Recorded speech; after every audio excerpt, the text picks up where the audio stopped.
And that's why you should always have a towel handy. Anyway, we're live. Okay. Uh, yeah, So true. sorry about that. Yes, my computer died because it's a bit shit. But It is. we're live again. I've mailed everyone who was here before the link, so they can join us again. So hopefully they will rejoin the hangout. But yeah, Well, Hobbs so left He said he has to Yes. go do homework or something. I don't remember. homework. Oh dear, I have to do that as well, but I just am not doing it. 'Cause, yeah. Oh god. Yeah. I don't know. So vegetarianism. Anyway, someone say something interesting about it.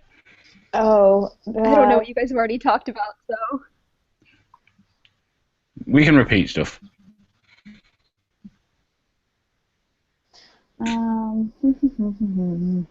You're saying you're into pasta and bread before, Yes. but like just though you have like pasta sandwiches. I can start Like doing that. bread, pasta. Yeah. So I don't know. I find if I eat a lot of carbs, I just suddenly burn out later on because it's all sugar, isn't it? So I just suddenly feel like I'm like, I'll be fine for a bit. Carbs are so good, though. They are. They are. They taste good. Carbs, potatoes, and rice, and pasta, and stuff like that. It is good. But I don't know. I remember. Do you guys remember the Atkins diet? Mm-hmm. Yeah, because I mean that's obviously the opposite antithesis of vegetarianism, isn't it? But I remember when I this was about, oh god, maybe it was over 10 years ago now. But I was working in a pub, and a couple of the waitresses there were on the Atkins diet, and oh my god, they said that they were having these really awful headaches because they weren't eating any carbs. They were having these horrible headaches and everything, but they were just working while they were doing this. You know, they were enduring this horrible kind of diet with like headaches and no energy and everything while they were running around serving people food. I was just like, oh fuck that.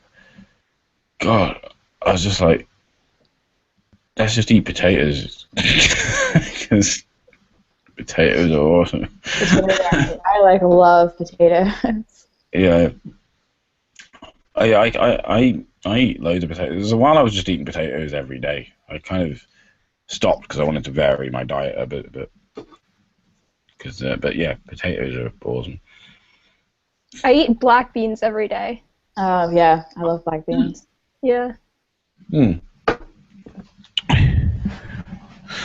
Well, I feel like my favorite way to eat potatoes is mashed. Like, I think I remember you making a mashed potato video one time. oh yeah, I remember. Yeah, that is the best mash ever. Bar none. That was funny. Yeah. It's like yeah, that's the best way to do mash. You have regular potatoes, then you have a bit of sweet potato, spinach, onions, a bit of olive oil, and I usually put like fake vegan cheese powder in there just to give it a bit of pizzazz. But yeah, that makes amazing mashed potato. It's really good. And, I like them. probably, Go on. go on. No, you- I like the little red potatoes, and then you cut them up and put olive oil and rosemary. Oh, Yes. my favorite. I love So it. good. Is it red potatoes? Yeah. They're like the baby potatoes. God, what are they called? Like, Oh yeah, I know what you mean. Yeah, cut them up. like roasting kind of potatoes. Yeah. Yeah. Oh yeah, roasted. Oh, lovely. So good. Yeah. I do like. I do really good roast potatoes. I did a video on those as well, on roast potatoes. Amelia, we just need to go hang out with Andy and make him cook us food. Yeah. I like that idea. Yeah. Roast. The way I do them, I get like vegan margarine and garlic. I make kind of sort of vegan garlic butter, and I just roast my potatoes in that. And I put a bit of. If you put a bit of cumin over them, you get really nice potatoes. If you ever like roast. Yeah, if you're ever roasting any kind of potato, we're making wedges or anything like, cumin is really good. It just really brings that really nice flavor in the potatoes. And yeah, really good. So I make the greatest roast potatoes ever. And I keep the skins on. I leave the skins on as well because the skins have loads of nutrients in them, I like the skins. and you have to peel them as well. So there's that. Because I can't be bothered peeling potatoes, and the skins are good, and the skins kind of take the flavour over as well. They bring out a lot. If you put a bit of salt over them, you get really nice potatoes, and the skins are actually taste really good. How about some potatoes? Dang it! I only have freaking Oreos. Oh, you missed the whole Oreo conversation. Oreo is vegan. Yeah, Are they though? all the flavors are vegan. All the different types. Yeah, because we do get them over here, but I've not really. Oh, I just like love Oreos. That's one of my. I'm so happy they're vegan. Because we do get Oreos in the UK, but I don't know. I've never really checked. Or I think I've looked in the past. Some regular biscuits or cookies, whatever you want to call them, are vegan, but sometimes you have to look for specialist Yeah. kind of stuff.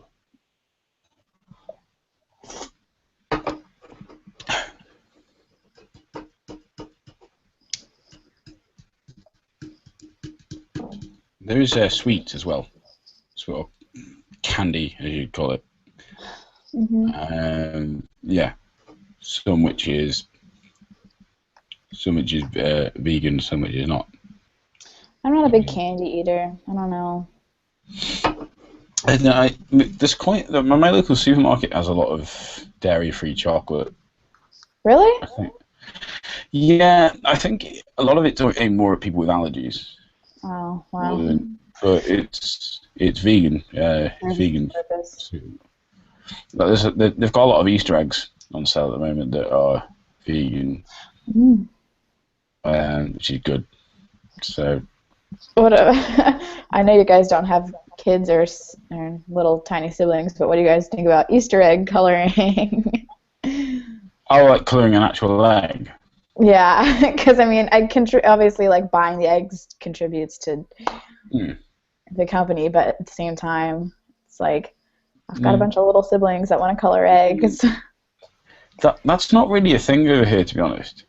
Well, we don't really do that. We do like chocolate eggs and stuff like that, but the actual colouring Easter, I think it's not unheard of. I think I remember doing it when I was in primary school, but it's not really like a standard thing. Yeah. It's really a horrible idea because then there's always like that one that you can't find at the end. Oh my God! Don't even. Yep. Hey, DeAndre. Hey, DeAndre. I still actually haven't eaten, but I saw the link, so I decided to join it. But I'll chime in as I eat. Oh, okay. Cool. Yeah, I'm sorry that my computer just completely crashed. It just suddenly went, and I got this error message saying, I don't know, so my computer just couldn't handle whatever was happening. Couldn't handle the awesome, presumably. And I just had to wait for it to reboot. Didn't that happen last time? This keeps happening. I'm getting the impression it's coming from my end. So I need this better computer. Yes. Better. But I'm doing like a UK election under the UK election hangout soon. I might ask someone else to host it on their channel. So you always host. You're a good sport. I know. It's so much effort though. Aww. Yeah. We appreciate it. Keep everyone under control and everything. And oh dear, it's difficult, but I don't know. But I might ask one of the other guys if they'll host it so that we don't end up with a crash. Yeah. True. I've ordered my new computer, but it could be a couple of weeks before it arrives. Yeah. But yeah.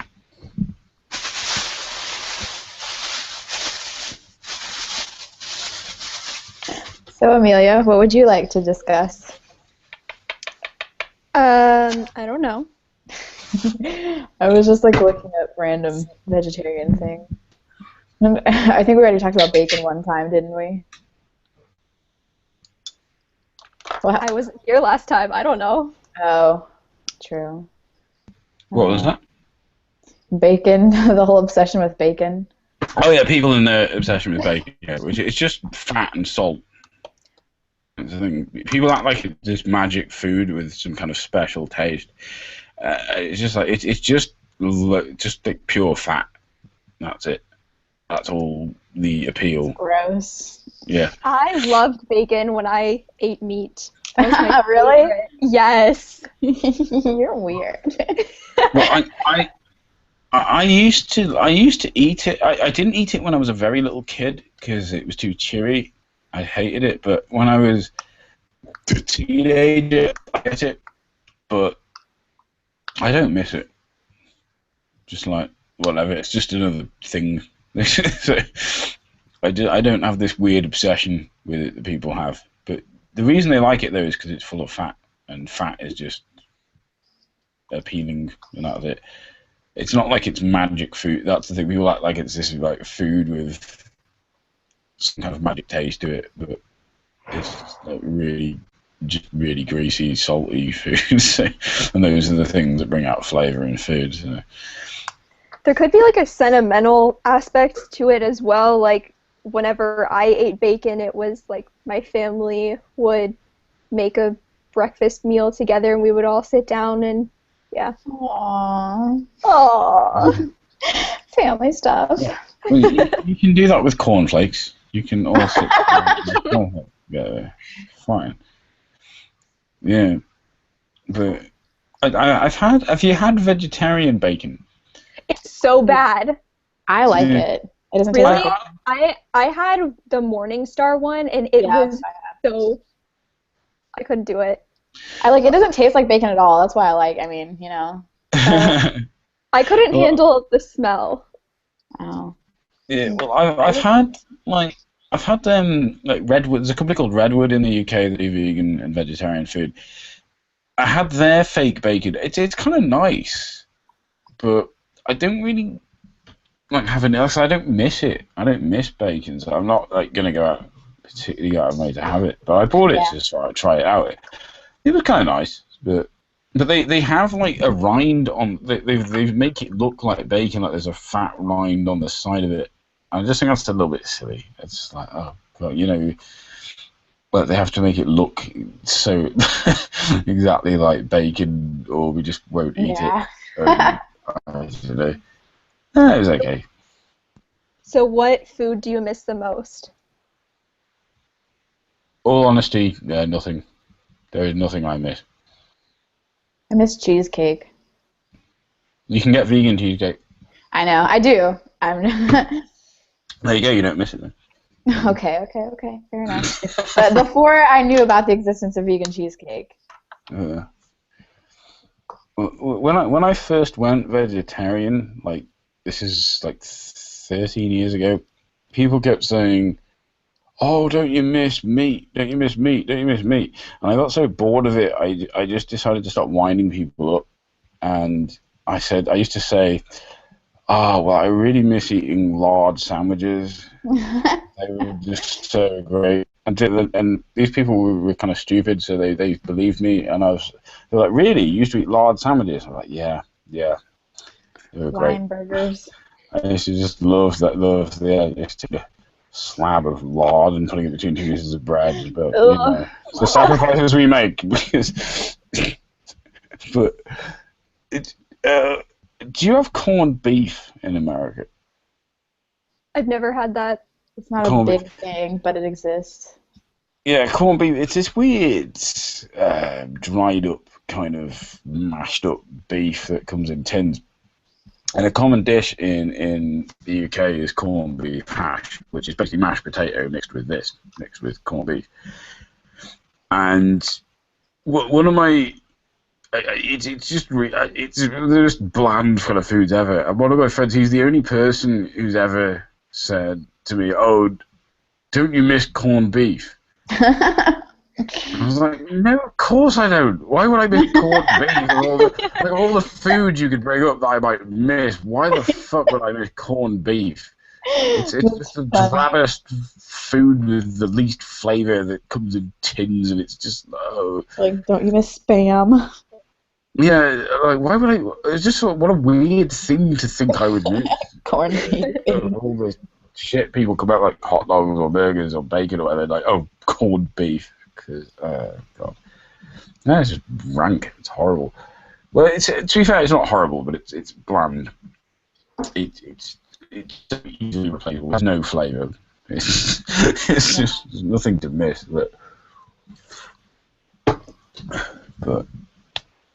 my family is Danish, and so every time we all get together, we eat like all these really traditional Danish foods. And now that I don't eat meat or fish anymore, every single time we have a big feast, they're trying to get me to eat pickled herring, and it's raw, and it is probably one of the most horrifying things that I would never eat, even if I did eat fish. Yeah.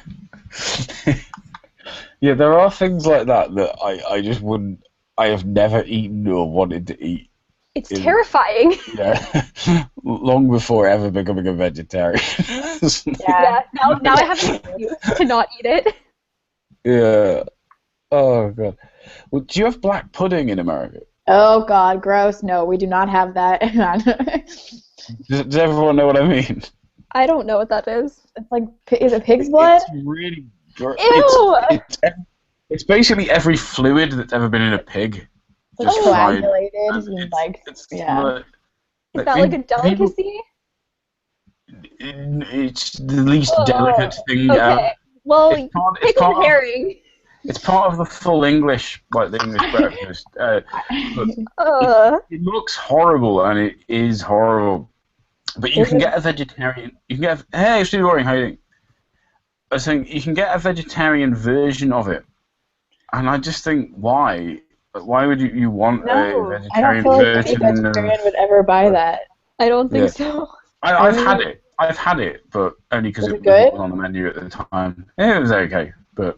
I watched a video where Zoella was like feeding her American friend black pudding and didn't tell them what it was until afterwards. God, yes, it's horrible. Horrible, isn't it? Do you guys just eat it straight, or you put it on things, or? They just put it with like a cooked breakfast. Like they'll have it with bacon and sausage and whatever else. They'll just put it on as a fry up kind of thing. It's weird. Yeah, it's disgusting. People who eat it hate it if you remind them what it is as well. And you think, well, how could you forget? I know.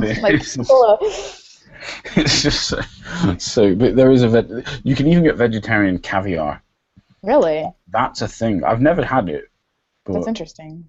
Well, I don't miss caviar because I've never eaten caviar before.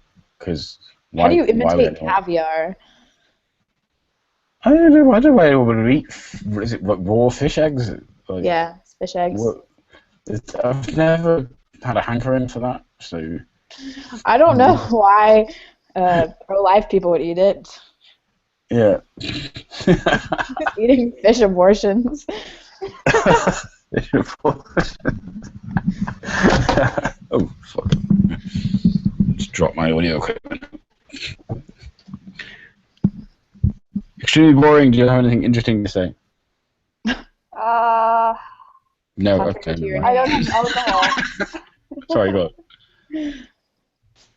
I don't have alcohol, so I'm sober.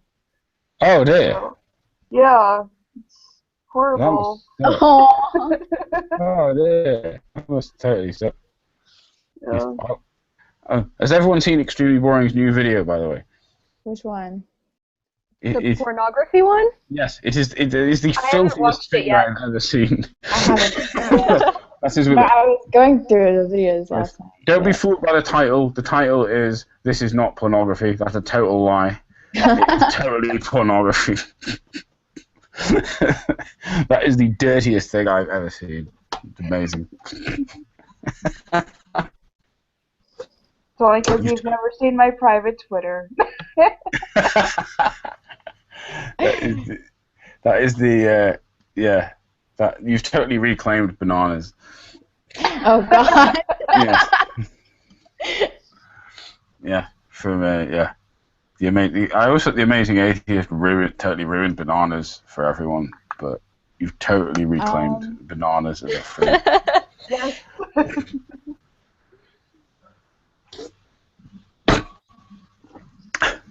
People can eat bananas once more. Yes. Thank you, Goddess Extremely Boring. You've saved me. Now you can do whatever you want to my hair. That comment made me laugh so hard. I was like, yes, girl. What was that? What? What was that? I missed that. Oh, I like had a video, the OkCupid video, and someone was like, I want to fuck your hair, and she commented that she wants to fuck my hair, and it was just... yeah. Cool. Well, it's like I said, you are clearly jealous of your own hair. Apparently. Yeah. It's the whole expression you give after reading that. You're like, it says, I am jealous of my hair. Well, he then sent a message that said, well, you're cute too. I was like... That's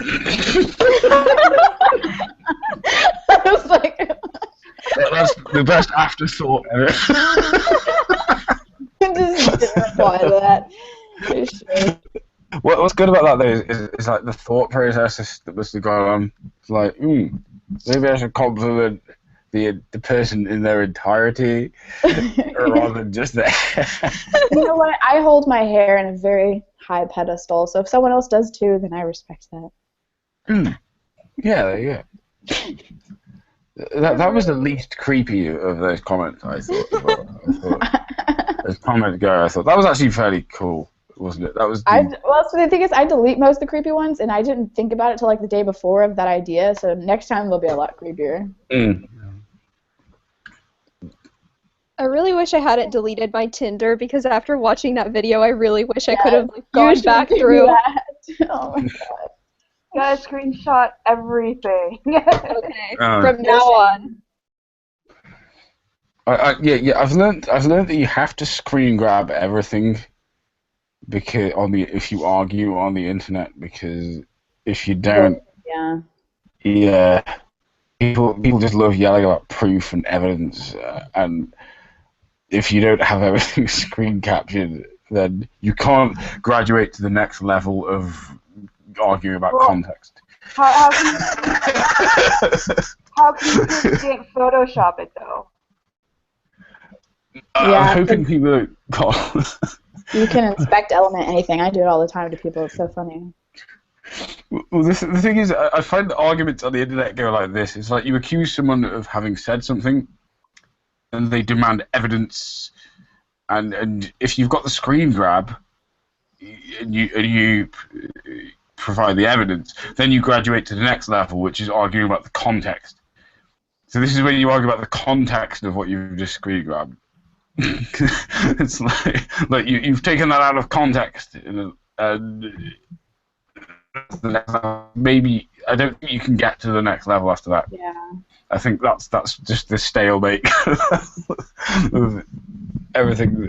Yeah, you've taken someone out of context, and you just argue about the context. Unless you screen grabbed all the other stuff that went on in the thread, so as to have the complete context, then it's not going to work.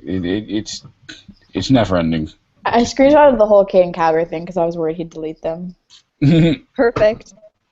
Yeah, that's a good idea.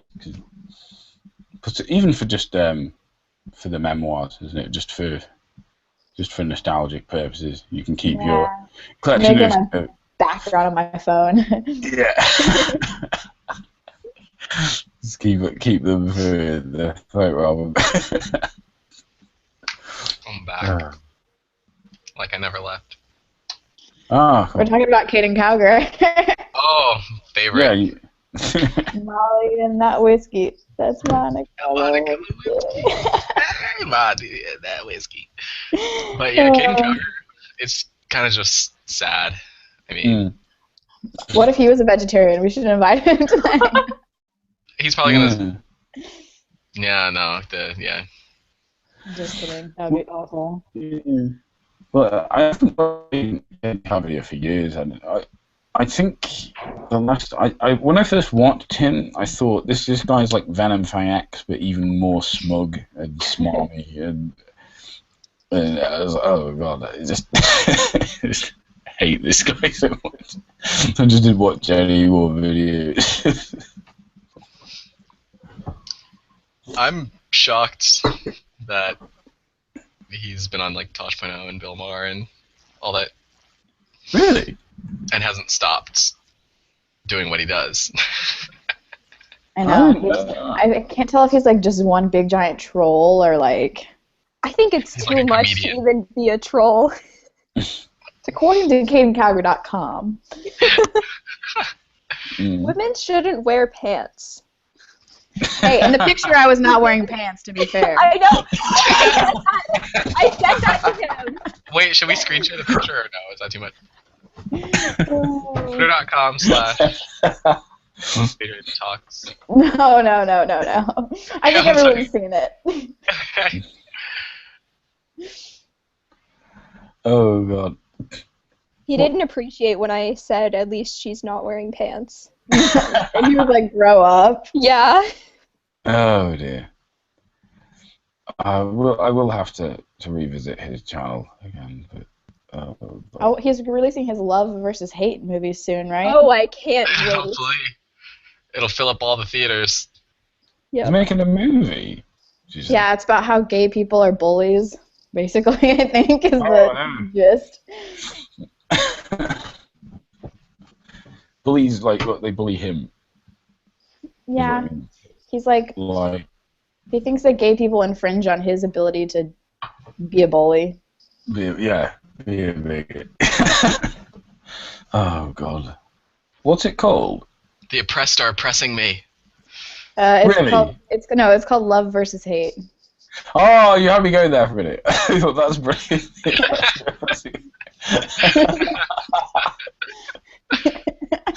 That should be what it's called. Yeah. That's the subtitle. Anyway.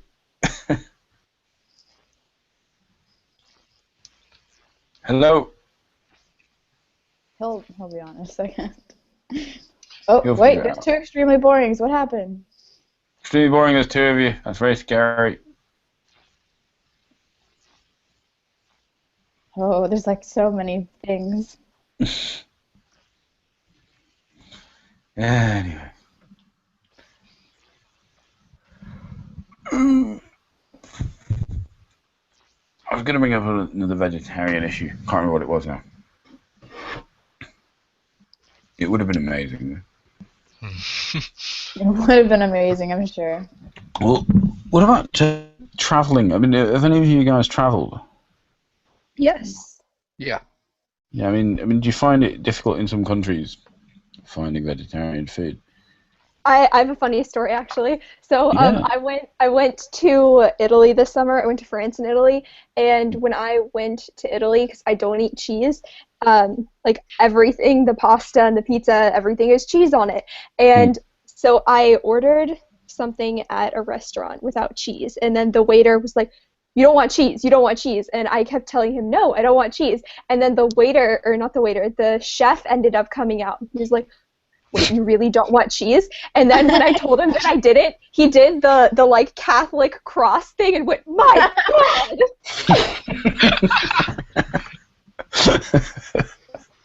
That's brilliant. Oh, God. That was in Italy, was it? Yes. Oh, man. When I was on holiday, this is going back quite a few years, I was vegetarian at the time. I wasn't vegan yet. But not. This was in Tenerife, in the Canary Islands, and none of the menus had in these places had anything vegetarian on them, and they didn't seem to understand what vegetarianism was. So I just said to them, like, could you do me something without any meat? And he thought I said with meat, and he was like, yeah, we have ham sandwich, bacon sandwich, and I was like, no, without meat. And he went, vegetarian. I was like, oh, right, yeah, you do have a word for this. Okay, brilliant, that's good. And he was able to do something for me, but they had to sort of alter these, even like sandwiches, that they had to alter these things. They had to do like cheese sandwich without the ham, or they had to alter it so that they could make it vegetarian, which I just thought was so odd. But I don't know if I'd have managed as a vegan out there. That was a kind of boring holiday, to be honest. It was a bit shit. It was a proper trendy kind of holiday that isn't oriented to people like me. So, but I managed.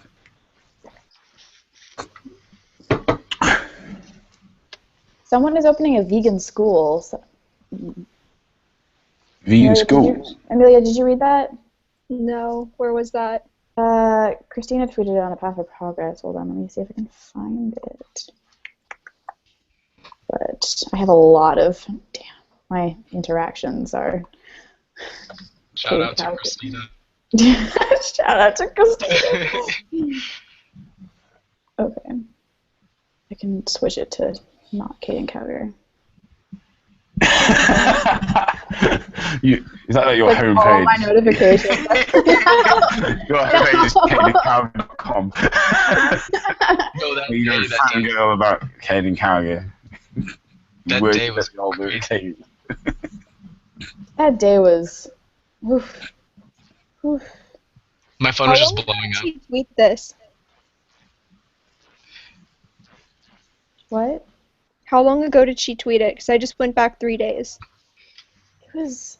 She tagged me in it. So it might have been like... It might not show up on the main page. Hold on. That's weird. It's gone. I'm going to Google it. But yeah, that was crazy, like, because I saw the notifications, and then finally, like, going in through and reading all, like, 30 was amazing. Oh, yeah, okay. There's a school in California that's all vegan. Oh, cool. It's a private school, and, yeah, it's all plant-based.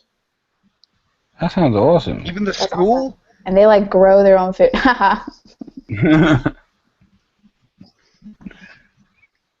That sounds amazing. I think that's kind of cool.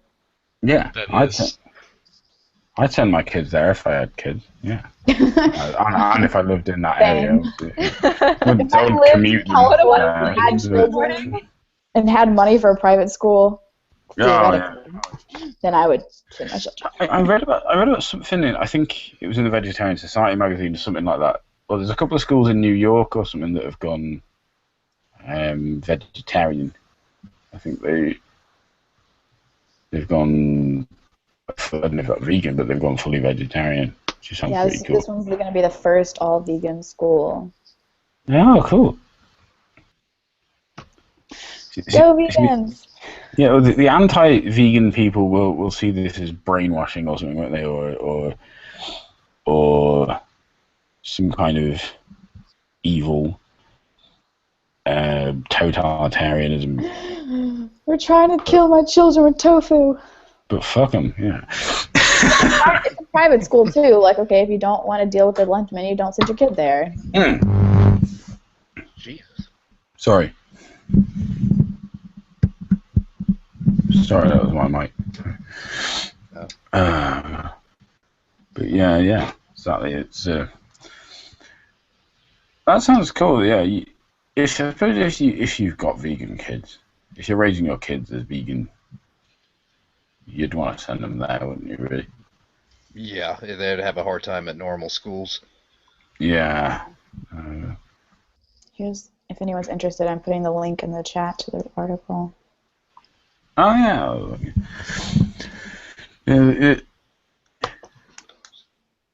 I do find that I mean, school dinners in general. I mean, I never had them. I used to take a packed lunch, but school dinners were generally considered pretty gross. Just Yeah. really.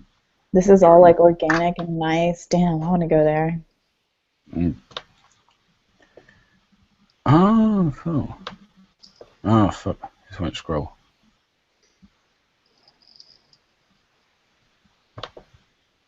I have a feeling this thing's going to crash again, but Oh god. we'll see how we go. Oh, that's cool. Yeah, the Slovene cafeteria. I mean, it's not like the kids are eating 3 meals a day there. It's like lunch, and Yeah. they can have 1 meal a day that doesn't have any meat in it. Well, that's it. Yeah. Oh. I can't hear anyone again. I think this is going to crash again. I don't think anyone's. God damn it. Oh, there's no one It talking. crashed. Yeah, no one's talking. Oh, thank fuck for that. Oh, God. I thought this was all going to crash again. Oh, I was God. really, really quiet and try to trick him. Yeah. Somebody say something and then just like cut out in the middle of your sentence. No, I've had that. I think the problem is with my hardware. I'm sure it is. I just need to get it sorted out. But yeah, I've had the last couple of Hangouts. I've just had a crash. And, oh, God. We forgive you. Alas. Yeah. The other thing, I suppose, is alcohol. Right. So some alcohol is vegan and vegetarian, and some is not. I'm quite careful about that because I like to drink. I don't know if anyone's ever noticed that. Right. I should add, like, I don't drink anything like as much as people think I do. It's just like I make videos on YouTube when I've got like a night off. You know, I've got a kind of a night where I don't have to get up early the next morning. And that's usually like Tuesdays or Saturdays. And so I might just get a load of beer in and make a video. But I think because that's all people see of me on YouTube. They think I you're just think alcoholic. that's my life in its entirety. Just think, yeah. I just drink to make the videos and that's it. And there's no other activity going on in this life. Well, actually, I think this was last weekend. Coughlin went to talk to me on Skype, and I was really fucking drunk. And I told him that the next day because my internet actually crashed. And I was like, yeah, I was a bit drunk, so I didn't know my internet went out, in case you couldn't tell. He's like, yeah, I thought you were going mental or some shit. I had had like 12 beers by that point, though, so, I mean, I drank a bit. Oh, God. Fell into my bookshelf and knocked over a bunch of shit. I'm like, oh, God damn it! Story of my life. Oh, God. Star Wars toys. I'm like, damn it. Now I gotta settle this shit back up. Yeah. One of the worst things I ever did was I got really drunk once. I came home and I puked in the bin. I was so drunk I forgot that I'd done this and I didn't notice for quite a few days. Man. So I went to put something in the bin. I was just like, oh, fuck. This was years ago. I was a kid. I wouldn't do something like that now. You the Mountain Dew bottle and then forget about it and then get really thirsty the next day. Oh. I did that with a 40-ounce bottle one time. Really? Yes.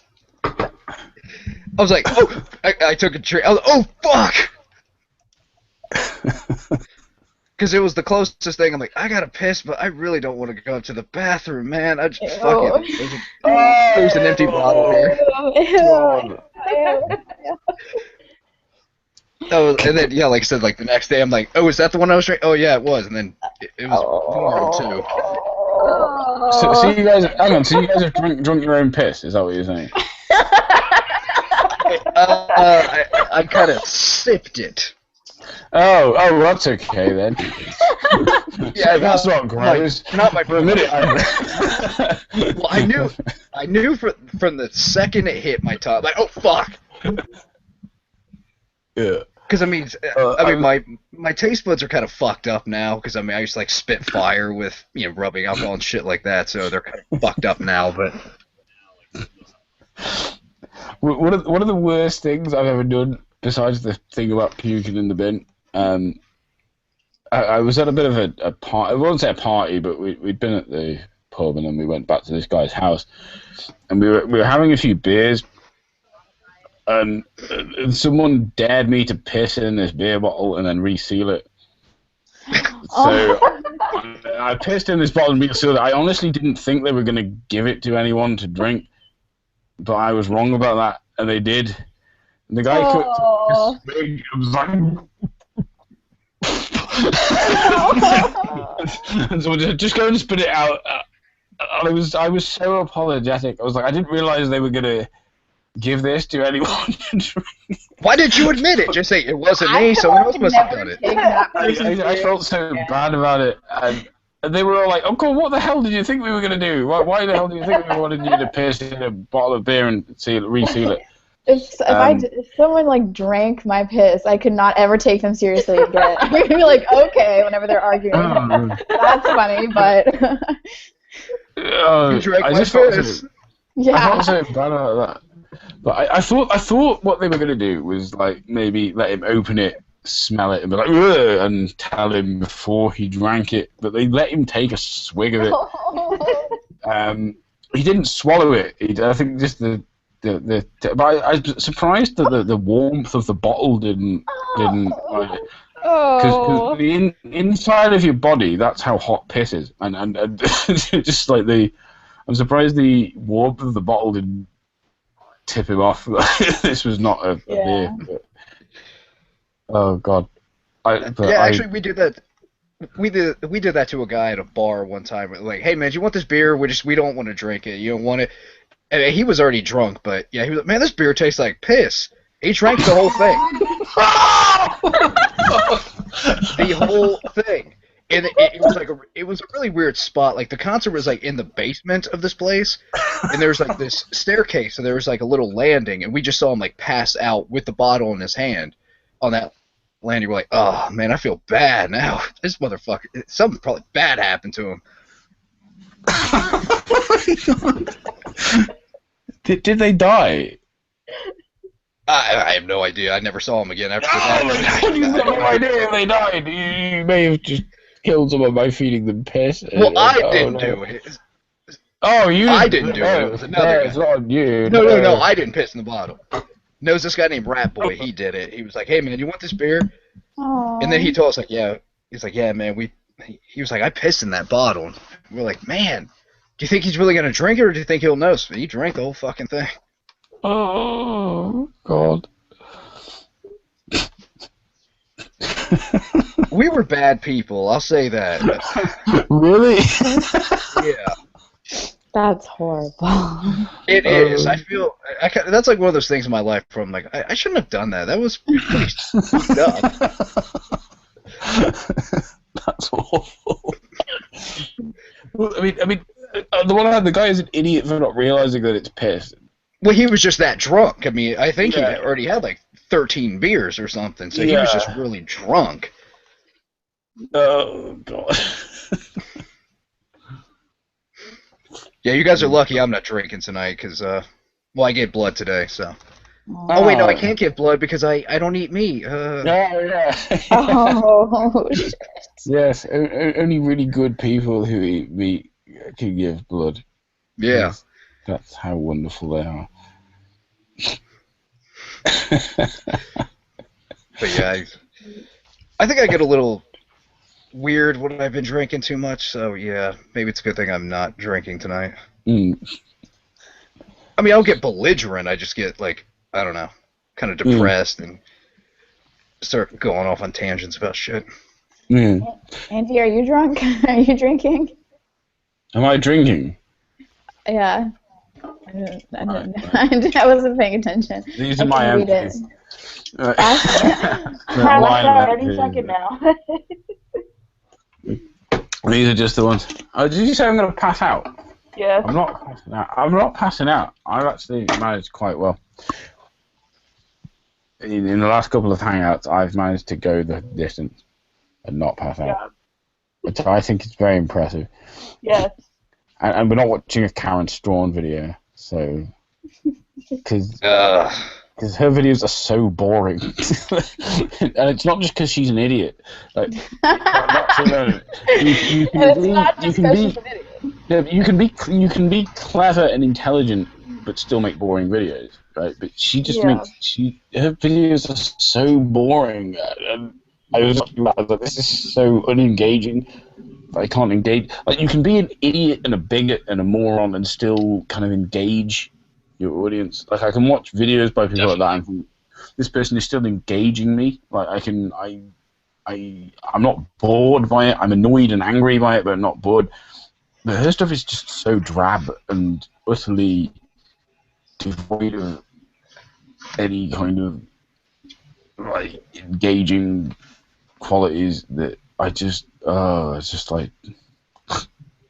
When she's the go-to for the MRAs, too, like, oh, you need to watch her videos, as if like none of us have watched her, like she's some brand new, trailblazer for this cause. Yeah. Steve Shives brought up a good point. It's like, why is it that a female MRA, like, oh, you need to listen to her, but a male feminist, oh, fuck him. I mean, what does he have to say? He's just, it's like, which that's a really good point. I was like, man, that's actually really smart. I don't know why I didn't think of that. Yeah. People just, sometimes I feel more bad for male feminist YouTubers than female. I mean. Oh, I've gotten so much shit. Yeah. I mean, I've done so many videos, and like, I mean, I have so many thumbs down on those videos, and just people attacking me. It just, I mean, they act like they're gonna like change my mind, but I mean, so much of the shit they bring up is just, it's pathetic, and it's just, it's sad. I mean, you feel bad for some of the guys, like the kind of TFL type guys, but most of these guys are just dickheads. Yeah. What's TFL? True force loners. There are people that think that there is a conspiracy to prevent them from getting laid. I am not making that up. Where can I sign up for that organization? They were bigger, like in 2009. I'm not making this up. Go ahead. I'm not making that up. That's brilliant. That is what they believe. I am not making that up. And, like, there was one guy. Go on. There was one guy named Raven Gage Smith. He used to do videos. Well, he said, like, women's job is to cook and make babies. That's literally what he said. But yeah, that is. But he had a shirt that had said TFL and a fucking hat. Apparently, like, he had a uniform for this. I'm like, it's that big in your life that you bought this shit. Like, my loyalty isn't enough. I need to get the hat and the shirts, the undies, whatever the hell they have. Who do they think the conspiracy? Do they think this is a feminist conspiracy, or like? I think it's like that, and then like they really bitch about the pickup artists. I guess is what they're called. Like that, they get really pissed off about those guys because I guess they're getting laid and the TFL members aren't. That's what I assume. I don't know that for a fact. Yeah. But I'm like, okay, but the thing is, they all want like these super, super sexy women. Like they're like twos. That most of these guys, they are twos, ones a lot of times as well. But like they think they should get like 8, 9s, and 10s. It's like, I'm sorry. Wait, do they have YouTube videos? Yeah. I want to go like comment on them and hit on them and see how long it takes them to figure it out. Shit, I'm trying to think of one of the guys who, I think Dwayne Holloway is still around. I know he was. I don't know if he still is. This was back in like 2009 when I first started getting into with these fuckers. But I think Raven Gage, he had like 10 channels. they were all like Raven Gage Smith 1 and all this. And they were all just. I mean, I felt bad for the guy because he had like a really bad speech impediment. And I kind of made fun of him for that, so I was a dick for doing that. A huge dick for that. But the thing is, I didn't feel bad at the time because of all the horrible shit he was saying. I mean, he was just basically saying women are bitches because they're not fucking him. So I'm like, you know what? Everything's fair game if you're going to pull that shit. Well, I suppose it's trying to stick to the point, isn't it, though? It's trying to... Yeah, I mean, like I said, I felt bad about doing it. I was like, I shouldn't have done that. That was a real dick move. It was uncalled for. So... And I took all the videos down I made against him, too. So, it wasn't like, oh, okay, yeah, I'm still going to let people... No, I felt bad, so... Aww, that's good. Well, I mean, it's not right. I mean, if I'm wrong about something, God damn it, I want to admit it, and say it's wrong. This all sounds like very Elliot Rodger type stuff. Yeah. That sounds like so entitled. Yeah, that kind of. Well, Elliot Rodger was definitely worse though, because I read part of that manifesto, and God, is it just? It's weird. Not only is it boring, it's like reading Mein Kampf all over again because it's just so boring and poorly written, and you're just like, where are you going with this? Your parents got divorced. Get over it. My parents got divorced. I don't dwell on that. I mean, now, true, it happened like 27 years ago, but... Not enough to, like, kill people. Yeah. Oh, but the thing I love most, I think it was some guy, 87, or maybe it was Undertaker Freak. I forget which one. They were like, he wasn't just targeting women. He killed men, too. Yes, men that were in the way. That's like saying, well, Hitler killed, people besides Jews. That means he wasn't anti-Semitic. No, that dude hated women. He wanted to kill women. Yeah. Undertaker Freak, I used to subscribe to him, but I just don't. I just got fed up of his crap. It was... To be fair, a lot of his stuff didn't used to be that bad, but... Yeah, I mean, once he started talking about shit like Chick-fil-A and like how it's wrong to boycott them and all this, I'm like, okay, just shut up. Same with some guy. Is it some guy 87? Is that his screen name? I've heard of him. The guy who basically every video is, oh, my fiance, I used to be a real dick to her, and then, or, my friends in Las Vegas used to fuck me over and all this. I mean, every other video is talk about something like that, which, how this guy gets so many views is beyond me. I'm like, this guy's not interesting. I mean, he's brought up some good points here and there, but, I mean, just every video is talking about his personal life, and just how he used to be a dick, and then he started taking medication, so he's better, and, No, I had an argument with Undertaker Freak 1127 on Facebook a while ago. This is when I used to be subscribed to him. He started complaining about the word privilege and how it's used in social justice discourse. He kept saying, "I hate hearing the word privilege," and I said, "Well, what do you want? What word do you prefer people use? Are you bothered by the word, or are you bothered by the issue people are trying to bring up?" And I don't think he really had thought this through. And I kept arguing with him, but even a couple of people I don't know on Facebook actually messaged me. These were other people who were friends with him, and they actually said, yeah, they agreed with me. And they were really surprised that he was saying this kind of thing. These are like other fans of his I don't know from Adam, but who would suddenly just message me saying, yeah, I think you're completely right. I just thought, why are you bothered that people have terminology? They're describing social phenomena with terminology. Are you bothered by the terminology, or are you bothered by what the terminology is describing? Because the latter is kind of understandable. Well, I mean, probably not. Well, I mean, sometimes terminology can kind of muck up the argument. Look at people like the Amazing Atheist. He still thinks feminism is just for women, and a lot of people, they feel that way. And I kind of thought that for a while too, and then when I actually looked into it, it's like, oh wait, no, there's a reason it's called feminism, and it's not just because it's for women. But so I can see why sometimes terminology can kind of steer the conversation a different direction. But if you look into it and it's like, oh, okay, that is why this term is being used, then just roll with it and then say, okay, cool. You know, yeah, I guess that makes sense.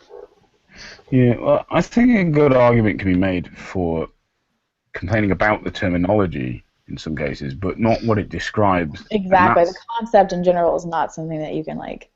Yeah. It's like if you don't like the word someone's applied to something, you could make an argument against that. But a lot of people try and conflate this. They say they don't like the word, but then they dismiss what the word is describing. Right. And it's like if you really don't like the word, that's one thing. But what the word is describing is a real thing. It exists. Yeah. So you could make an argument that you don't like the word, but really that's they try and sneak this idea of dismissing the whole issue of what it's describing just because they don't like the word. And really the issue exists whether or not people like the terminology or not. And that's what I don't like. I mean, again, with like the title of feminism, like someone tried to tell me, you're not a feminist, you're a fucking humanist, you're that, or whatever. And it's like, okay, fine, I guess I'm a humanist and a feminist and all these other things. Who cares? Yeah. Well, I hate that because I am a humanist, but I'm a proper humanist. Like, I know what a humanist is someone who has a human-centered worldview and approach to morality rather than a divine one. Like, that's my approach. I don't believe morality comes from deities or anything like that. I believe it comes from us as humans. And I believe that's how we should work. We should work to, as humans, to be more moral. And that's what a humanist actually is. A humanist is not an alternative to feminist. It's an alternative to... It's a completely different concept. Yeah. And they like act like, can you just call yourself a humanist? And I'm like, that's like just... What? Yeah. Or an egalitarian, that's another one they use. Yeah. Yeah, well. so I'm a humanist and a feminist. The two things are separate things. They do actually overlap in a sense because... And some, but yeah, they relate to different things. Humanism is an alternative approach to morality besides religious or theistic based. That's what it means. And same with egalitarianism there's many different types of egalitarianism, some of which are most of which are not compatible with MRA. I don't think ever that when MRAs say call yourself an egalitarian, I'm like, okay. We don't the weird thing is equality. The weird thing is people are like calling feminists and other people like that cultural Marxists. I think Marx was an egalitarian, so he was one of the leaders in that country. So this doesn't work on any level at all. Like, there are lots of different approaches to egalitarianism, and the egalitarianism doesn't really speak much about gender issues at all. It doesn't have any. It doesn't focus on those things whatsoever. Oh, I got a good one actually. There was this guy that he was. I'm gonna be honest. He was boring as fuck in his videos, but he liked me, so I kind of. I'm like, well, I'll go ahead and watch this guy. He got really pissed off a few years ago because he had this many subscribers and only this many views and this many ratings and this many comments, and that's unacceptable. That was the exact word he used. But well, first off, the guy was like 33, and he lived with his parents, and he couldn't let them know he was making YouTube videos. A 33-year-old guy had to like keep his YouTube videos secret from his parents. But he came back, and he put these comments when I was talking about, the different types of atheism. I said, like, I'm a weak atheist, and, or an agnostic atheist. Like, no, you're wrong. I think a strong atheist is just someone who feels more strongly about atheism and all. Like, no, I am telling you what it means. Just fucking listen to me. And he's like, well, you can't be agnostic and atheist. Right. Yes, you can. I just told you why. Yeah, well, Bertrand Russell wasn't he? He was both agnostic and atheist. Yeah. Oh, God. I hate when I have to get into it with people about, like, those stupid little terms. Just like, how can you be a Satanist and an atheist? How can you worship Satan without believing in God? It's like, that's not what Satanism is. Yeah. And I explain it to them, and they still don't fucking understand. No. But, no, I just find it really. I can't find the motivation to make videos about atheism anymore. Neither am I. I'm tired of it. I mean, I don't. No, give a same. shit. Yeah, I'm done. yeah. I just can't. Well, the thing is, I mean, have you ever been trolled by a guy called Militant Antitheist? I think I've seen that. Yeah, he's every bit as moronic as his name would suggest, and one of his favorite hobbies at the moment is trolling my channel. And he kept saying how I don't. He said I'm an atheist, but I don't talk about important issues, or I won't talk about this. And I said to him, I'm one of the only British atheists I know who has bothered making a video about chancel repair liability, which is a really important issue in the UK at the moment regarding religion, because what that is that there's an ancient law which says the church can bill people, even if they don't attend the church, as long as they live in the parish, they can bill them for repairs for the church. And these repairs are very expensive. We're talking thousands upon thousands of pounds. And some churches have been doing this. They've been sending bills to people who live in their parish, who are not members of their congregation at all. They're not religious people. They've been sending them bills for the repairs to their church, which is absolutely despicable in my opinion. These are huge bills. These people cannot afford to pay, and these debts are inheritable. These debts will be passed on to their children if they can't pay them, and it's apparently completely legal because of some stupid ancient law that no one ever bothered to change. It's from the time of Henry VIII, basically. And so I'm the only person I know who ever bothered making a video about that, because that's an actual important issue. That's a very real issue that involves secularism and religion. And most British atheists do not bother doing that because they're too busy arguing with American fundamentalists. They're too busy arguing about Kent Hovind or Eric Hovind. And I just think it exists. Like, if there's an important issue, I will actually say something about it because it's important. But I'm the only person I know who's a British atheist who did that. And I know people have other things to do besides make videos, but I think it's a shame more people didn't talk about that. Yeah, I'd never even heard of that. No. No, I wouldn't expect people in America to have heard of it because it's not. But in the UK, it's a thing. You know, because we are actually not a secular nation in the UK. We have we have established church, and pretty much every state school, as far as I'm aware, anyway, is Christian by default. Like when I went to school, it was compulsory that we had 20 minutes of Christian worship. Really? Okay. Yeah. I would say it's not a very well enforced law, though we don't. I mean, a lot of days they just wouldn't bother with it, but by law we're supposed to have 20 minutes of Christianity a day. That's insane. Yeah. And that is everywhere you go. That's state schools. They are funded by the state, and even if the school doesn't have the word Christian or Catholic or whatever in its name, they still have to do it. And I think there are exceptions, but that's usually for other faiths, like if you go to a Muslim school or something. But I mean, it's the type of Christianity that is very, very, very watered down. It's very, very sort of, because it's got to be for the kind of secular, because we are not politically secular, but we are socially very secular. Whereas in America, I get the impression it's like the other way around. It's like politically everything's secular. It's like the Constitution says, guarantees separation of church and state, but socially, it's much more acceptable to be religious than not religious, as I understand it.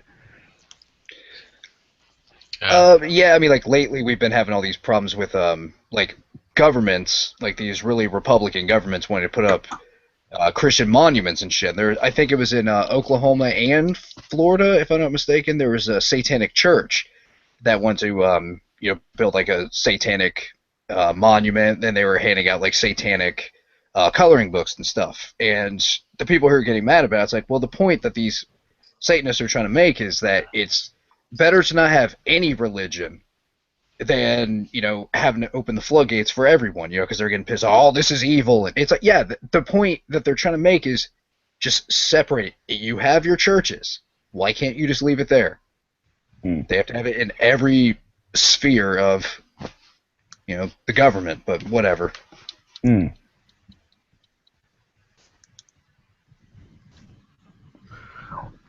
is pretty bad.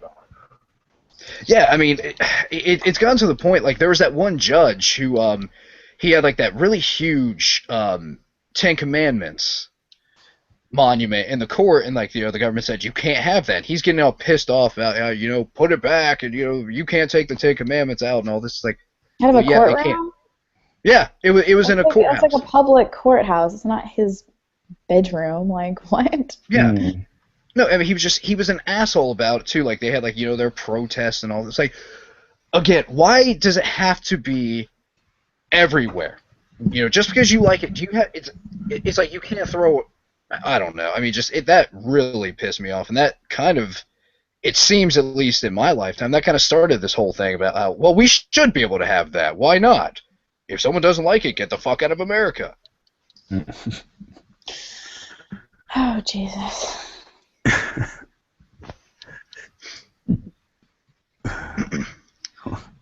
God gave Adam and Eve real good bodies because God liked to watch them fuck.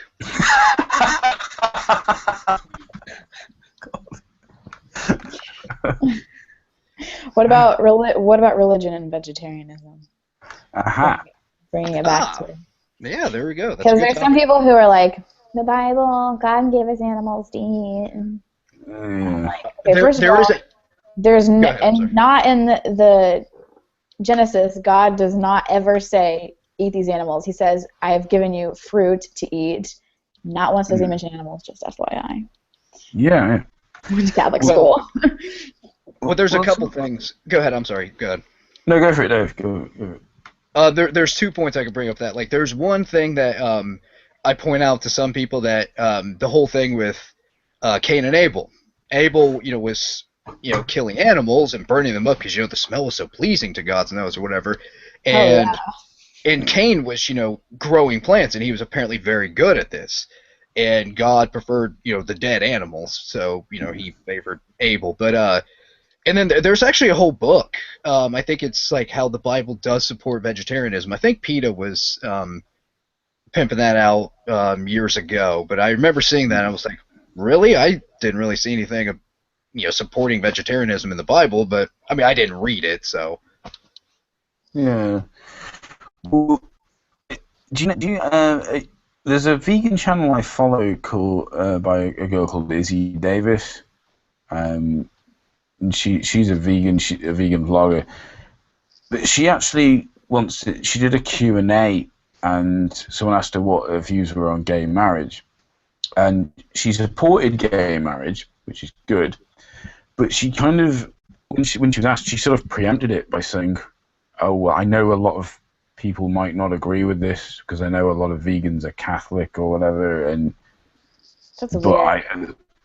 I just thought, okay, I have not met. A Catholic thing? I mean, my whole family's Catholic. No one's vegan except for me. Yeah, but I just thought it was odd that she seemed to be worried that her subs would be, might disagree with her about that. Like her vegan subs might be bothered by.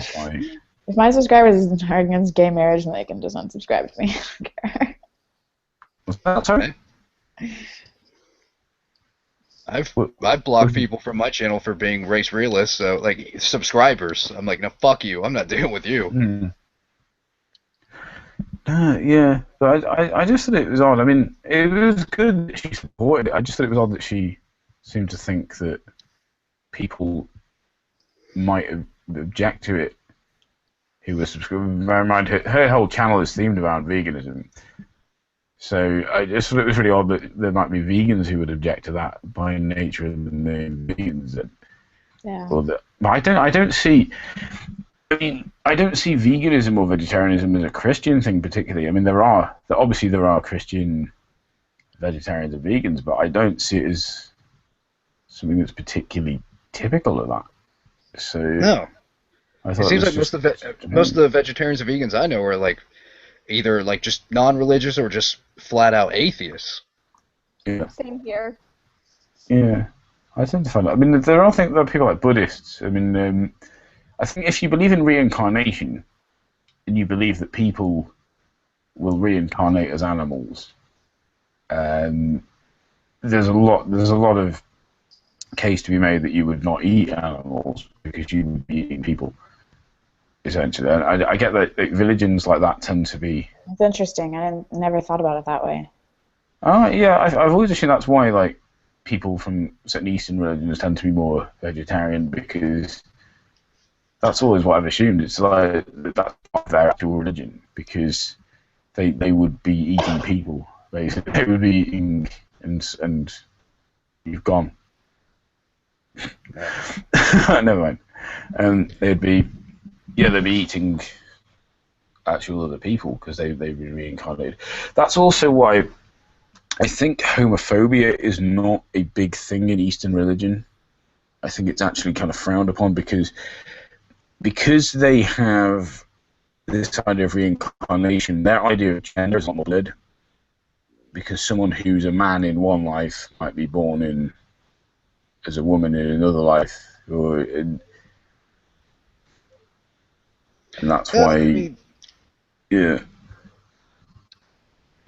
Yeah, I mean, I never really thought about it like that, but I mean, just it seems like since so many of them are like, kind of about like, I don't know, just like trying to inflict as little pain as possible. I mean, it seems like it would make sense. I mean, it's. I mean, that's how I always thought. Like, I mean, that's what I always thought. Was the reason behind a lot of Buddhists being, vegetarians and possibly vegans. I don't really. I mean, it seems weird because I mean, most vegans and vegetarians, they don't like really talk about it. They don't really force it. So I mean, it's. Yeah. I know Buddhists, but I don't know. They don't really talk much about their diet. Yeah. Well, I think it is this reincarnation idea is a big part of it. But it's this cycle of suffering as well that they believe in. They believe in karma, and I get really agitated when people use the word karma kind of generally. Like anytime something bad happens to someone they don't like, they say, "Oh, time." And they say, well, that's not... Karma is much more complicated than that, because I find the idea of karma actually kind of repugnant, because karma means that everything bad that happens to you, you deserve it. Yeah. Like, that you deserve it because you have done something bad in a previous life or something like that. So every horrible experience you've ever endured, you totally deserved it. And because I just find that idea really repulsive. It's especially like if it's like that whole like previous life argument. It's like, okay, well, obviously I didn't do that now. I mean, if it's like instant, then I understand. Yeah, that's right. And the thing is then that I think when people generically use the term karma, they're thinking in a very self-centered way. They're thinking, everyone I hate, everyone who's ever been nasty to me, if I see them suffering, I think, it's karma. That's them suffering for being nasty. Because they see themselves as like the center of the universe. And it's like, no, this applies to everyone. If it applies, this means that the suffering they caused you deserve that as well. You deserve that. They deserve the suffering they're enduring now.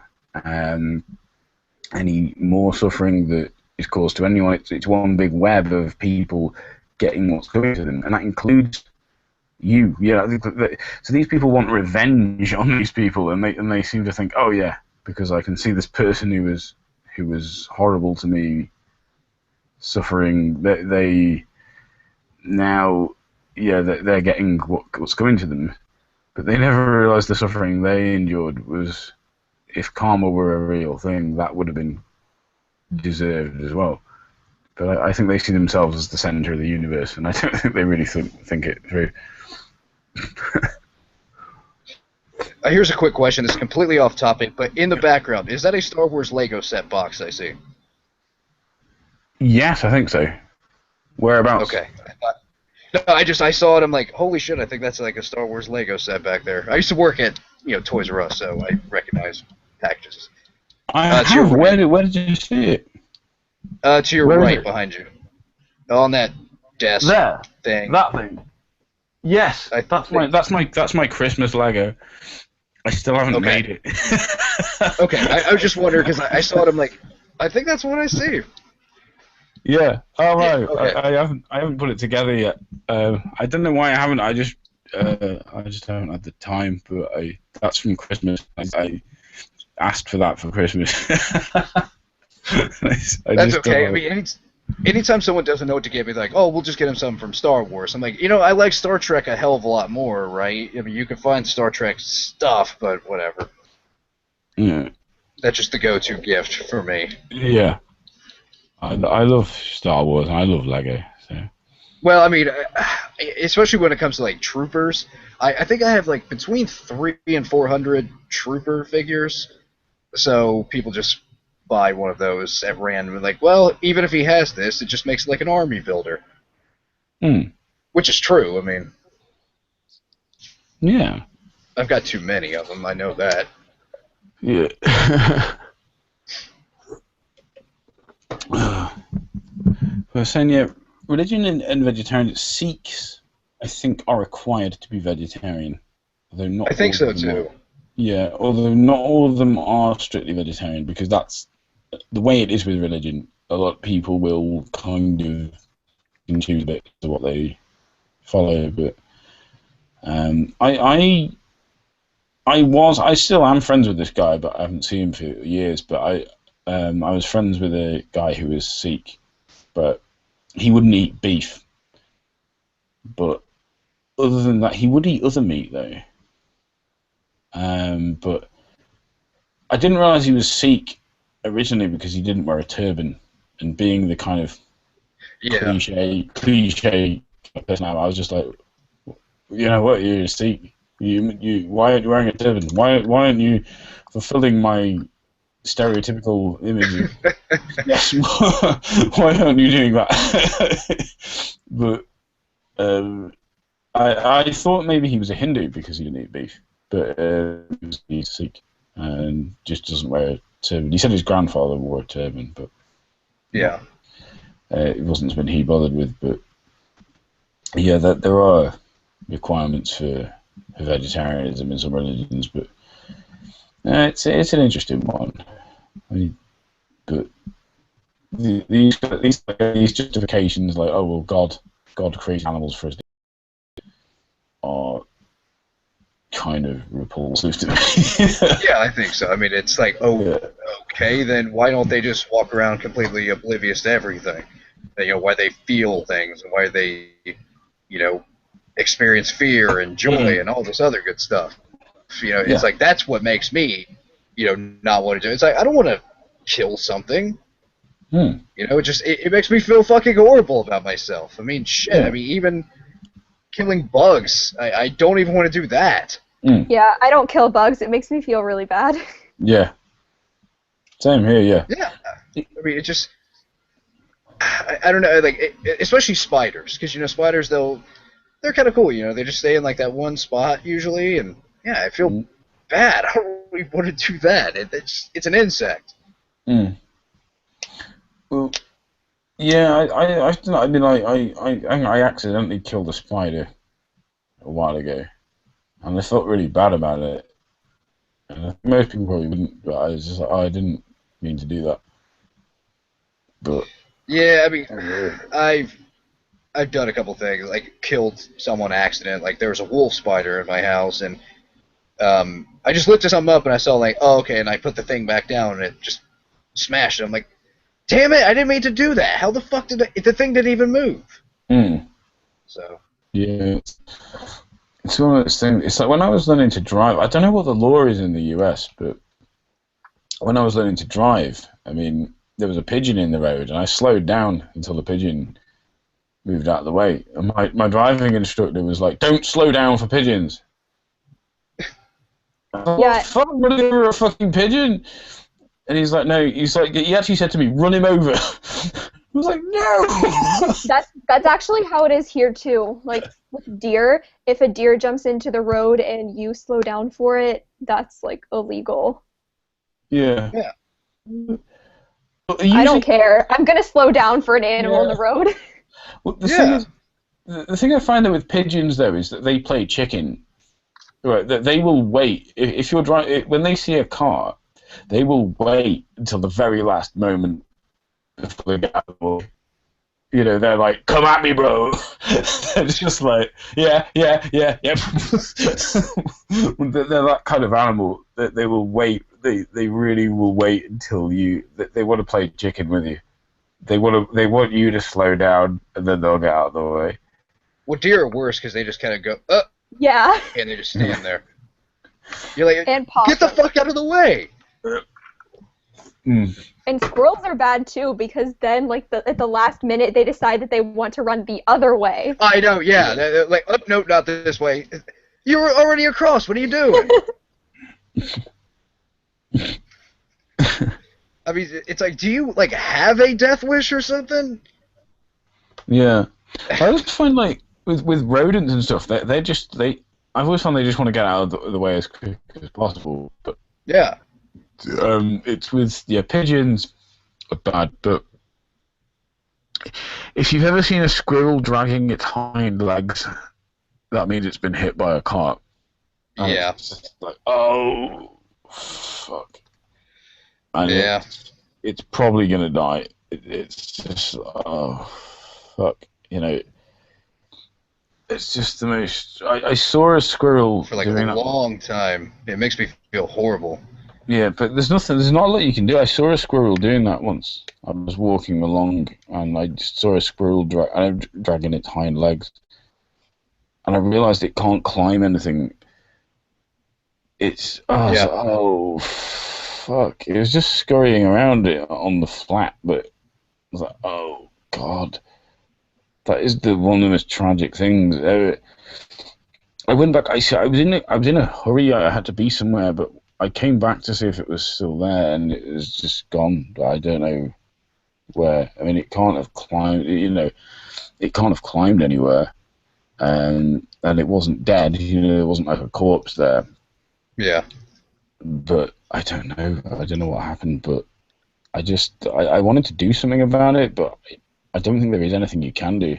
I think Yeah.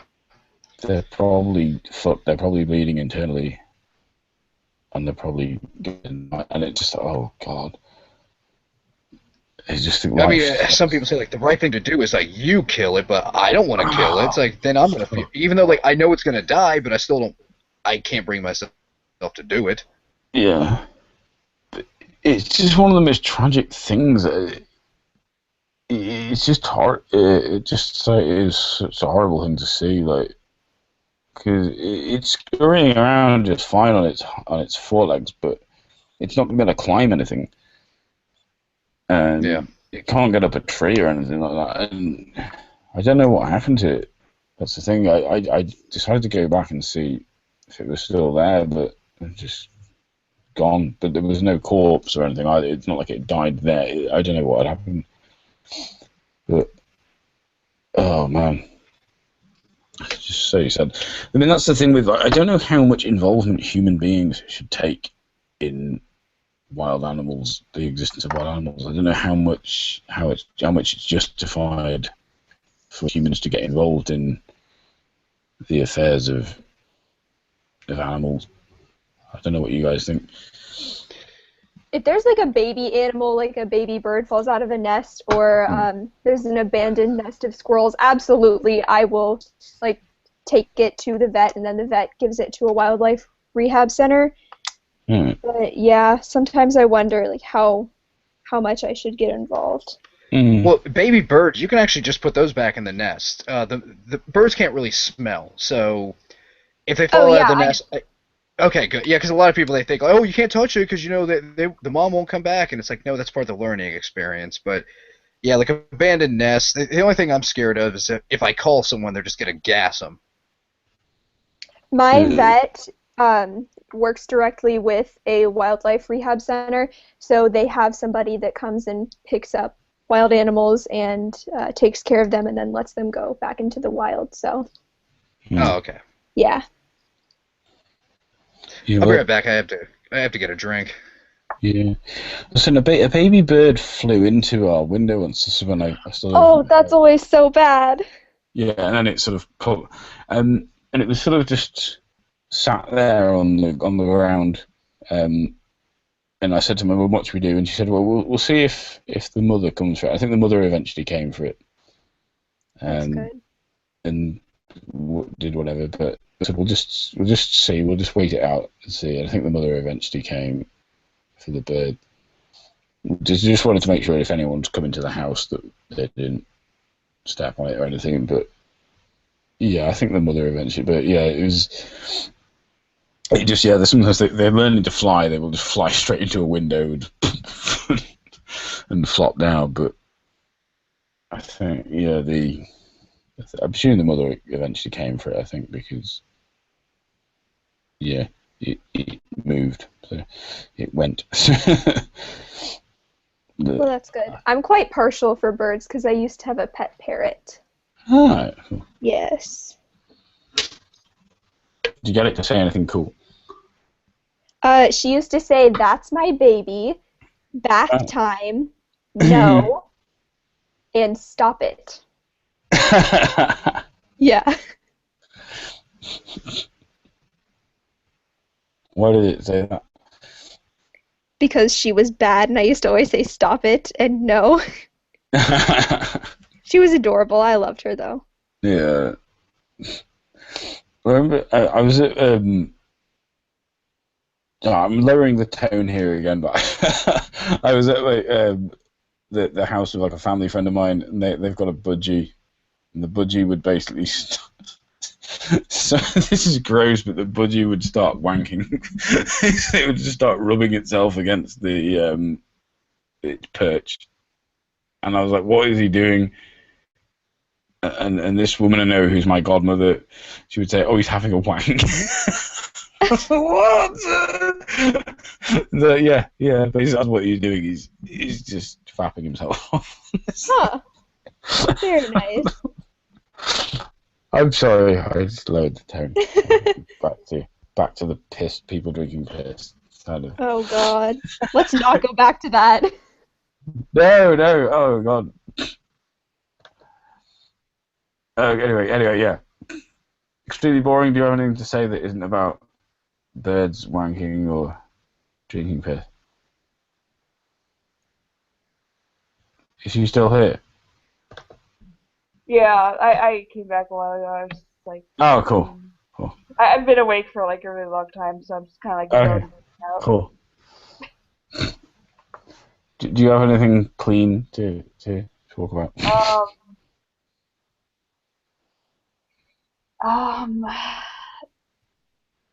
No.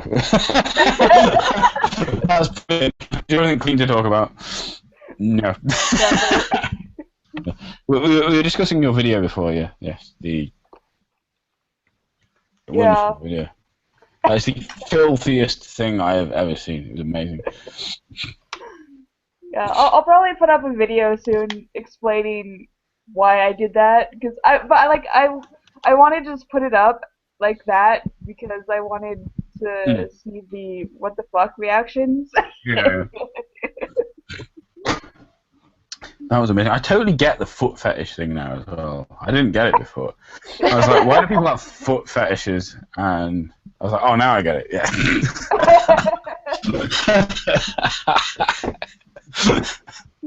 That is weird.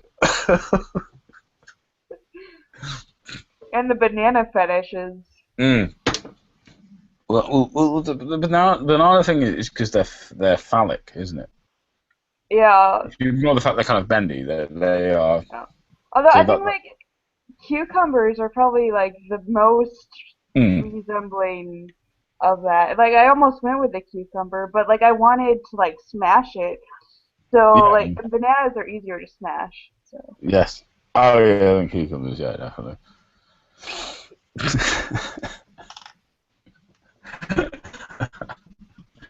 Oh god.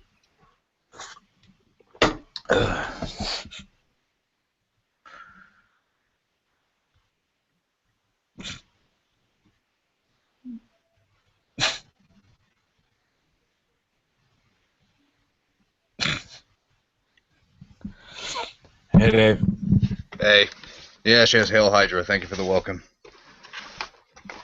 No. There are a lot less people here than there were before. Yeah.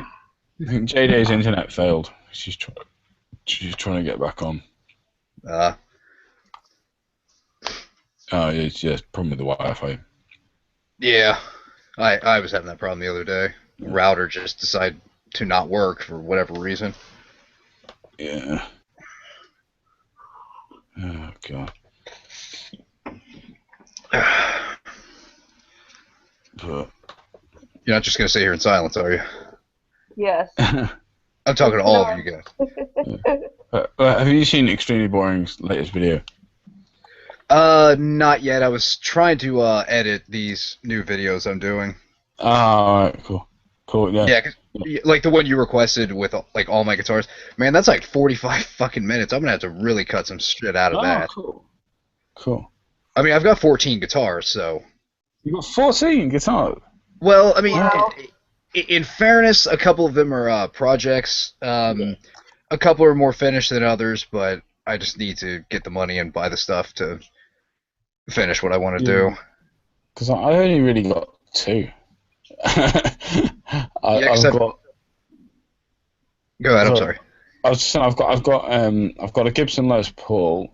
A Gibson, nice. Yeah, and I've got an Ibanez acoustic. I can't remember the name of it. It's a load of letters and numbers, but I've got a bass. I've got quite a nice bass. I've got a Redwood bass. That's about it. But that's my entire guitar collection. But, well, when I say 14, I'm including my basses with that. I have 3 basses. So. Cool. Yeah, actually, I have an old Ibanez. This one's really cool. Do you know like the history of Ibanez, like the lawsuit stuff? I know they used to make copies, didn't they, of Rickenbacker? Yes. Yeah. Well, they did a ton of copies. One of the ones I have is a Flying V, and I got it for free, and it had a hard shell case too. Yeah. Because the neck was broken, so I have to kind of mess with that. Is that called a rocket roll? Yep, that's what it is. Because do you listen to Husker Du? Not. I mean, I've heard them, but. Yeah. Bob Mould from Husker Du played a rocket roll, but everyone calls it his Flying V, but it is in fact an Ibanez rocket roll. Yeah. Husker Du were the guys who invented alternative rock music. They're so undervalued, but they basically invented the entire genre. It's amazing. Even I think Bob Mould was actually considered to be he was considered for being the producer for Nevermind by Nirvana, but in the end they picked someone else. But he was actually considered because that's how cool he is. But they did make these Flying V's, didn't they? These rocket rolls. Well, they were cheaper. I mean, Gibson at that time, especially, and now too. I mean, the quality has just plummeted. I mean, they charge so much for these guitars, and it's ridiculous. That's why I like Fender so much more. Yeah. Well, there's been an issue recently because someone's cornered the market in a certain kind of wood.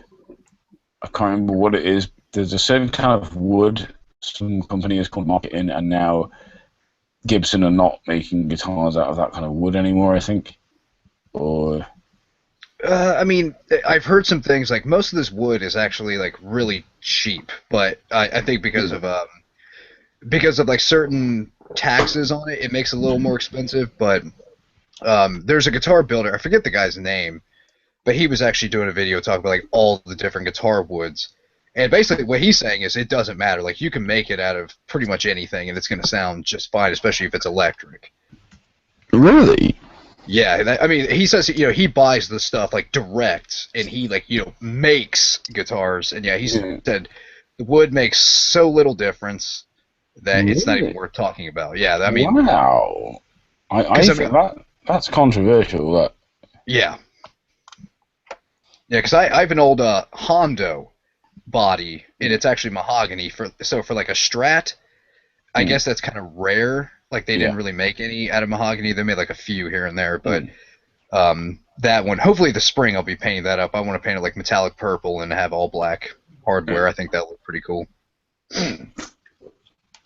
No, I mean the thing with the type of wood, as far as I'm aware, very much affects the tone, because even with electric guitars, I think people forget that. Yeah, I mean, I think it's I think it has to do with like sustain, but that's kind of it. Yeah, that's not important. Are you going to Liberal? Yes. Oh, sorry. Are we boring you though with guitar talk? No, I have to get up early tomorrow. I have a lot of work to do. Oh, sorry. Okay, well, thank you very much for joining us. Thank you for inviting me. No problem. Have a good See you evening. guys next time. You too. Yep, Yeah. I'll probably be here. Cool. Yeah, So it's you and I. Yes, yeah. No, yeah, I've always said the wood. I mean, I think people get the idea that wood is important for acoustic guitars. I don't think a lot of people get the importance of it for electric guitars as well. And it affects the whole vibration of the thing, and that's ultimately what you're putting through the pickups is what vibrates through the wood. Yeah, I mean, I think like to an extent, but I mean, when you're talking about like certain guitars, like my like Strats has like a swimming pool route, so there's like really not a lot of wood there. It's pretty much just all pickup, and then even like when you're thinking about like Gibsons, I mean, there's such a big route for the humbuckers. So I mean, it could. I mean, I don't know. I mean, that's what this guy says. I don't know this for a fact because I don't build them, so I can't say with any kind of certainty that is in fact the case. Yeah. Well, yeah, I don't know. I mean, one of the things I quite like about my Les Paul is the weight of it. Really? That's the thing I hate the most about them. Yeah. Well, that's the thing. Some people think, oh, that's trivial. And I think, well, it means it's easy to keep hold of it. It's not moving about all the time. It just has a kind of a decent weight to it. It can depend though. Like I used to sling my guitars a lot lower because of the strap I had than I do now. I've brought them up a little bit, and it's a bit easier on my back. But yeah, heavy guitars for a while, they would oh god, this is killing my back. But yeah, because I don't know if do you listen to Typo Negative at all? I've heard them. I've heard a couple of tracks. Okay, because the singer Peter Steele, he died. I want to say like in probably 2009 or 10, and that really like depressed me because that's one of my favorite bands. And I had just a Strat laying around. I'm like, what am I gonna do with this? You know, because I like customizing like all of my instruments, and then I basically made like a tribute one. It looks like his bass, but he used to use a chain as a strap, so I had a chain, and I'm like, this really hurts your collarbone. So like the weight can really mess you up. I mean, like because it's like a thick, you know, industrial chain. It's not just some little cheapy shit. You know, it's heavy. Yeah. Well, that's it. Yeah, I think it's trying to be comfortable while you're holding these things as well. Finding it like I don't like guitars to be too high because I've got quite long arms, so it's just really uncomfortable having it. And I just find I like it a bit lower as well because I can look at it a bit more. Yeah, I like it about at my waist, you know, so like I'm not putting too much strain on my arm and like my plucking arm. Yeah, but I've been trying to get into. Have you heard of Andy McKee? I don't know if. It sounds somewhat familiar, but I could maybe not. He's one of these body slap kind of guitarists. He does a lot of hitting the body of the guitar and does tapping. And he's a really good acoustic guitarist, and I've been learning a piece by him, and I'm trying to get into that kind of thing. And with him, I need to sit down to do his stuff. I can't do it standing up. Yeah, it's funny. It's funny that you say that because on the video where I'm going to be playing guitar, I have gone through so many fucking takes trying to play "Diary of a Madman" because I kept just messing up. That song is hard to play, and it makes you appreciate Randy Rhoads a lot more. Like once you're trying to learn that song, because like, man, this guy wrote this, and like he was just a metal guitarist, and he was trying to learn classical guitar, and it's hard. I mean, I think I went through at least 20 takes before I got one that's okay. Yeah. And that's just the intro of the song, because I'm just going to be playing like clips so I don't get dinged for like copyright or anything like that. Yeah. Well, so the thing. I might, when I finish learning drifting, I might put a video up of me doing it. I don't normally put cover songs up on my channel. I normally just put original material up, but it's such an amazing piece of music, and it's been taking so long to learn that once I finally got it polished off, I might put it up, because just for the hell of it. Because I don't know if I'd be comfortable playing it live, because it's such a mad piece of music. It's just really, it's one of those really complicated pieces of music to learn. That it's amazing though. It sounds really nice. It's a nice sounding piece of music, but I've got to sit down with it because I need to do the body slap stuff. I need to be able to hit every bit of the body. So I can't have it slinging down low by my waist, because I won't be able to reach the bits of the guitar I need to. So I've got to have it sat down. It's trying to get comfortable sitting with it so that I don't lose, because I've got to use my hands over here. I've got to try and sort of sit so I can keep the guitar so it's not moving about. Yeah. Because I can't steady it with my hands, because I'm using them to slap the body of it and everything. And oh god, but it's all a learning curve, I suppose. Yeah, I mean, then I was going to bring up another point about Les Pauls, because like SGs, those are technically Les Pauls. I'm assuming you know that, because I've heard that this sort of thing. Yeah, well, SG is a solid guitar, isn't it? So yeah. A lot of people don't know that. But... Yeah, so technically Les Pauls are a type of SG, yeah, but they're usually not. Because I guess like people complain about the weight, so they just made a solid one. Then I guess people were having trouble reaching all the frets, so they gave it like that double cutaway, and it's like a really deep cutaway. Pretty much the entire neck is exposed. So I mean, I don't know. I have like an Epiphone Les Paul, but I don't know. I mean, I can't justify plopping that much down on a real Gibson. Yes. Yeah. Well, and SGs, I mean, apparently are the biggest selling Gibson guitars, which is a bit surprising. I would have thought. I'm not shocked by that. I would have thought Les Pauls would be, but I think possibly because they're more expensive. Maybe that's what balances it out.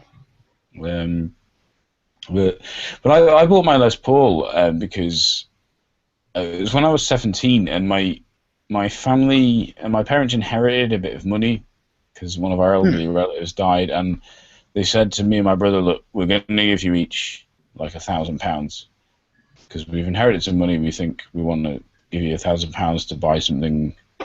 And my brother bought some computer or other, and I was like, "I'm going to buy a Les Paul because fuck yeah, I need a decent guitar." Yeah, so I'm good call. I mean, might as well buy a good name brand guitar. So yeah, I just went and bought myself. I mean, it was 930 quid for the guitar. That was second hand though. I mean, it would have been about 1,500 quid. If it was brand new, but that's good. And it still lasts. Now I'm still playing it now. A few years ago though. I broke it. Fortunately, I was able to fix it. But that was what broke? Was it like the headstock or something? The headstock, yeah. I was trying to be Pete Townsend, basically. Oh yeah. And I thought I'll make it look like I'm smashing this, but I'm not. And then the headstock came off. I was like, oh fuck! It sort of sprayed off of that. But I just glued it back on. It was fine. Well, but that's such a common problem because they use like those two pieces, to get like that angle. Yeah. Which I mean, again, that's why I like Fenders so much. I mean, because Fenders, like, I've like never seen a neck broken on a Fender, unless someone was like trying to do it. Yeah. And then also like because they're bolt-on necks, you can easily replace them. That's the thing. Yeah. And then look. Yeah. They also used to do like that sideways fretting too, which I wish they still did that because that's actually really cool. That's a good idea. And like a lot of people, they don't even believe it actually existed. They're like, no, that doesn't sound feasible. No, I don't believe that they actually did that. But apparently, yeah, they did. And like frets never came loose because of the way they did it. Because they just shot them in from the side, so it basically made a channel instead of like just hammering them in. But And actually, I got a Squire Telecaster because I wasn't even sure if I'd like Telecasters, and I was playing that. I'm like, damn, this thing sounds great. Yeah, I really want a Fender now. It's surprising with Telecasters. Everyone thinks they're going to sound like chicken wire. No, they sound great. Because they've only got, I think they've just got one pickup or two.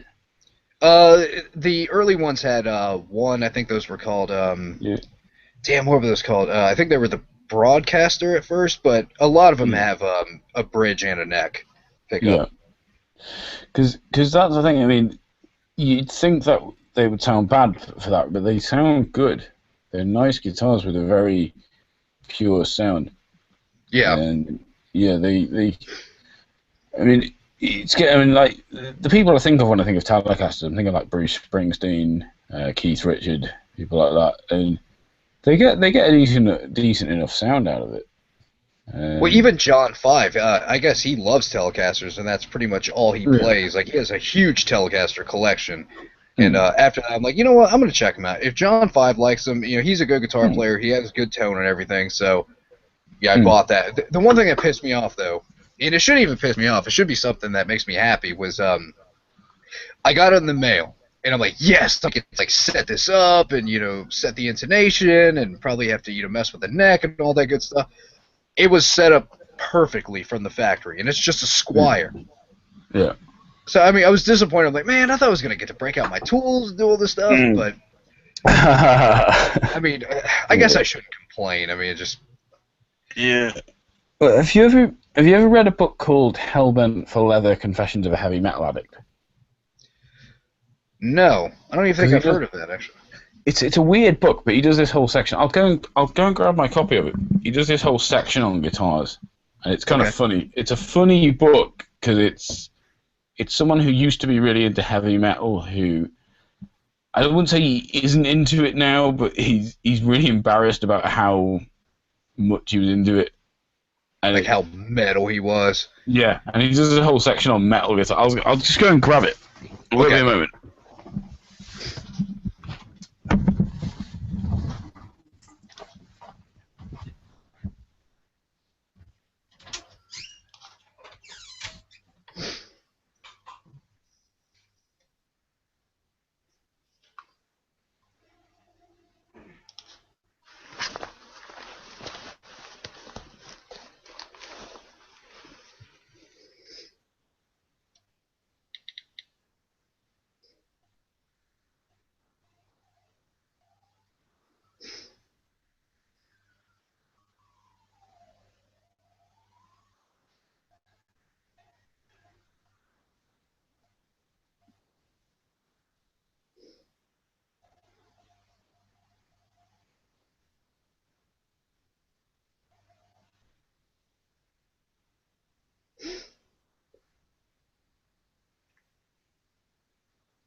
Sorry.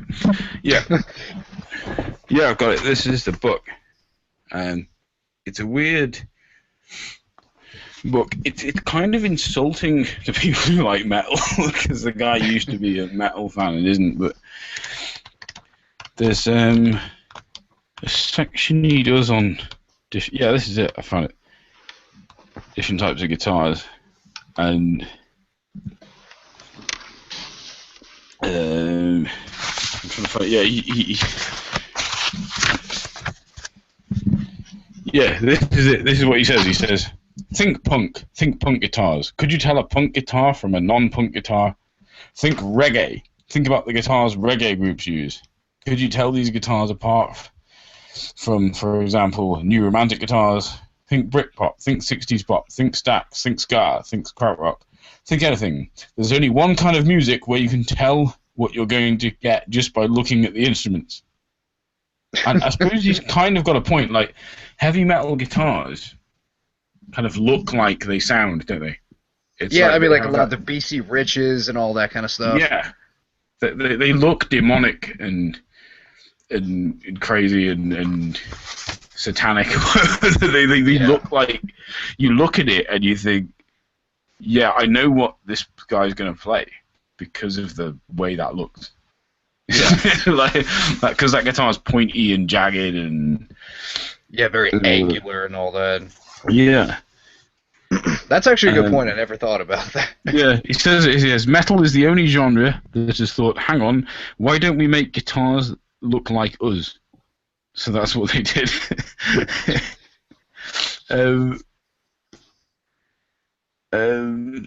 But there's a bit, yeah. The thing he says about Telecasters, well, he says there's a picture of a BC Rich there. Yeah, you can see the BC Rich at the top. He says, this is a BC Rich Warlock guitar, an early metal prototype. It's not as modern as it looks. These guitars date from the early 70s. I've always been deeply fond of this model. It's not as ostentatious and zany as others we've seen. I think it retains elements of classicism. Joe Perry from Aerosmith played a red. Yeah, so he's on about all these, and he looks at the Explorer, which was popular, yeah, with the new wave of British heavy metal. Yeah. And of course, I mean, people like James Hetfield have the Explorer, don't they? They have this. Yeah, it's made by, what is it? Yeah, ESP or whatever the hell. Yeah. But yeah, with Telecasters, this is what he says. He says, this is another design classic, the Fender Telecaster. Jimmy Page used to play one of these before he switched to the Les Paul. Its most famous devotee is the boss himself, Bruce Springsteen. It symbolizes everything he stands for: a complete lack of pretension, no frills, simple plain shape, hardy, manly. It makes a noise that sounds like chicken wire and positively thrives on sweaty forearms. You don't come across them very often in heavy metal. I once bought a second-hand Telecaster off a guy in a junkie flat in Muswell Hill. I was selling my Les Paul going in the opposite direction from Jimmy Page, and we got into a discussion over the pros and cons of both guitars. Because the great thing about Telecasters, he said, is that you can chuck them through a wardrobe door and they come out fine the other side. You can do anything to them, whatever you like, and they can always fucking take it. Yeah, I mean, it seems like because they're just like when you have like those weird like bodies, you know, because they have to glue on the sides. It seems like they're really prone to breaking. Mm. Like I mean, Telecasters, Strats, you know, SGs and all that. I mean, that's just, you know, a solid piece of wood. So I mean, you're not going to really have that many breaks. But yeah, I mean, but there's a whole industry around guitar repair, so which is actually like my dream job. I wish I could do that. Mm. Oh yeah. Well, there was this big popularity as well, wasn't there, for left-handed necks on guitars as well? Yeah, I always thought that was kind of bizarre. I mean, it looks kind of cool sometimes, but yeah, I mean, I always thought it was a little odd. I'm like, are they trying to do like a Jimi Hendrix kind of thing where they're just turning a left-handed guitar to the right or whatever? Yeah, I would just find that annoying as hell. I mean, putting your hand underneath the tune. Yeah, it's just so like weird. Like, yeah, he does something on here. The reverse pointy. He was talking about how pointy headstocks had to be cool, and he shows the left-handed neck, and like, this is the reverse pointy. The one kind of neck. I wish I could get a guitar with this. I really wish I could because it's so 80s. Is the necks with no headstock? Oh yeah. That's That very, is, yeah. it's And all very the tuning 80s. keys are at the bridge. Yeah, or get like some kind of white, like I don't know, like a Thunderbird bass and put like some kind of animal print strap. That's so 80s, and I want something like that. Yeah. Well, I was thinking like Bill and Ted's Excellent Adventure when he gives them those guitars at the end. And those are pure 80s guitars. There's Yeah. like, small as you can get them with as much stuff trimmed off and so yeah, and all the tuning keys are at the bridge and yeah. That was going to be the way of the future. Oh no, we're not going to do headstocks anymore. Tune it at the bottom. Tune it on the bridge. That's a lot better, isn't it? Which it isn't, but I mean, Yeah. well, I mean now they have those ones that you don't even like wind the strings. It just like pulls the string, and I guess it's like 99-to-1 tuning ratio. So I'm like, that's actually pretty awesome. Yeah. I think those are like Steinbergers, I think is what they're called. Yeah. All the girls left, man. Yeah, I know. Well, Sucks. everyone left. Well, Extremely Boring should be back soon, hopefully. Oh, yeah, you know. Got her beer. She seems to drink a lot, but she doesn't really talk when she's drinking. Yeah. Yeah, that's it. You need to get her to talk more. I mean, drinking is good. Drinking is a good start, but... Yeah. Because, I mean, when I'm drinking, I mean, I won't shut the hell up. Even if there's no one around, I'm still, like, talking to myself and, like, telling stories and, oh, what am I going to say tomorrow with, like, in this situation or that situation? Yeah. Well, that's the thing, isn't it? I think, especially in the interest of feminism as well, we should be trying to get women to talk more. Yeah. Well, the last time, like, when you, I think you kind of dropped out for a second, or, like, I think you had to go to the bathroom or something, but, I was telling them, like, come on, you guys can talk, and they're just, like, laughing. I'm like, come on, just say something. You guys both make videos. You should be able to talk. Yeah. Well, that's it. I think, yeah, it's trying to get... I'm trying with my Hangouts to try and get a bit of variety to the conversation. Trying to get it, so it's not just the same people dominating the conversation, but it can be difficult because otherwise you want to just let people talk. In an ideal world, just let everyone talk. Yeah. But it's not always easy for people to speak their mind. But yeah, it's something to work out. But it's weird. Yeah, I find drinking makes me more talkative. I'm actually like when I'm not drunk, or I'm not drinking, I'm actually very kind of introverted in a lot of situations. I mean, that's the thing. Since I had to work retail for so many years, I had to just learn how to talk. Because I was very, very shy as a kid. Like, I didn't want to talk to, like, anyone. And I kind of broke out of that. And then, having to work, with customers, kind of forced me to, talk. And I'm so much more comfortable, like, in front of cameras now. Like, when I first started doing videos, I was nervous as fuck. Now I'm just like, whatever. It's just a camera. I mean... I'll just let the shit flow. Yeah, well, I think for me, like I've run into people who used to know me when I was younger, and they're quite surprised at how much more outgoing I am now. Yeah. Than I used to be. But oh god, when I was a kid, I was so like scared of people and interacting with people. And now I'm just like, fuck it, whatever, I'll just do it. But I do find that even now, though, like, I'm quite quiet.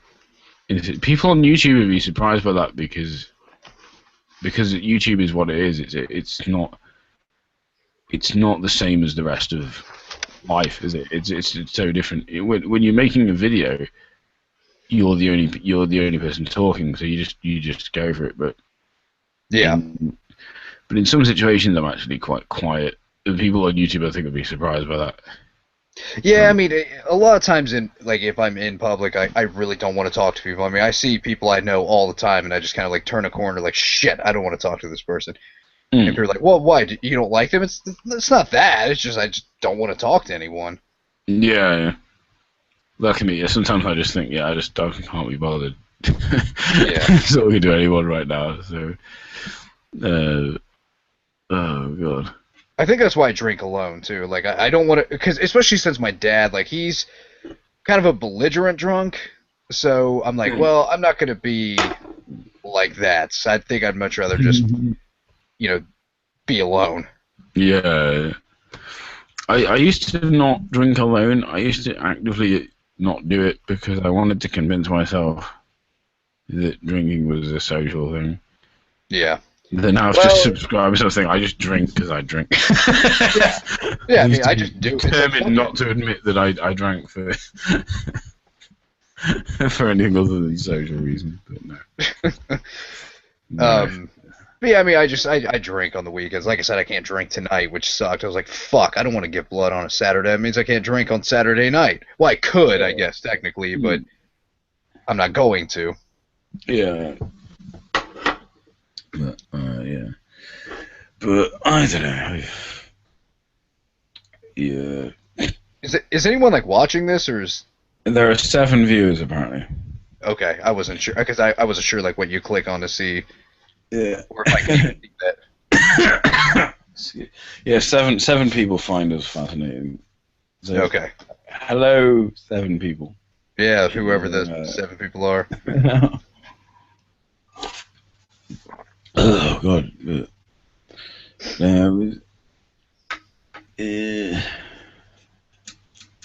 Did you play? I'm getting drunker yet. What were you gonna say though? I'm sorry. I was gonna say, do you play in bands then, or? I used to.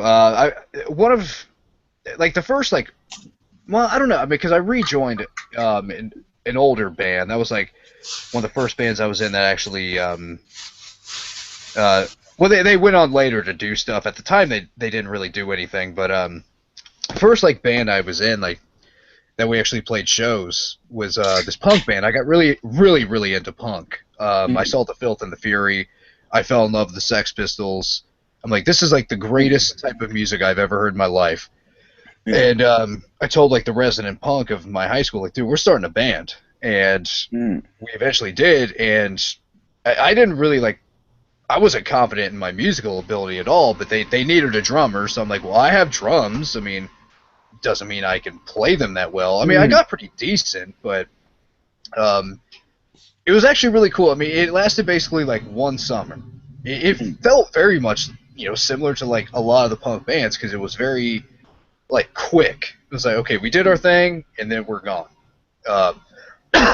Then I rejoined an old band. I was in there for a few years, and then I just kind of, I don't know. I mean, just things. I mean, we were doing pretty well, but just I kind of didn't have the time for music anymore. Yeah. Which sucks. I mean, I had fun. I mean, because for a while there, we were just a 3-piece band. We just had a drum machine. It was like me. I was on bass. I was on every instrument at one point or another in that band. Yeah. Because, I mean, it'd be like, oh, well, we lost this guy. Because when I came back, they were thinking about kicking out the drummer. And then it's like, well, no, let's keep him. Well, then I could play rhythm guitar. But then we lost the keyboardist. So it's like, well, I guess I could play keyboard again. And then we lost the bass player, so can you go back to bass? Then we got the bass player back, so can you go back to rhythm guitar? And just back and forth constantly. It actually sucked. I mean, they were happy. Like, we like that, you can just go from instrument to instrument and, like, know what the hell you're doing. Because there were a few times, even when I was supposed to be on guitar, I had to bring my bass amp and everything, along with all my guitar stuff, just in case the bass player didn't show up. Yeah. Oh, God. That was a pain in the ass. What are you saying, sir? I just say that was a pain in the ass. Yeah. Having to lug all that stuff around, it sucked. Well, I play bass in a band now, but I can't. I used to be like the guitarist and the singer and the songwriter in a band. I'm so sick of that. I still do write songs. I play them and everything, and record them, and I do still go around like the open mic circuit and sell CDs and stuff. But oh God, I'm so sick of trying to be the driving force of a band. It just pisses me off so much, and so that's why I just decided to play bass in someone's band instead. Well, one thing I sucked about the last band I was just talking about, the singer. I mean, he wanted to be the driving force, but the problem is like he didn't know what the fuck he was talking. Like he got mad that like we wanted to bring our amplifiers. Mm-hmm. If you can accept that, I mean, if you can imagine someone getting mad about that, he was like, we should just direct connect to the house PA. I was like, for what? Well, that's what most professional bands do. I've done the research. No, you haven't. I'm like, amps are a pretty important part of a sound. Yes. But no, he wanted to bring like props and shit.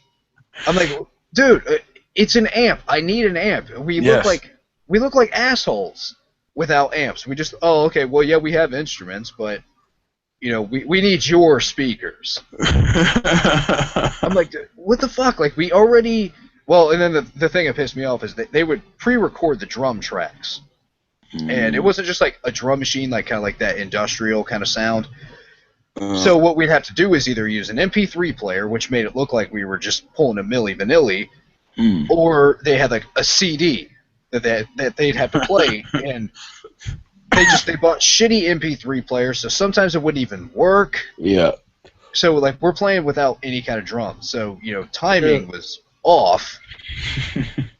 It just I don't know, like it pissed me off that you know we had the equipment that we needed, but he insisted, no, we don't need all that shit. Yeah, and it's just oh God, I like personally for me, I'm so sick of playing in bands partly because of all this kind of stuff. It's all this internal politics and all this trying to get people to show up when they're supposed to show up, and it's just so antagonistic that. Oh yeah, it gets irritating real quick.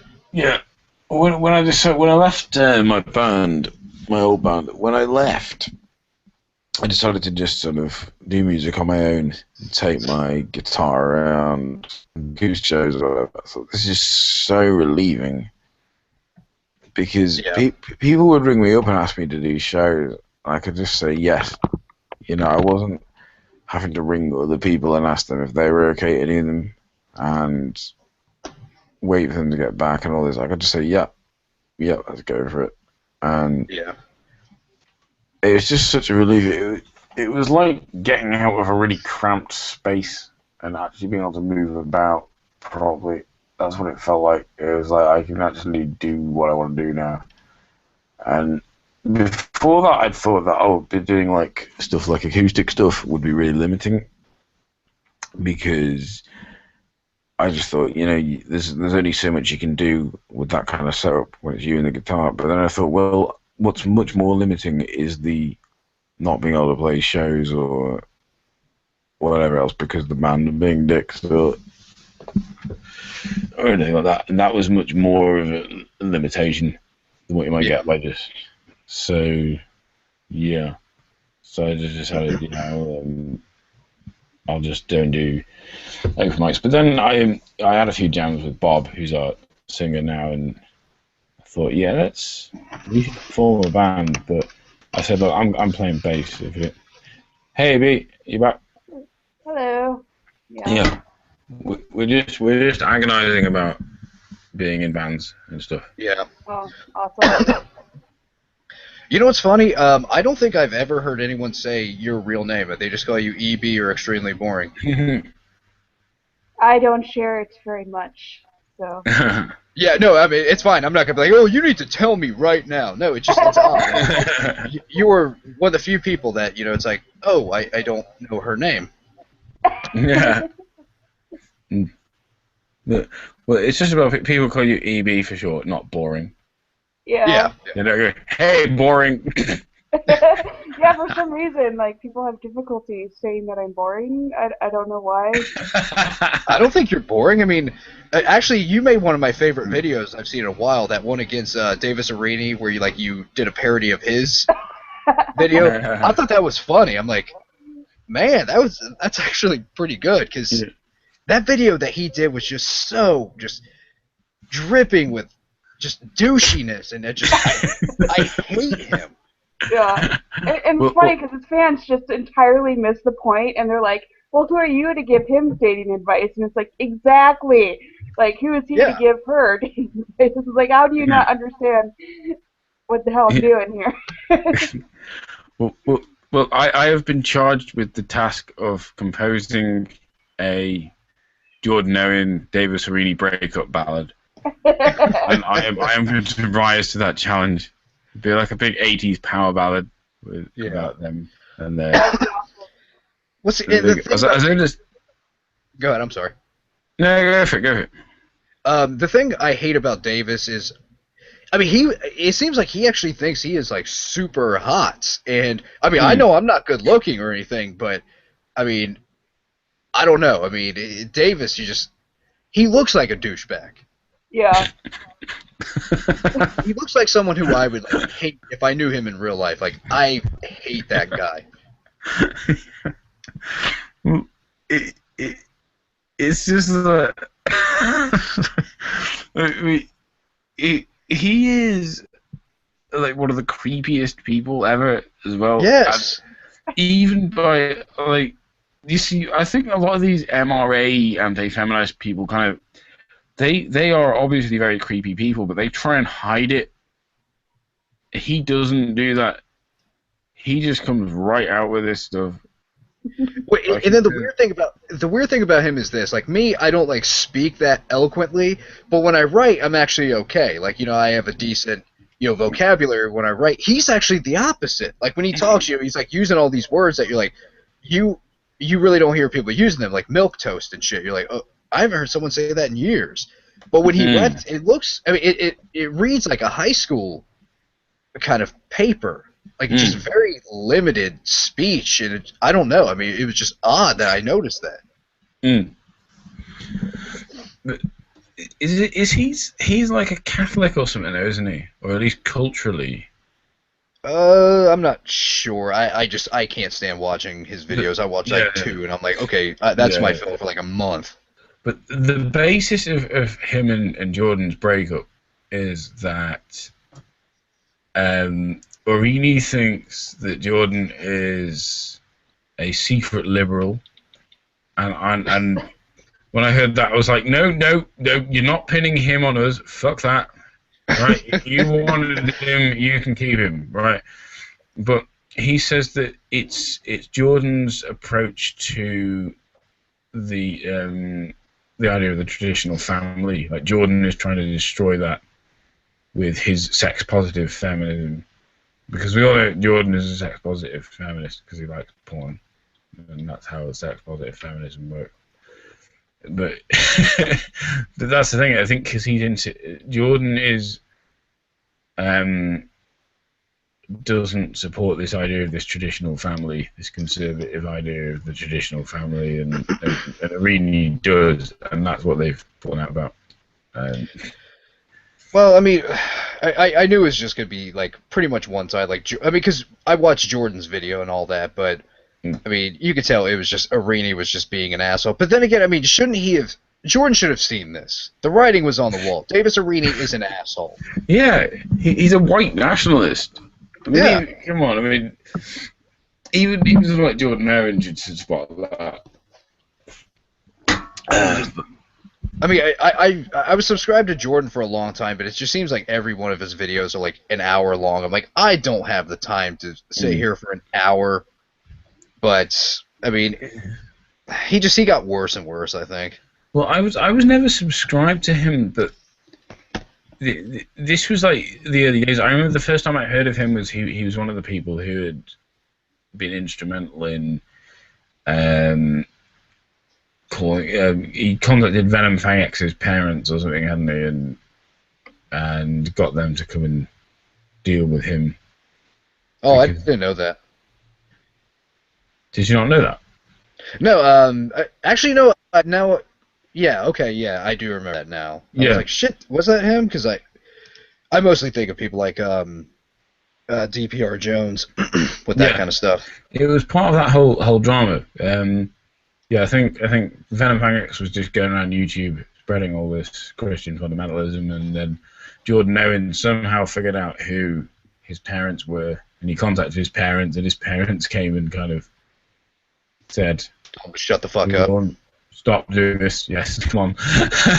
and you think, I mean, that was kind of underhanded. I mean, I'm kind of glad in a way because Venom Hangout is horrible, but it's kind of underhanded to go and contact someone's parents to try to stop them making YouTube videos. And yeah, it is kind of fucked up. Yeah, but I think that maybe won him some credibility within the YouTube not believing in God community, and then he started promoting all this Ayn Rand kind of crap. Yeah. It's just absolute horrible bullshit. I had never heard of Ayn Rand before. Well, see, I have because I read a lot of like Anton LaVey, because for a while there, I was like one of those dark youths, and I'm like, okay, well, I hate religion, so I'm going to be like the opposite of Christianity, and I'm going to be a Satanist, and so I'd heard of it then, but then I just realized I couldn't reconcile that with my liberal beliefs. So I'm like, okay, one of these has to go. Yeah, Ayn Rand is horrible. She is unknown in Europe, though. That we just don't. She's not someone we've ever heard of. I'd never heard of her before I came to YouTube, and I was like, who the fuck is this? Well, it's funny that she's from another country. She's telling us that we shouldn't listen to anyone else, but we should listen to her, someone from another country. It's like, okay, well, people in this country, we're kind of odd. Like, we don't really listen to anyone but ourselves. Fuck these other countries. Universal health care, that's a bad idea. I know it works for you guys, but for us, nope. Yeah. Americans, we're fucked up. I mean, we're just so much shit every day. You're just like, man, we suck. Yeah. Oh, what's the thing is, her whole approach to life just seems to be selfishness, really. It is. That's what it is. Like, fuck everyone else. Yeah, and it escalates with like the YouTube atheist narrative. That is basically their whole approach. It's all this libertarianism and this rounding and objectivism. It's all just selfishness, really. Well, the skeptical heretic, I think he has the best way of summing it up. He said, it basically works like this. People get by on their merits, and if they can't get by on that, fuck them. Yeah. Yeah, like pretty much. That's the best way to sum the whole thing up. Yeah.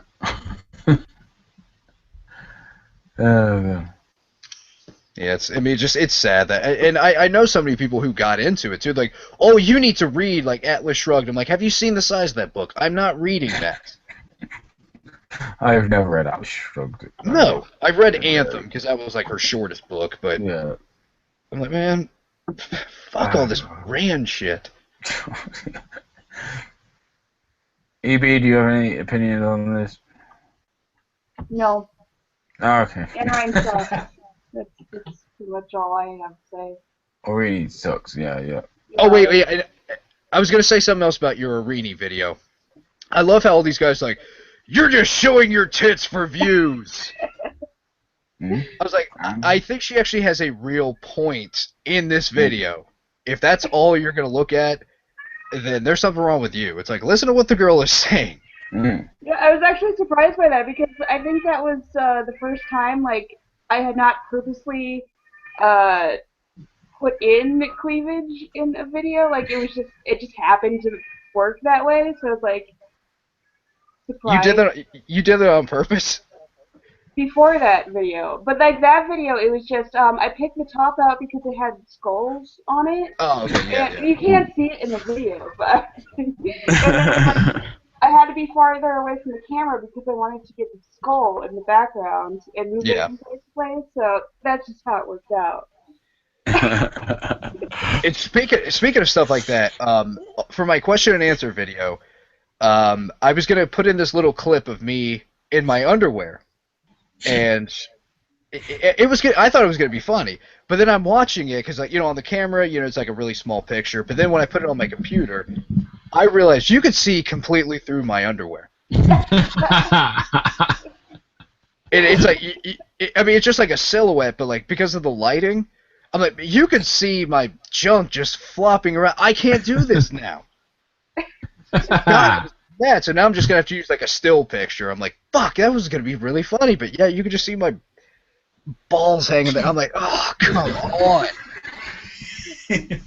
I was so mad about that. You can always try it again. Well, Yeah, I mean, try what's the thing is, like, I was like looking. Well, first off, I was looking at my body, like, man, I look like Captain America before the Super Soldier Serum. But like, I had like done some push-ups. Like, I want to make me like look really like kind of gross and veiny, and it didn't really work out that way. But yeah, I think I'm gonna have to redo it with like black underwear or something.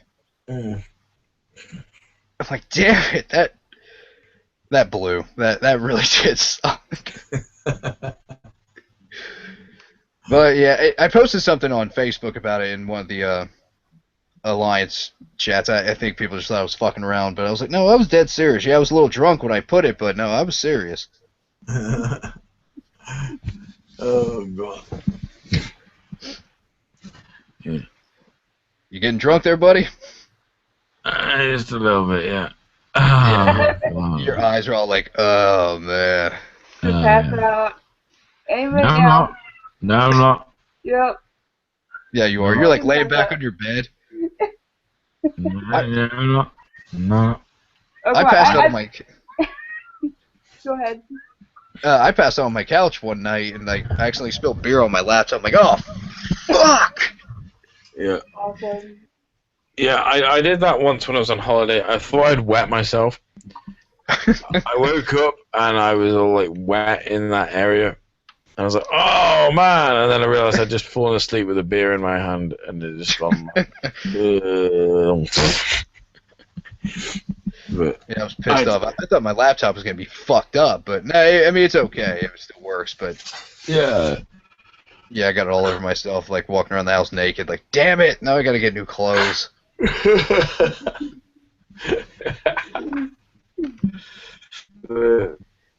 a good thing I live where I live now, because my last place, the house is like 100 years old, so there are a lot of windows because there's no air conditioning, and you could just see right through those windows. I'm like, damn. I hate living in areas where you can see through the windows. I know. Oh. Lie it. Yeah, I agree. I think you're lying. Yeah. I think you like copying a slide view through people's windows. What? I know Yeah. that was pretty unintelligible. I said I think you like copying a slide view through people's windows. Well, not when people are looking through my windows. So. Oh yeah, that's bad. Yeah, yes. Yeah. When you're on the receiving end of it, yeah, it's bad. Most people probably just think I look disgusting because I'm all pale and my chest hair doesn't quite grow on one side because of my birthmark, and Yeah. yeah, so I'm not like the most flattering looking guy. I mean, I'm built really weird. Like my legs are super muscular. Like, I mean, they are just like rippling with muscles because I walk all the time and they've always been like that. But my upper body, like my arms are really thin. It's like skinny arm Rob Lowe. Oh, good. Well, the thing is, because I do a lot of exercise, but I haven't done a lot of cardio recently, which is why I probably look a bit flabbier than I might have done. But I've got a lot stronger because I've been doing a lot of weight training. So I'm, in some ways, I'm stronger than I was, but also flabbier than I was. But, Well, I mean, I'm getting older, so I mean, yeah, I've noticed that, my body isn't. I mean, I used to be like 118 pounds, so I mean, I was really small at one point, but now I'm like 130, so I mean, it's not a huge, weight difference, but. Yeah. I'm trying to get back into karate. I want to get back into martial arts because that was cool. I mean, it's painful, but for exercise wise, it's really good. But it's just finding the time to do it, really. But, yeah, that's my problem. I don't have a lot of time I can do stuff anymore. it's finding the time and the problem was the class I was attending was the guy really changed his whole format and he wanted people to commit and pay monthly. I was thinking, oh god, I don't know if I can do that. I was paying per session before, but I couldn't always attend every session. And he's like, oh, I want people to pay monthly. It's like I don't know if I can, I don't know if I can attend every week. Yeah. But yeah, we'll get back into it eventually. Yeah, it was cool. So, yeah, so you say. But damn, you were just about to pass out, aren't you? no. Yes. I know, Nope. you're getting all like droopy eyed and shit. Like, Yeah. No, I'm still awake. I'm still here. I've been awake for over 30 hours. 30 hours? awake. No way. Yes. And I'm drinking. I haven't drank as much as you, but I'm gonna get there. So you're gonna pass out first. No, you're gonna like pass out in 5 minutes. Well, to be fair, you do keep sneaking off. Yeah. I mean, how do we know you're not napping? I'm not napping. Yeah, I you're drink gonna be alcohol. awake.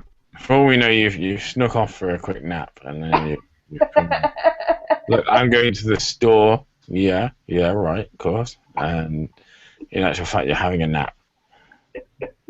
Oh no, I'm wide awake. So yeah, but first, I mean, have you monetized your foot fetish video? What? Have you monetized your foot fetish video? Yes. Oh yeah, good idea. Because there's gonna be a fortune made from foot fetish. Yeah. Probably not. Like I thought about not doing it because it's only like a minute long. I was like, I don't know, like. Yeah. But it's like, what the hell? I'll monetize it. It'll probably like get flagged and turned into like an 18 plus, and then it will be monetized.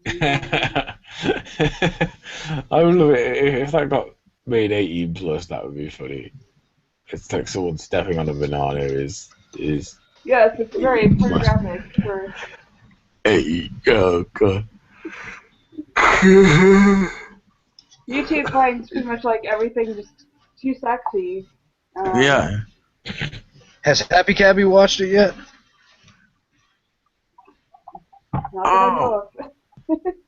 What? Does he have a foot fetish? Oh yeah, he was like on some kind of blog TV or something. He was like asking all these girls to show their feet. Really? Yeah, he's kind of a weirdo. I mean, do you remember Crazy 316? The name rings a bell. That black Christian dude. Oh, yeah, that's probably where the name rings a bell from. Yeah. Yeah, he had a really big foot fetish too, and he was like trying to defend it, like, well, because he assaults gay people, but you know, him having a foot fetish. I mean, he was trying to justify it, like it's. I mean, I don't care if someone has a foot fetish, but Yeah. I mean, I don't get it, but It is weird. well, yeah, it's because you haven't watched Extremely Boring for you. If you watch it, you'll totally get the foot fetish thing. well, I have a foot fetish. No, I don't. Feet. No, I have a fetish for blue-haired girls. What do you think about that? Oh wait, she's not here. Fuck. I was trying to embarrass her, but feet. Yeah, it's this weird thing some people have for feet that is. I don't know. I suppose whatever floats your boat, really. yeah, I mean, call me vanilla, but I'm not into like all the weird sexual shit. I mean, I guess I'm boring, but whatever. Well, to be fair, when it comes to stuff like that, like weird kinky stuff, like some of it I totally get, but some of it I just really don't. Like, I just feel like, no, I don't get that at all. I don't understand at all what is like arousing or anything about that. In some cases, I just think that's just no, like golden showers or whatever. Like, who the hell wants to be pissed on?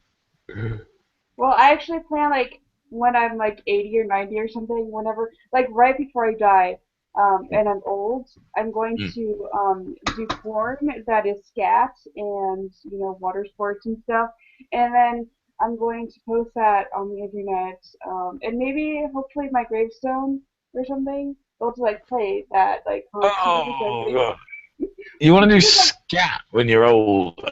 yeah, because I Uh, want to gross people out. Like, not just gross people out because I'm old, but just like super, super gross.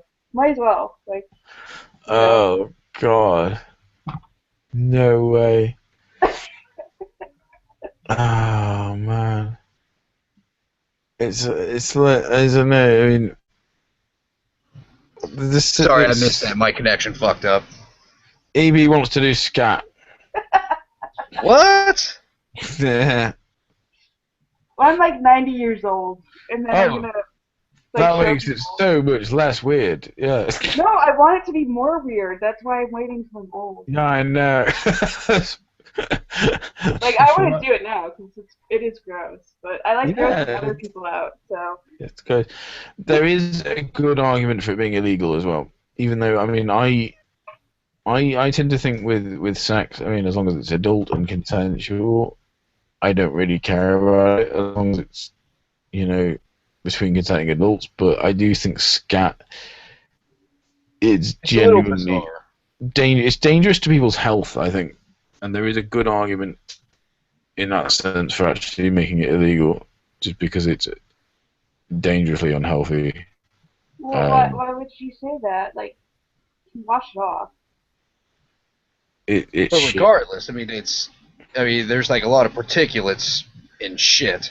Yes, it's shit. Yes, there is. That's what I mean. There's a good. I don't know if someone really wants to shit on someone else or something. I mean, I don't particularly care about that, but I do get that there's a good argument to be made for saying they shouldn't, because it can genuinely spread disease. And Well, I suppose like if you're old, it could get stuck into your wrinkles and harder to get out, and then you're like stuck with shit all over you, and that could spread disease maybe like that.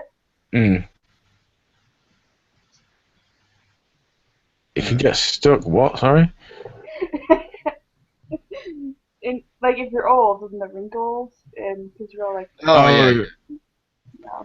Oh, no. you've thought about this way too much.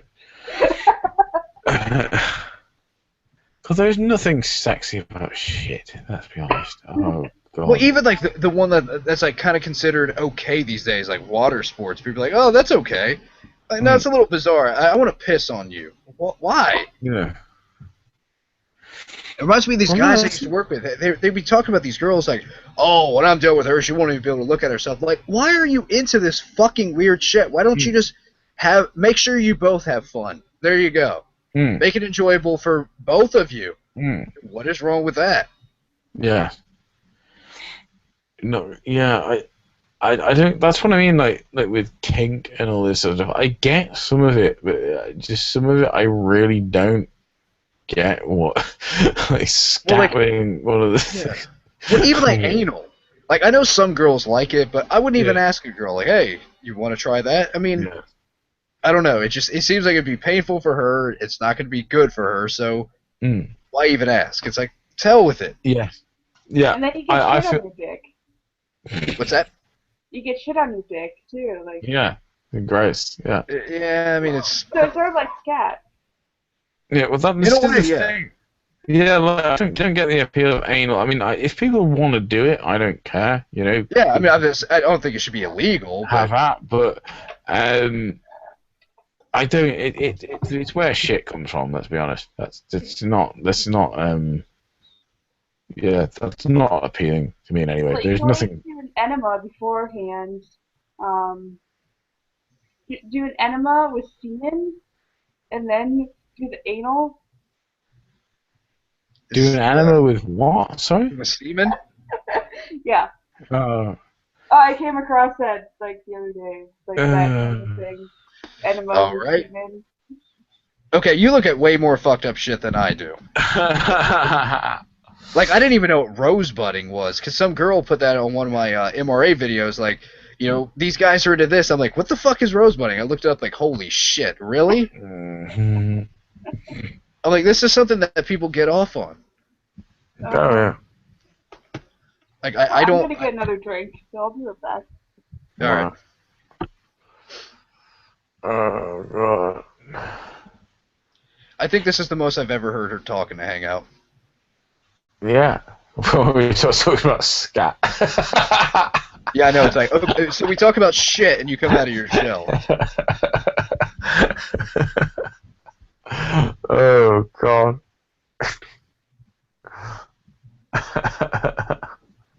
Is anyone else even still watching this? We have 8 viewers. Oh, that's more than before. Yeah, but I've got to be honest, a lot of these hangouts, I mean, if you keep checking back, they've got quite a few years. Is there any way I can check that, or is it only for you since you're hosting it? I think you might be able to check on YouTube. Oh, okay. But yeah, I might tell you the low. Yeah, I get the feeling you're just about to pass out. No, wrong. Yeah. Wrong. Still here. Barely.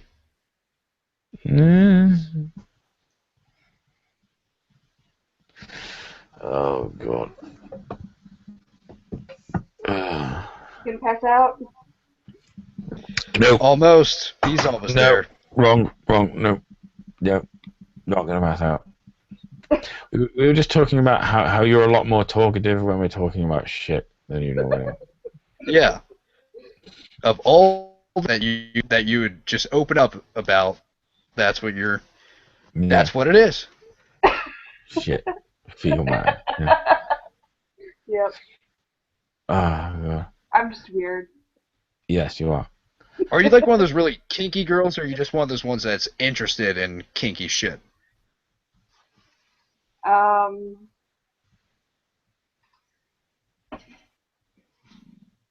What's the difference? Well, like, you know, like reading about this stuff. Well, the scat stuff, like, part of it's just that I like gross things. It's not, like, sexual. Like, the really gross stuff I'm not, like, actually into. I just like to gross people out, and I like looking at gross things sometimes. I don't know why. Is that why I heard you fart in one of your videos? Did? It sounded like poof wee. I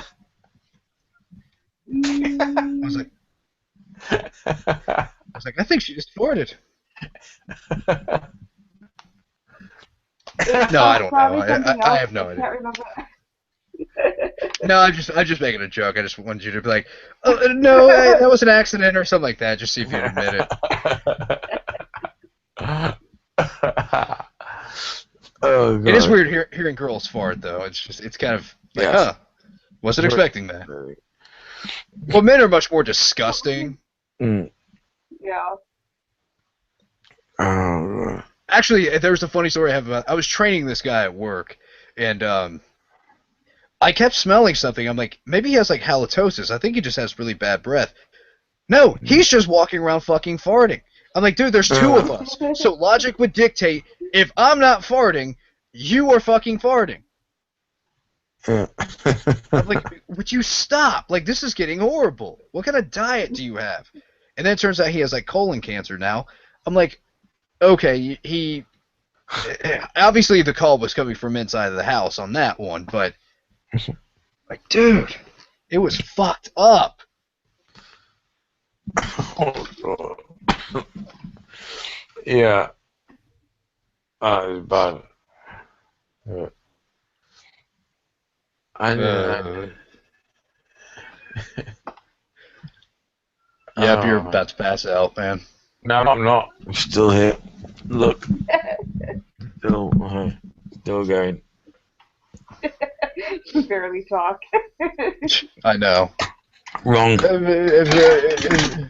Sound like Ozzy Osbourne and shit. Oh,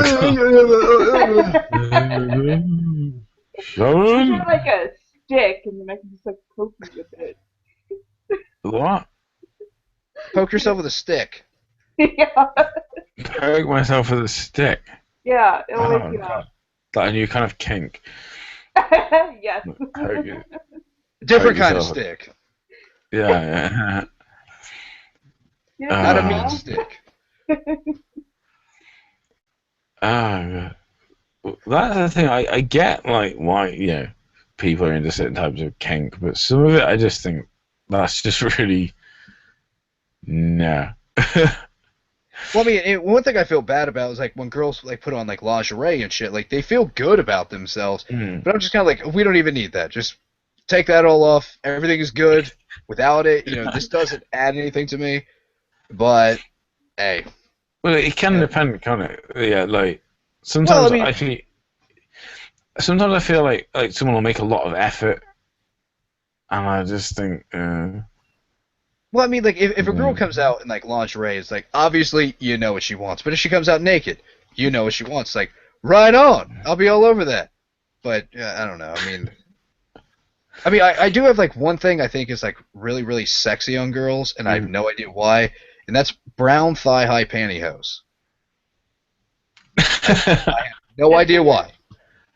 I mean, no, I don't have, like, a fetish for it, but, like, if I see it, I'm like, that is hot. The same with like hoop earrings, like really big hoop earrings on girls, I think is hot for some reason. I cannot explain why.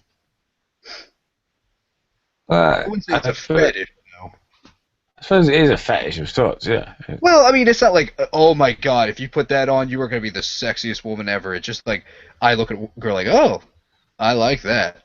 I mean, it's not like a girl is automatically attractive if she has one of those two objects on. It's just like, if they're attractive and they have that, it's like, wow, that looks really good on her. Yeah. Maybe it is a fetish. I don't fucking know. Yeah. I see.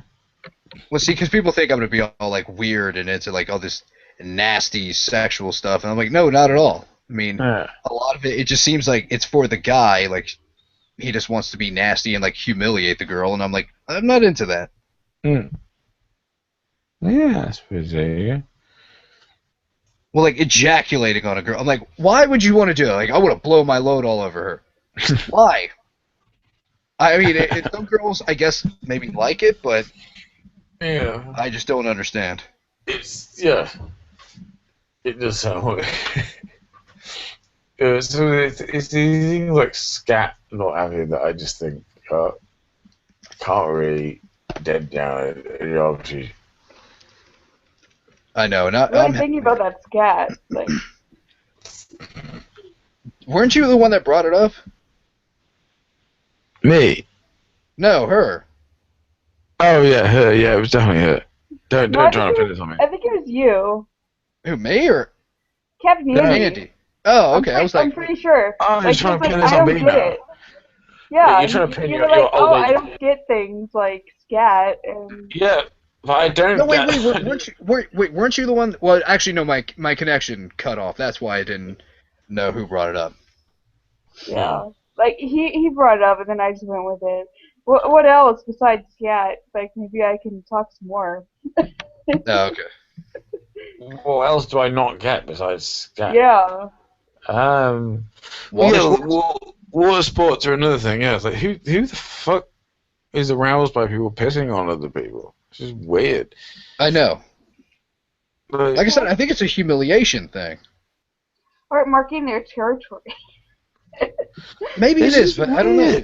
It's just like who the hell wants to be pissed on, or who wants to piss on other people? Or just to try it. I mean, I don't even think I would try. I don't even think I would propose it. I don't think I could. I mean, how How weird would that be? Like, hey, baby, can I piss on you? That wouldn't be that weird. You don't think that would be that weird? No. Have you done it? If a guy was No. having, if a guy was having Oh. sex with you, like, is it okay if I piss on you? You'd be okay with that? Like during sex? That might be a Yeah, little weird. no. It I'm should not be just like, before If you- sexual activity. what? Why? Hang on. Be Hang like on. normal conversation. You'd like, be okay with asking, but not doing. Well, Oh, you okay, have to okay. ask I see what first. you mean. Okay, I thought you meant like he would piss on you first, then you have sex right afterwards. Yeah, I think she means it wouldn't be weird if they ask. Okay, like if you Yeah. predetermine like, okay, tonight, is it okay if I piss on you? Well, we're doing it later. Okay, I get it now. I'm like, but even then, I would be weirded out. I'm like, Yeah. even if a girl was like, "Do you want to piss on me?" I'm like, "No." Can I piss on you? Do you want to piss on me? Okay, yeah. That's the thing. Piss Because it's you. not- Piss is not sexy. This is the thing. It is the opposite of sexy. It is piss. It doesn't have to be sexy. Yes, it does. Right? No, it doesn't. Yes, it does. You can Right. do it just to say you've done it. Why the fuck What would are I you want gonna to say I've done it? Why would I Yeah, who want you gonna tell? Like, I'm gonna be going around to all my friends. Hey, I pissed on someone. Yeah, what just to say you've done it. Like what? They're gonna have like 50, People who piss on me. and they're gonna have like 50 questions. Like, did she say it was okay, or did she like it, or did you just do it, or did you piss on her face, or what? Like, there's too many questions involved, and I don't want to answer that kind of weird shit. If you're just like, yeah, I got laid last night. Okay, awesome. There you go. It's like, I mean, well, then again, there are questions with that. Did you give it to her good? I gave it to her well. Dude, that's something that I don't get. Like people who ask you a million questions about your sex life, like they'll ask you if you if you say you had sex and stuff, they'll like want details. I haven't come across that in like a really long time, but I remember when I was a lot younger. Well, Like- yeah, it comes from virgins. Yeah, it's like really intrusive, and it's like I don't know, it was sex. Like We you did want me it, to yeah. write a story about it? Yeah. I It's this weird interest some people have, though, isn't it? In like some people's sex lives. It's like I don't really.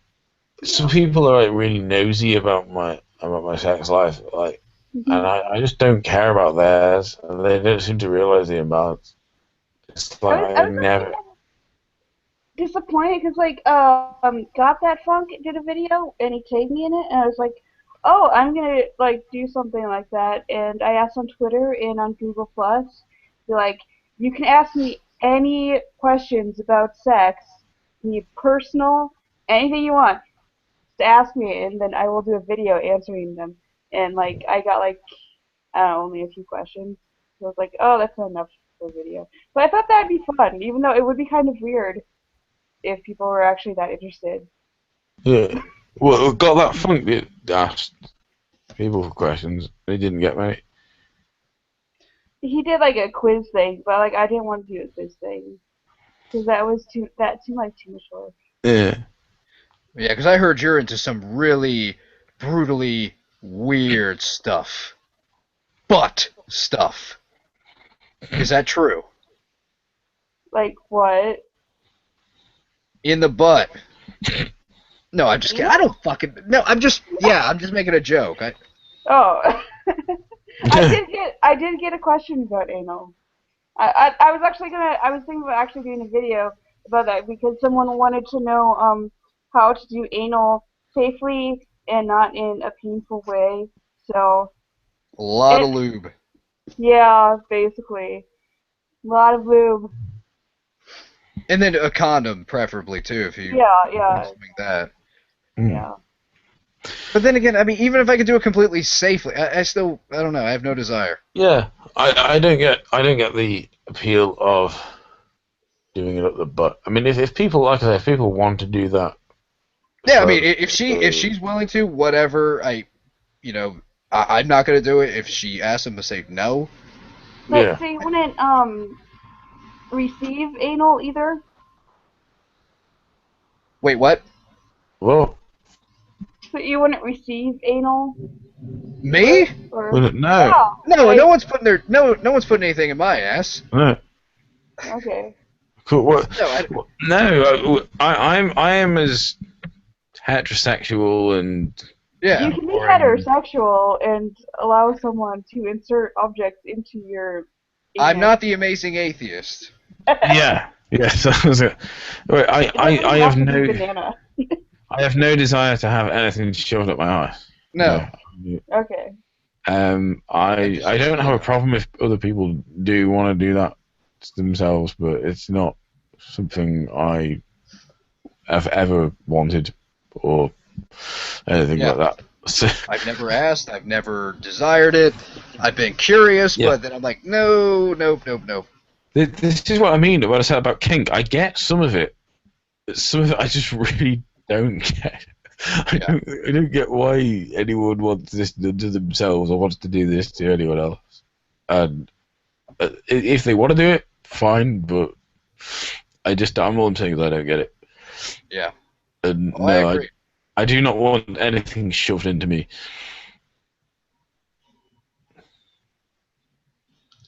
So what do you think, EB? But what? Are you open? You're asking us. Hey, you're asking us. About what? Would you, if a guy was like, "Hey, can I put it in your ass?" Would you be okay with that? Because you asked yeah, us. I've done that before. I would probably Oh. not likely do it again because it's not like at best it's kind of like It's Yeah, it's gross. it's Yeah. not really my. It's not gross. It's just not Yes, really. it is. But like I'm like one of those people that's willing to try almost anything once. Like scat when you're 90. Yeah. Yeah, when I'm 90, like old and dying, I'll try it. But at that point, you might as well. Well, that's just the thing, though. There's some things I just don't want to try. Like, I will try things if they appeal to me, but it's this idea that, oh yeah, let's try everything. It's like, no, some stuff is just gross. That's Yeah. okay. That's okay. Yeah. Well, fucking better well be okay, because I don't care if it's not okay. If someone's like embarrassed that I'm like, no, I don't want to put my dick in a girl's ass, then oh well. Yeah. Yeah, there's I just- nothing sexy about assholes, in my opinion. It's like, no. Wait, did you say Poo. ass? You guys usually say arse. Sorry, arseholes, yes. There you go. No, it's where shit comes from, and therefore it's not sexy at all.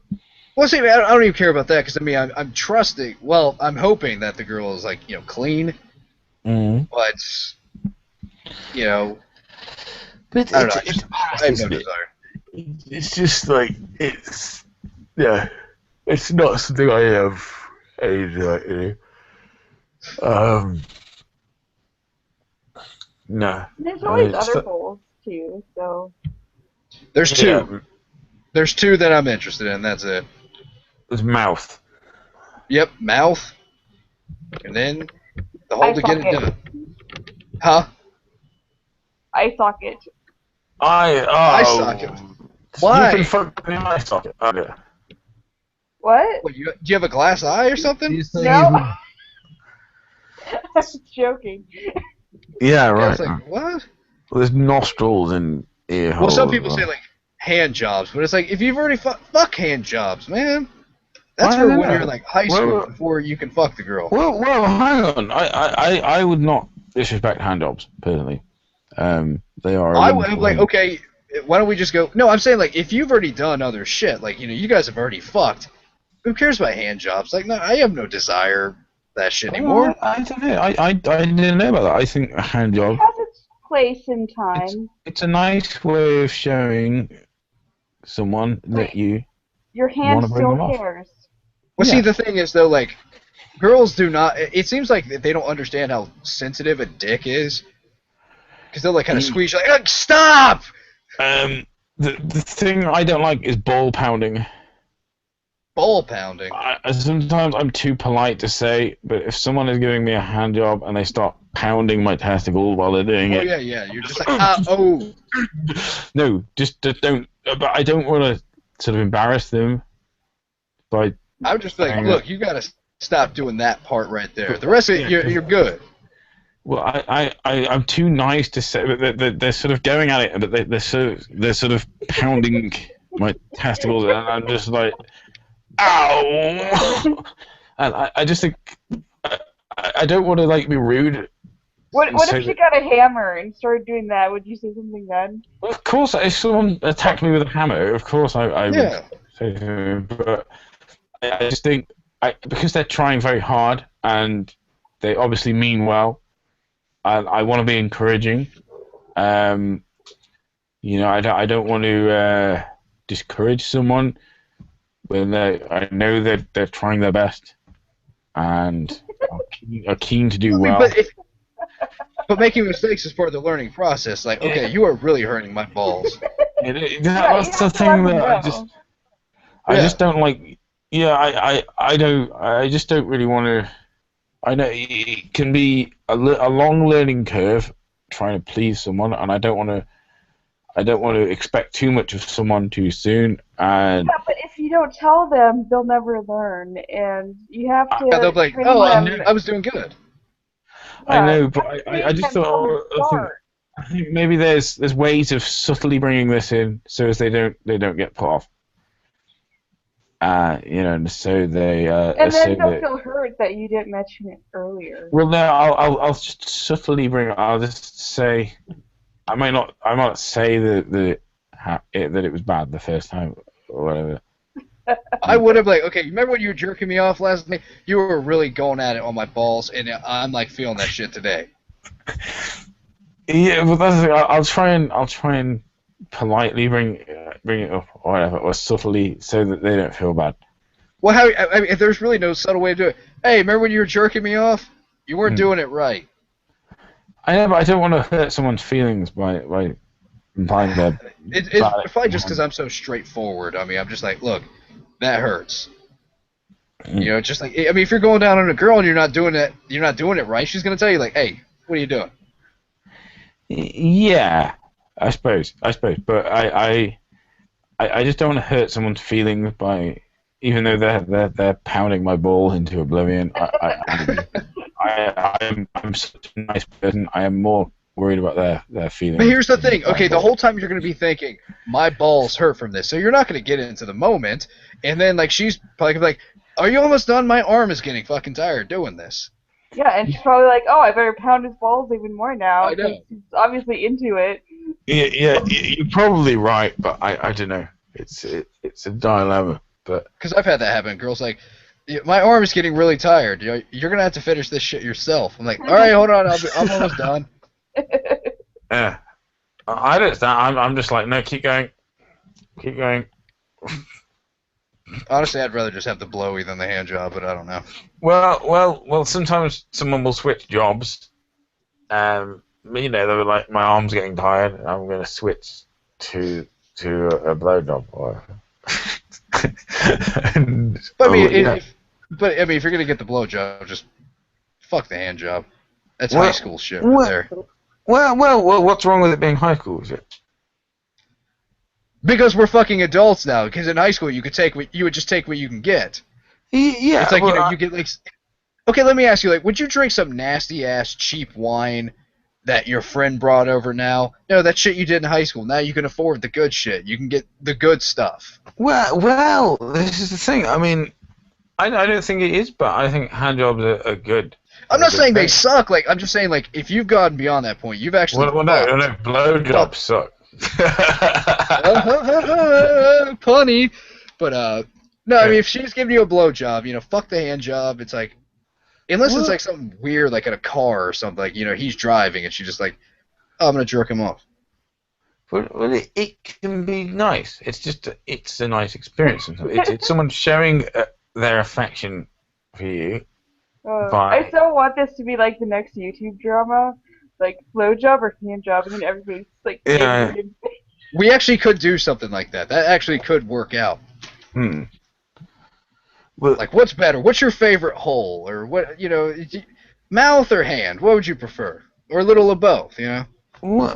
well, I do enjoy oral sex myself. Well, yeah, no I'm a shit, you're a human being. I'm a 69er. Yeah, I pegged you for one, honestly.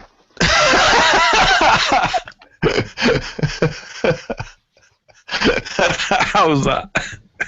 Well, because you're a feminist, so obviously, you're like, fuck it, I'll give it to her too. But obviously, you like blowy, so. Yeah. I do like the 69. It is a great position.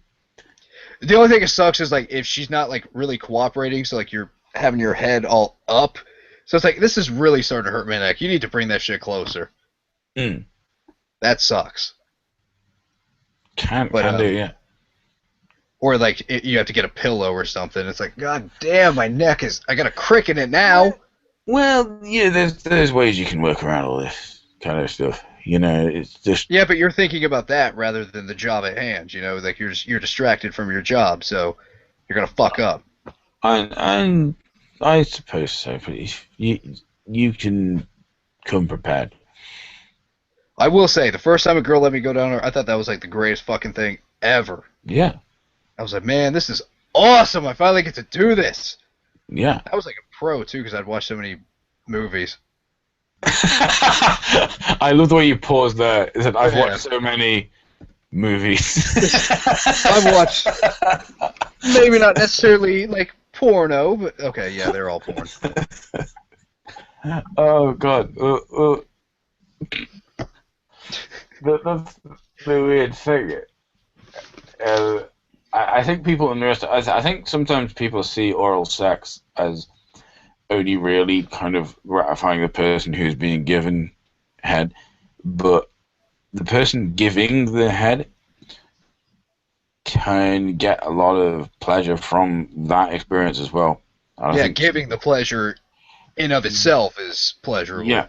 Well, also, I find that, I mean, doing cunnilingus, you can experience a woman's legs a lot more. If a woman's got great legs, you've just got them right there. Yeah, I mean. Yeah, you just got I don't legs have a leg right fetish there. or anything. I don't have a leg fetish, but I do appreciate legs as part of the female form. Yeah, I mean, I'm not gonna bitch and cry like if a woman doesn't have like sexy legs. It's like, well, I'll live. Fucking legs. But I mean, you have your head right between them, so you can just be like, yeah, this is cool. And I think some people underrate that. They're like, oh, they think that the only pleasure being experienced is the person being given the head rather than the person giving it. But I don't know. I think it can be a very pleasurable experience for the person giving, in my opinion. Yeah.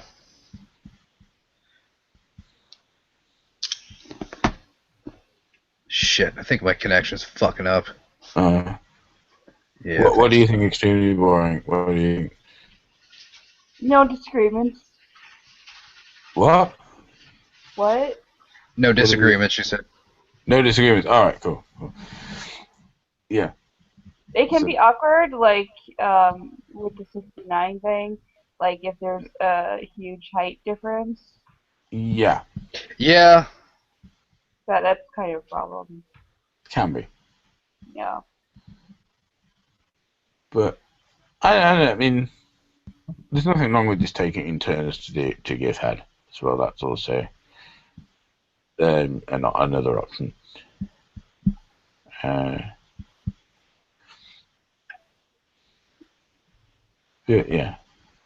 God, you're like a cat, like a kitten that's about to fall asleep. Like just. I am not about to fall asleep. I am awake. I am alive and kicking.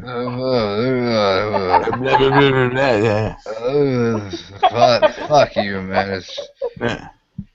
I'm gonna start just saying stupid shit, and you're gonna start cracking up. Like, Fuck your couch, man. It's shit. See? What I was gonna say is before I started having Pass out. sex. Before I started having sex, I didn't, for some reason, I didn't think I would enjoy oral sex. Why? But, I don't know. For some reason, I just didn't think it would be something I would like. But I'm totally giving or receiving, or both. Well, either. But I'm okay. totally the other way around on this now. I'm totally like, yeah, this is great. For some reason, I just didn't think it would be my kind of thing. But now, I'm totally changed. I'm like, not only am I okay with it, it's one of my favorite things. And I don't know why that is. For some reason, I just used to think. I think until you've actually done something, or you don't have a real perspective on it. Like scat. No, not like scat. No. What you see is what you get from that. Oh Well, God! you just said if But it's shit. It's Yeah, I literally- mean, like I said, what you see is what you get. It's shit. It is going to stink. It is going to be fucking gross. Mm. I had to though. It's like there's absolutely nothing arousing about feces. No. Yeah. It's gross. That's what I mean, like with kink or whatever. I get that. I understand why some people find aspects of it enjoyable. It's those weird things like scat. Like no, that's revolting. Yeah, I agree. I mean, just there's nothing I can find sexy about it No, at all. no, shit is not sexy. No.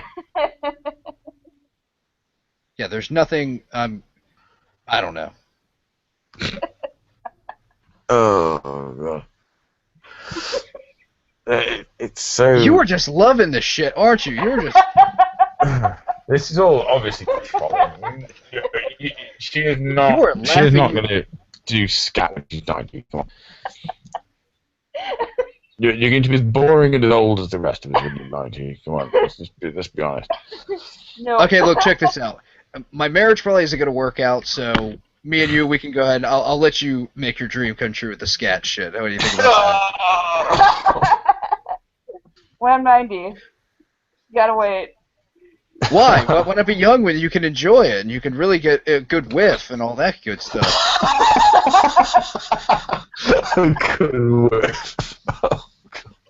I am so thoroughly confused by, like, yeah, I would do that once in my life. Well, why not? Fuck it. Oh god, no, there's nothing about scat that I think is appealing at all. It's just no. Well, there'd be so much preparation too. Like, okay, like let's put down a tarp or something so it doesn't stain, the fucking blanket and all that. So, I mean, there would be some like real planning involved in this. Like, okay, tonight's the night. You're gonna shit on me. So let's go ahead and get some stuff out, like get some plastic sheets or whatever. And it would just be kind of weird. Like you're fucking on plastic, which is weird in and of itself. Because I mean, this isn't like a water bed where it can be Yeah, cool. latex. Or like vinyl sheets. Yeah, but like I said, there's like all this prep work. Like, okay, it's not just like, let's do this. Go in the bathtub. But see, to me, like that's kind of weird too. Like, let's just fuck in the empty tub. I mean, people thought I was weird because sometimes, like, as a kid, I used to like piss in the tub without the water running, and people thought that was fucking weird. Like, well, I'm a kid. I don't know. Yeah, fucking in the, I don't know. But then again, like, shower sex does not work in my experience. Everything just gets all dried out because, water's all hard, and I don't know. I kind of know what you mean. I kind of mean it can actual sex in a shower. I think is difficult, but a bit of feeling up is. Yeah. I mean that's cool. Cool. I mean, like, soaping each other up. You can start things off. Yeah, you can do like shower foreplay. I think is cool. Yeah. I think the actual sex needs to happen after that or something. But then again, one of the biggest turnoffs for me is like wet hair because it's all cold to when it touches you. You're like, oh God, you get that shit off of me. It's not because like, oh, girls with wet hair, that's like a wet dog. No, it's just because it touches you, and like I said, it's cold and just it feels odd. Yeah. It's like, get that shit off of me. Especially if a girl has like some, decently long hair. Mm. Because then it's just like, it's like wet spaghetti just all over the place. I think too deeply about this kind of weird shit. Yeah. Well, I think compared to Extremely Boring, who wanted to do scat when she's 90, I think everything is just vanilla. Well, I'm going to say this. At least she's, willing to talk about this kind of stuff. A lot of people are like, nope, we'll not even discuss it. Yeah, of course they aren't. It's gross. I mean, she's not like into it, so I'm going to give her that. I'll give you that. You're not like, one day, I cannot wait for the day for a guy to shit on me, or me shit on a guy. She's going to do it when she's 90. She's going to scat someone. You think, she's into it. I don't know. I just came up with a brilliant idea. Okay, for water sports, just like pee into a water gun, and then you can like have. Like, I had that. I was like a super soaker. That'd be even better because you pump all the air into it. And it's like a really good. Yeah. Yeah. Oh god. Because I did something similar to that. I put I forget what I put. It sounded like really gross in like a super soaker when I was a kid, and I was spraying people with it. They didn't realize what it was. I completely forget what it was. Like maybe like some moldy, like Pepsi or something. I don't fucking know. But no, that'd be even creepier. Because if you're using a squirt gun, it's gonna go every fucking where, and you're gonna get like the spittle kind of shit. I just don't understand. I'm too vanilla for that kind of shit. Yeah, that's what I mean. It's like pissing is not sexy. It's just pissing, isn't it? When I saw a porn with this guy, he's like telling the girl, "Oh, I'm gonna piss all over you," and like she just like okay, like she's not like, "Oh my god, it's so hot," and she wasn't like, "Ew, that's gross." She was just kind of like, "Okay." And this guy was like so into it. I'm like, Jesus Christ, really? It was good up until this point. I don't watch porn. That's partly why, because I just don't want something like that. So well, okay, actually, I know of one subject that most normal people are gonna be like, no, and that is like actual incest. Are you telling me you're into that? No. I'm saying most normal people, and I think Extremely Boring will agree with this. That's just fucking nasty. Yeah, for the most part. For the most part. Hang on. Okay, what's the? Give one example of how this is acceptable. Well, you know how like in some pornos you have like twins who are starring in the same one. Like that's weird to me. It is a little weird, but yeah. Like at the same time, it's kind of like I wouldn't really judge someone for doing it. Like, I don't know. Even if they were going at it with each other? Yeah. It's still, no. Yeah. I mean, I wouldn't be judgmental. I would just be like, okay, I don't understand. That's gross. Yeah. Yeah. Like I get why like some people have like a strong reaction against it. Like I think at one time like I would have been like that too, like just like ew.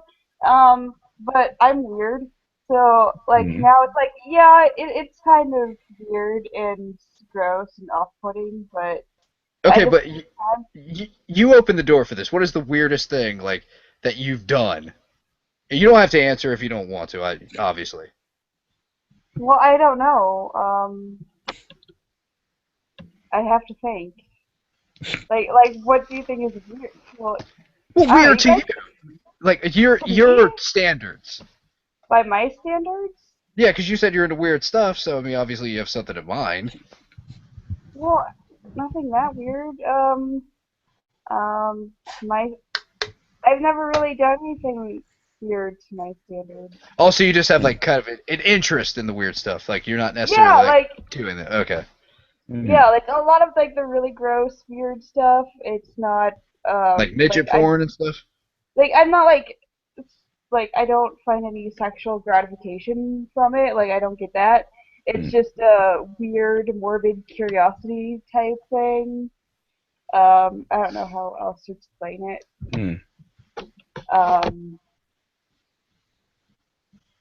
Like some things that people find weird, I'm into, but I don't find them weird. Example. Well, like the banana thing, like the video I did before, like some people would find that weird. I would not. No. Like if you exchange the banana for an actual penis, like that's not weird. So, did you find the Amazing Atheist video sexy? I did not watch that. That's too much for me. Yeah, I've not seen it either. That's my limit. I've seen screenshots, but I think I think that was just because it was on Encyclopedia Dramatica. But I think that was the extent. I think I've probably seen a very fuzzy screenshot of it. But, he has a really small dick, apparently. Yes, he does. He has a micro dick. Yeah. Well, see, and it might be because he's like so overweight. That might be a contributing factor, because I guess he's like super tall. Yeah.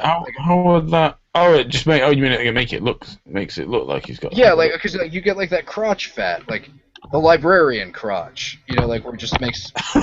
What? You know what I'm talking about. It seems like all librarians that I had growing up, male or female, they had like that really fat crotch. Really weird. I was like, it's a librarian crotch. I've never heard of the librarian crotch. Weird. I mean, they just had like this big bulge. It just, I don't know. Like I said, male or female, it's just like really big bulge. So I call it the librarian crotch. Anyway, so I'll be right back. Don't pass out. Yeah, I'm going to the loo as well. I will be a moment. All right, me too.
Do. Mm, mm, mm, mm, mm.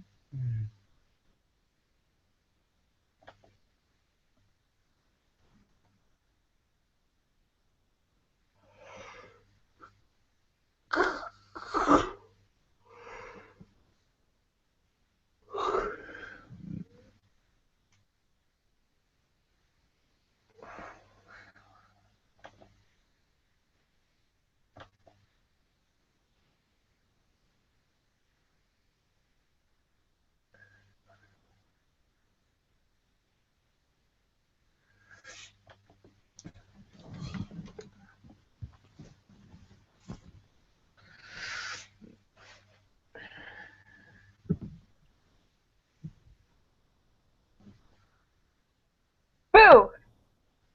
Damn it, didn't work. Yeah, didn't work. Maybe get like a bullhorn or something. What? A horn. And then when I come back, I can make it like a really loud noise. And All right, hold on. Yeah. Yeah.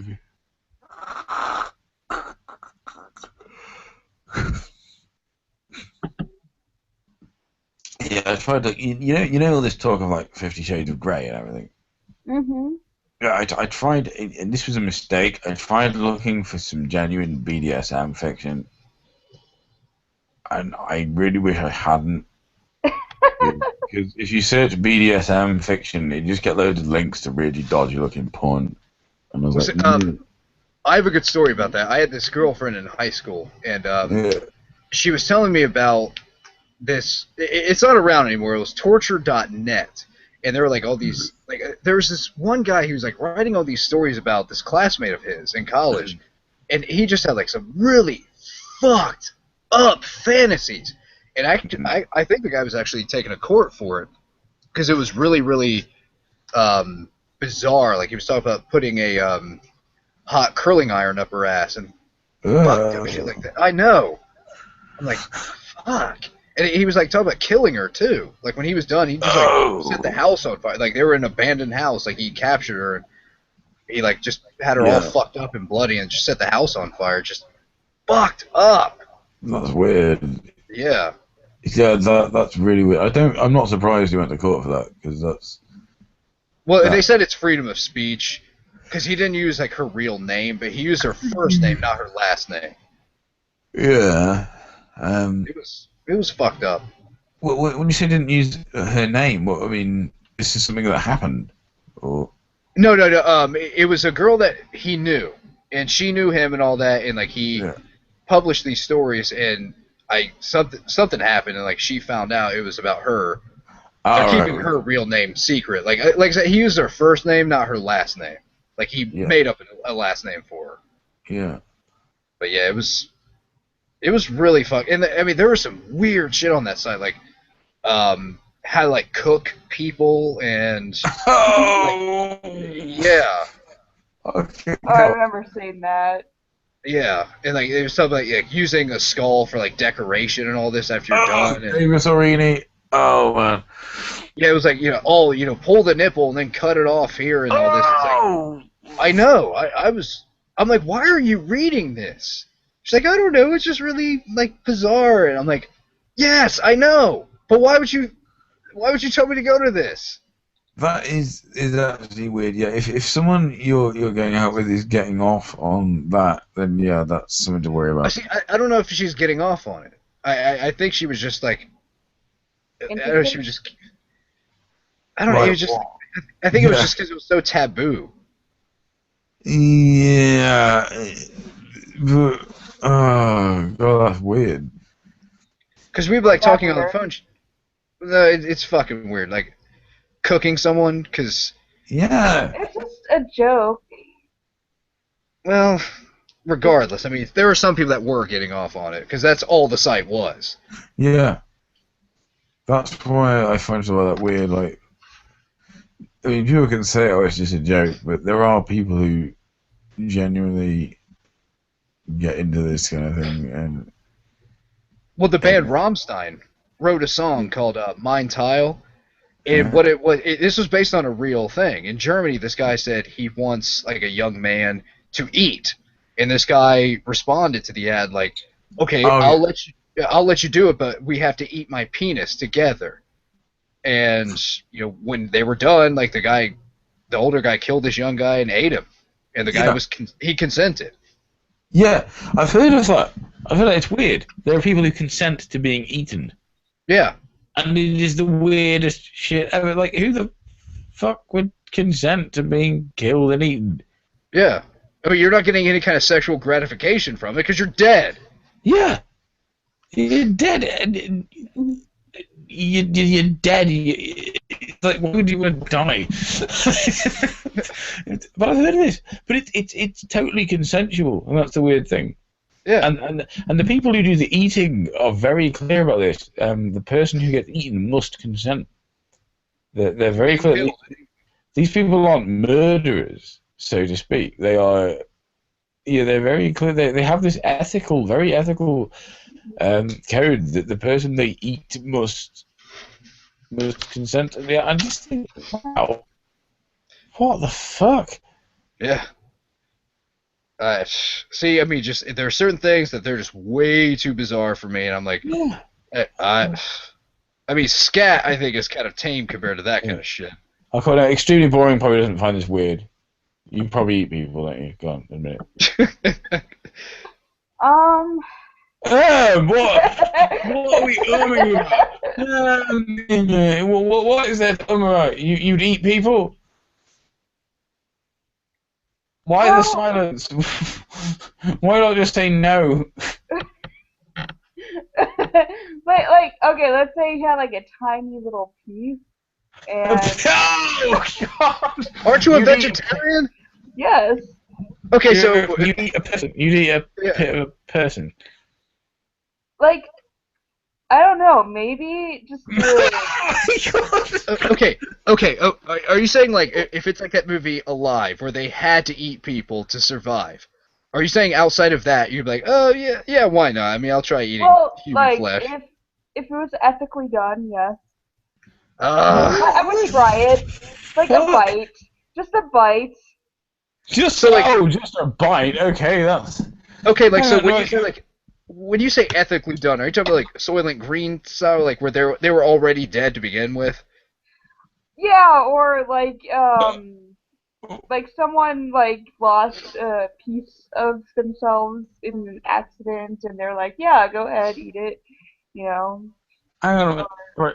Hang on a minute. Okay, so someone in this scenario, like the person who consents to being eaten, you'd eat a bit of them. Like, if it didn't involve killing them, and so like if they lost a leg and it wasn't going to be reattached, you'd be like, I'll try a piece of it. I'll take a thigh.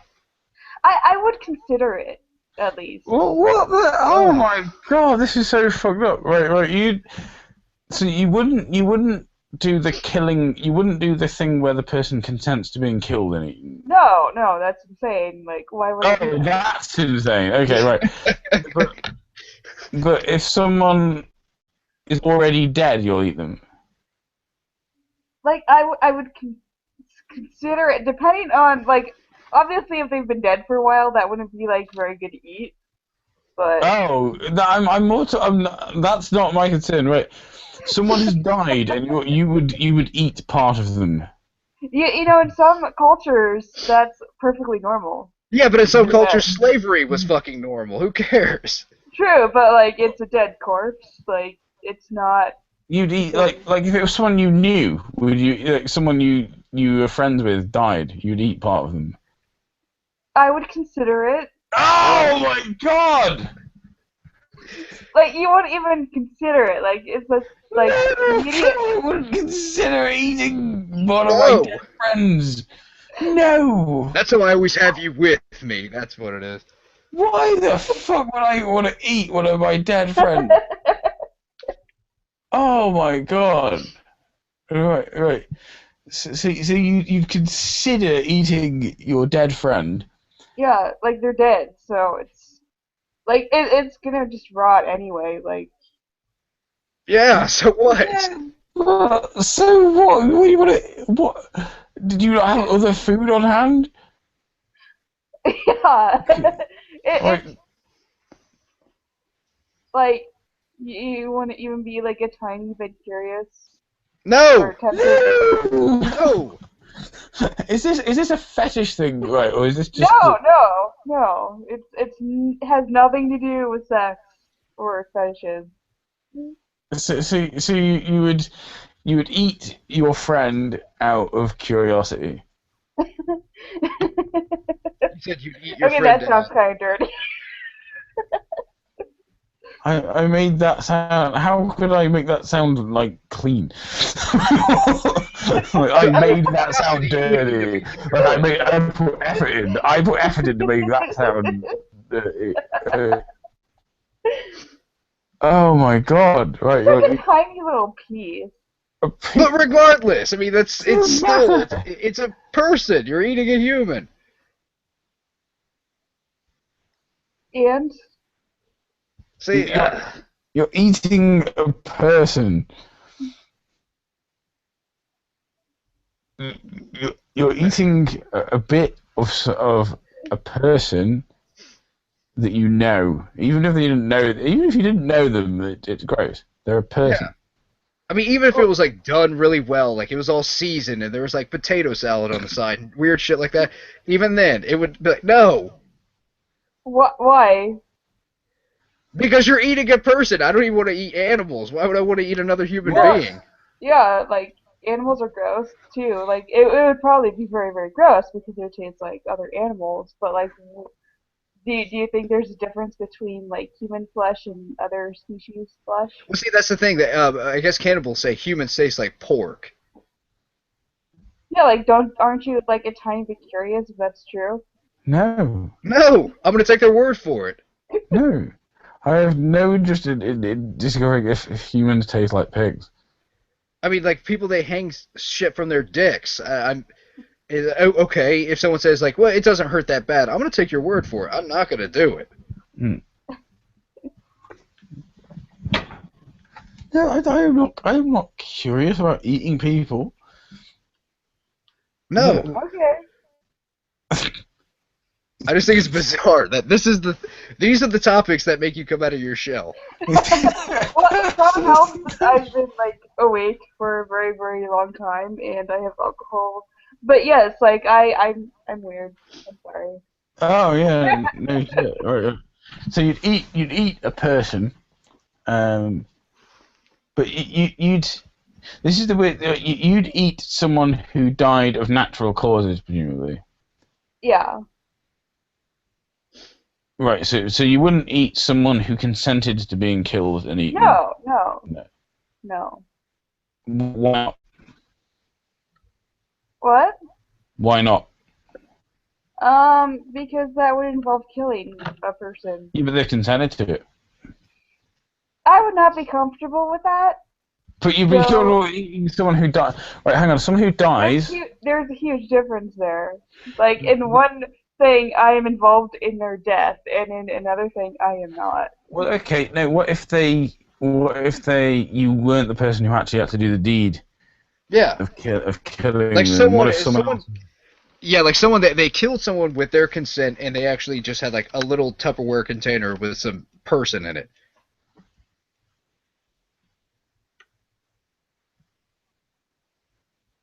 I have to think about that. Oh my god!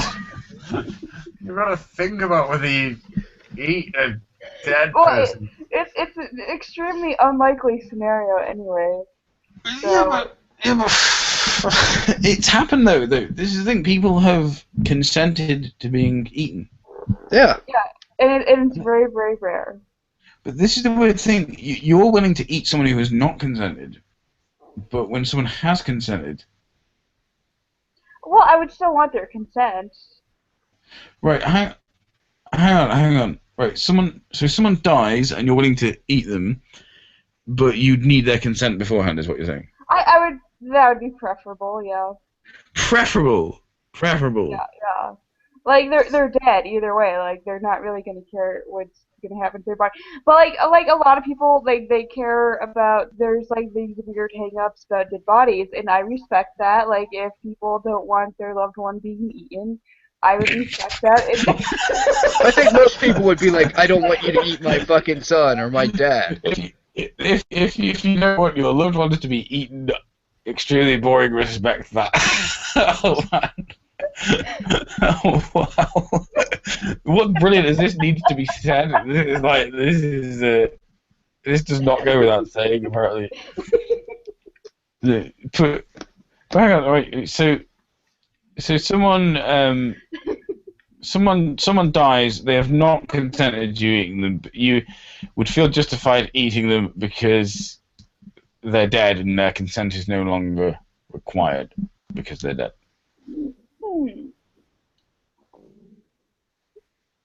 Yeah, like I would prefer consent beforehand, and it would really depend on the situation. Like if I didn't have like consent afterwards, like I don't know. It would depend. But like a dead person, like it's not like they care. Like like when I die, I do not give a shit what happens to my body at all. So you'd be okay with like it just being given to like a group of necrophiliacs or something? Oh yeah, that would be perfectly acceptable. Hey, at least you're consistent. I'm gonna give you that. You're consistent on this shit. But this is the thing. I mean, what about people who, people who know you, who want to bury you?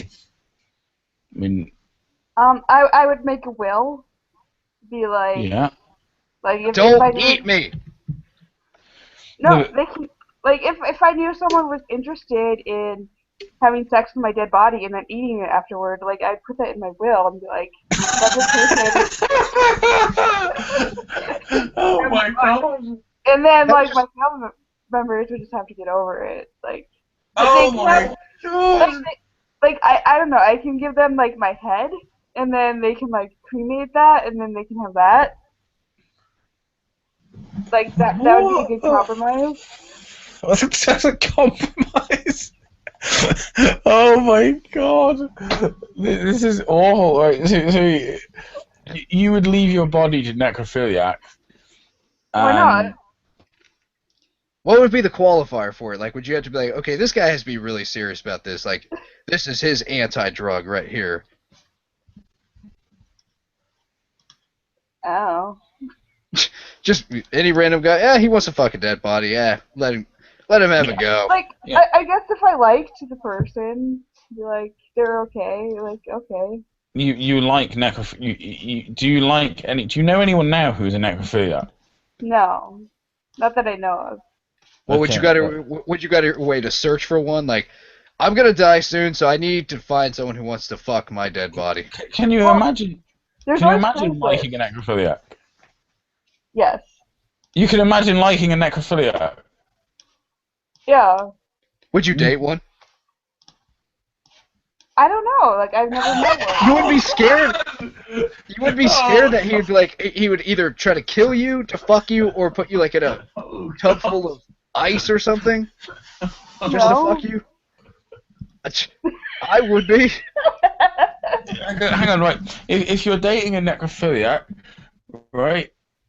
Would it bother you that he was fucking corpses on the side? This is a long pause. Oh my god! It is that cheating. It's these pauses that are terrifying. Imagine that conversation. Like, pause, thinking about it. She's like,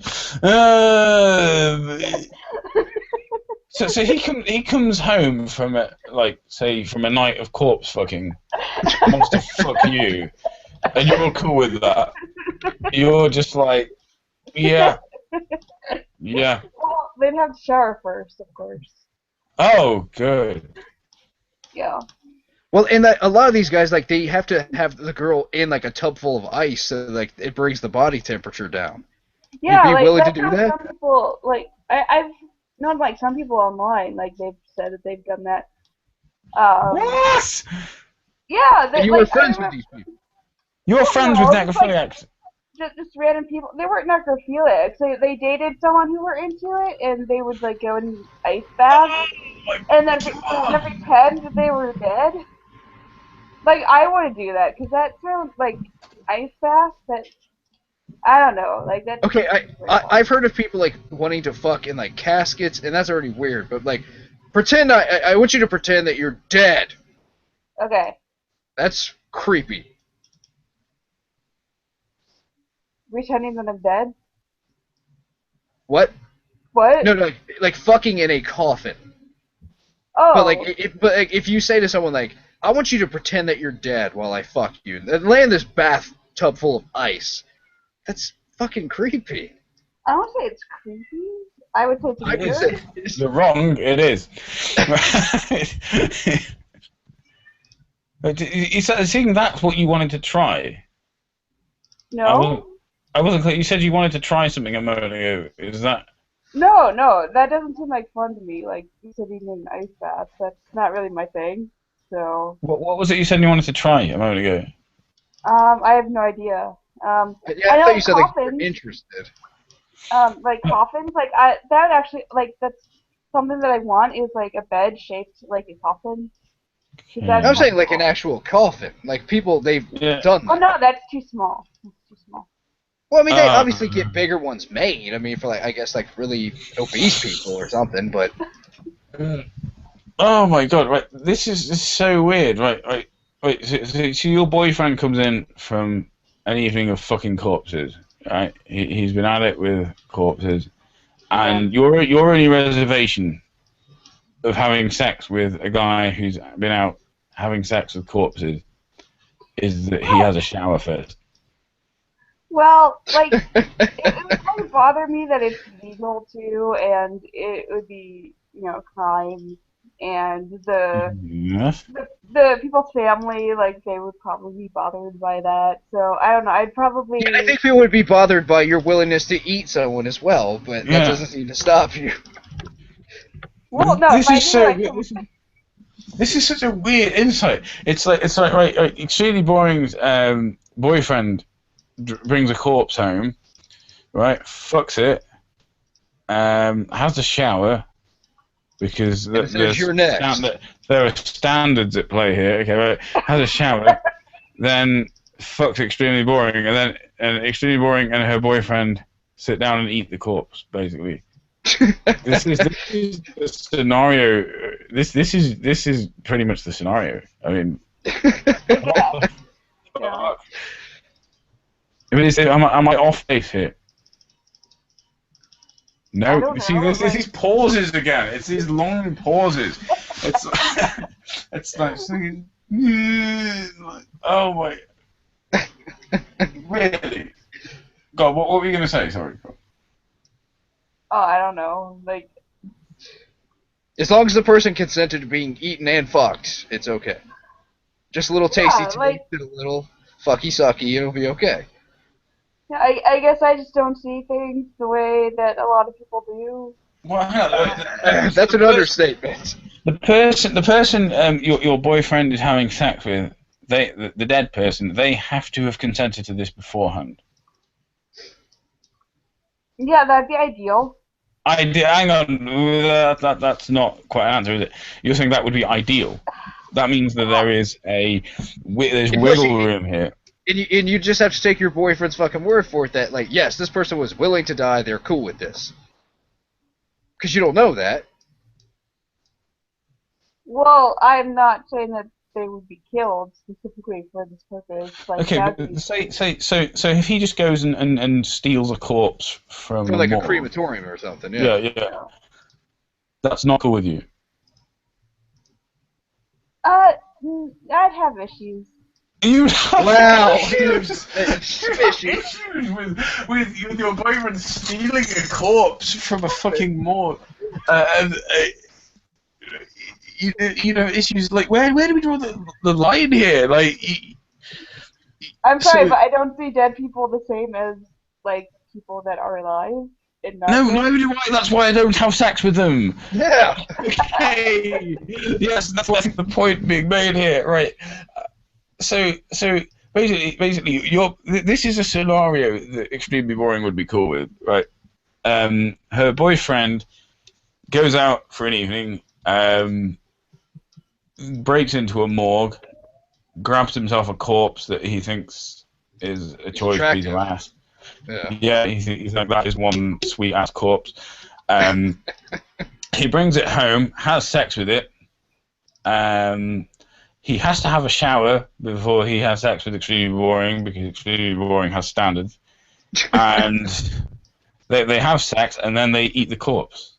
And apparently that is the scenario we're talking about here. So, put in that scenario, would you be okay with that? Would you be willing to do it? Like, I know it's a completely unlikely scenario. Yeah, that's but like not likely to ever. I know, happen. but if you were placed in that, if you were thrust into that position, would that be an evening you'd be willing to have? With society the way it is right now. Who gives a fuck about society? Like you. Okay. Restraints are stopping you doing this. This isn't like you having. This is your personal morals stopping you doing this. Okay. We'll just say no one is going to find out. No one will find out about this ever. Like you were both. Well, that's not what I'm concerned about. Like. Well, yeah, but really, so like having to explain, like, yeah, I ate a fucking person, like that's not the issue. You had a person. She had a person her boyfriend to have sex with while they were dead. The issue is how people see the dead, and like if like family members and stuff would have. No, like say they're never gonna find out. They get like a fucking coffee can full of like just cigar ashes. Like they're none the wiser. They will never find out. I would prefer if they just didn't care. Like that would be. Okay, if they did care, if they said, okay, like we don't care, you know, fuck it, take the body, do whatever you want with it. We do not care. Okay, so no one cares. No one cares. Like the family members, like they're dead. It's not their body. I mean, it's not them. It's just their corpse. That's it. You are willing to have an evening like that? I don't know. I would consider it. Yeah, and it's fucked up. What's fucked up to me is it seems like you'd be more willing to do this than like fuck someone like Davis Arini. Like. Yes, I would. I would rather do that than have sex with Davis Arini. I would not, with no hesitation. I would rather do that. But he probably is like this though. Where do you think those skulls came from? Right. Exactly. This is the kind of weird guy he is, right? But okay, what if he were into that? Like he was the one, like, hey, we're gonna fuck a dead body and then eat it. Would that change? Would that change your view of him? But would that change your view of him? Like, ooh, this guy's a little freaky. No. I think I like this. No. No. Gross. Oh, that's gross. Sleeping with Davis Arini is gross. Okay, but would that change? Okay, like I don't know who you think is whoever you think is the hottest person on YouTube, but like, would that kind of turn you on that they're into that? Would it turn me on? No. But I would not. My immediate reaction would not be, ew, that's disgusting and vile, and you know, not the typical reaction. But would it turn me on? No. Like it's not. I just don't have the same knee-jerk reaction that. So you're neutral. You're neutral on the issue of corpse. You're willing to be swayed either way. Oh my god. It would be very unlikely that I would do it, but I would not say 100% that it's like, no, not ever, ever, ever. Like. You're, I mean, does it not bother you? Someone who's into fucking corpses, right? Does it not bother you that they might have something wrong with them?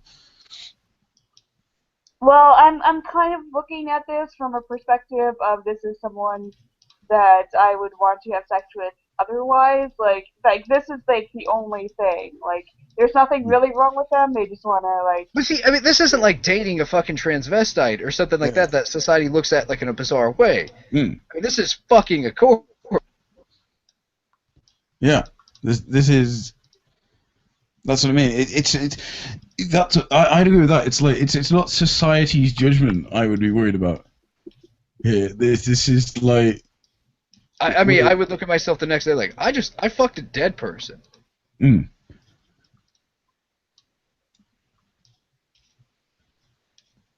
I don't know. Yeah. I'm just.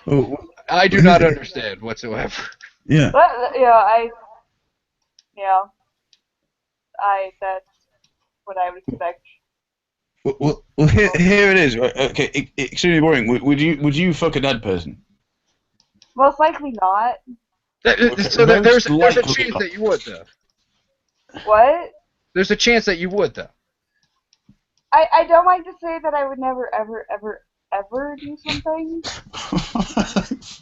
Like, there's some things that, yeah, okay, but I don't know. Hang on, right. So you would fuck a dead person? Most likely not. Most likely not. There's a chance you would fuck a dead. Like, say it's a guy with is the term I'm looking for rigor mortis or whatever. Yeah, he's like stiff.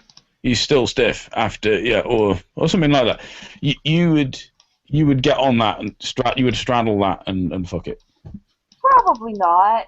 Probably. You know, in the right circumstances, you would probably do it. No, I wouldn't. Like, no, you say that now, but you probably would. Like, in the right... No. What circumstances would I do that under? Go.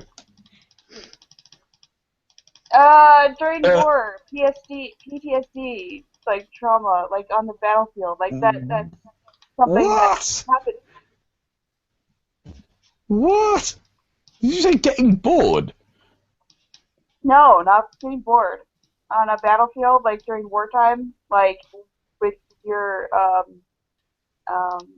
This has happened. This has happened? People with PTSD have fucked corpses. Is this a real thing? This has happened.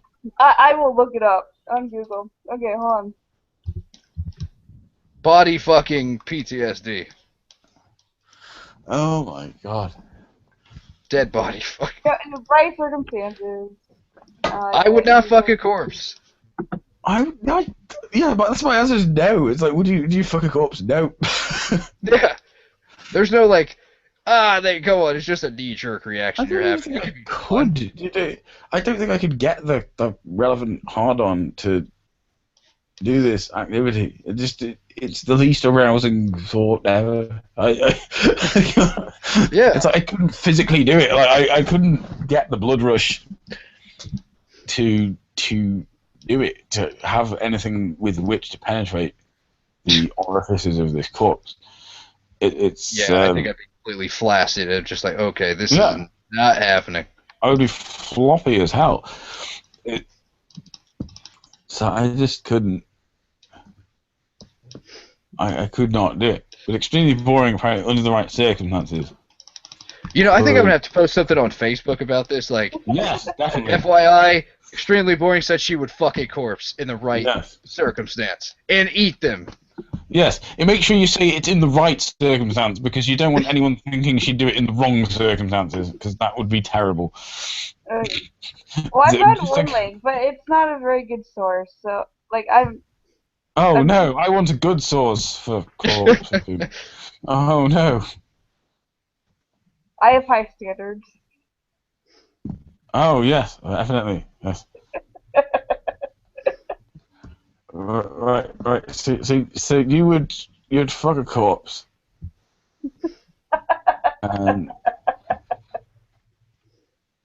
Okay, so where is this link to people with PTSD fucking corpses? Oh, I gave up on that already. Okay. I don't have the patience right now to like look things up. You don't what? Sorry? Like I want to make it clear. Like I have been awake for well over 30 hours, and I've been drinking rum. Okay. So that's why you'd corpse because of that. Yes, it's the right circumstance.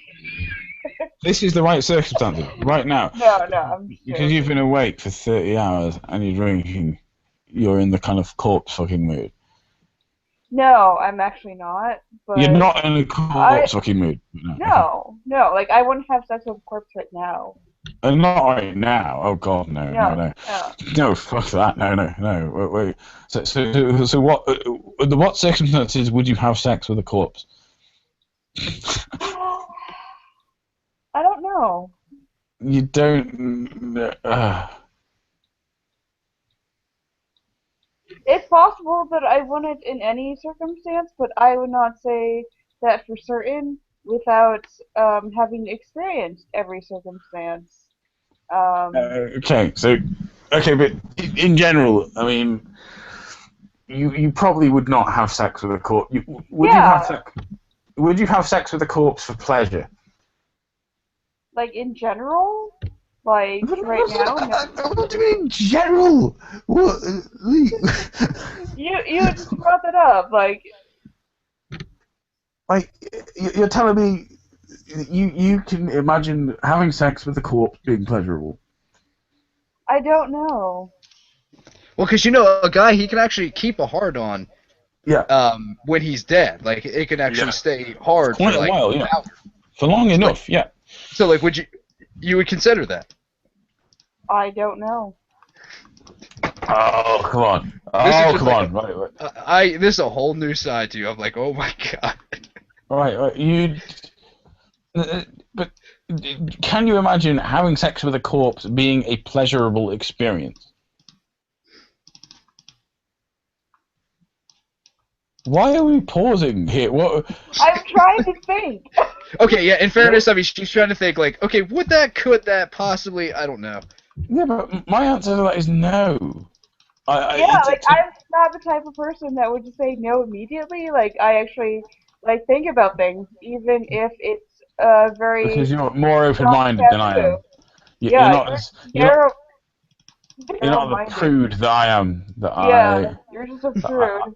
Because I won't have sex with corpses. Okay. But, it's a fucking corpse. I mean, come on. It is a corpse. Okay, so, under what circumstances would having sex with a corpse be acceptable? Well, if they... if someone put it in their will, please have sex with me after I'm dead, that would be acceptable. But you don't have to be the volunteer for it. No, I don't.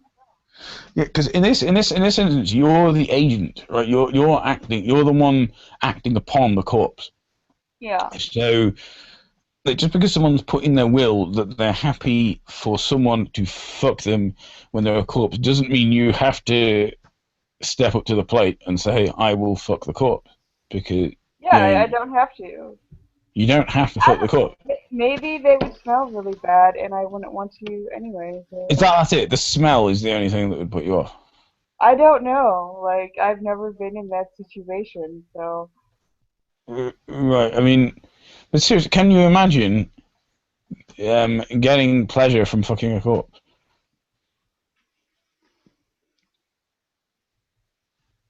Why the pause? Because I'm trying to imagine if that was... in fairness, that could just be writing a Sibian or whatever those things are called, where it's a thing a girl can just straddle and has a dildo attached to it. It could be something like that. I mean, in fairness to her. I mean, to us it's different because you're just... us, we have to go at it. This is a body. I don't think that makes it much better, but I think it helps. Because either way, she's gonna have to do all the work. Obviously, he's not gonna be. It broadens the possibilities, yes, of ways in which you could fuck a corpse. But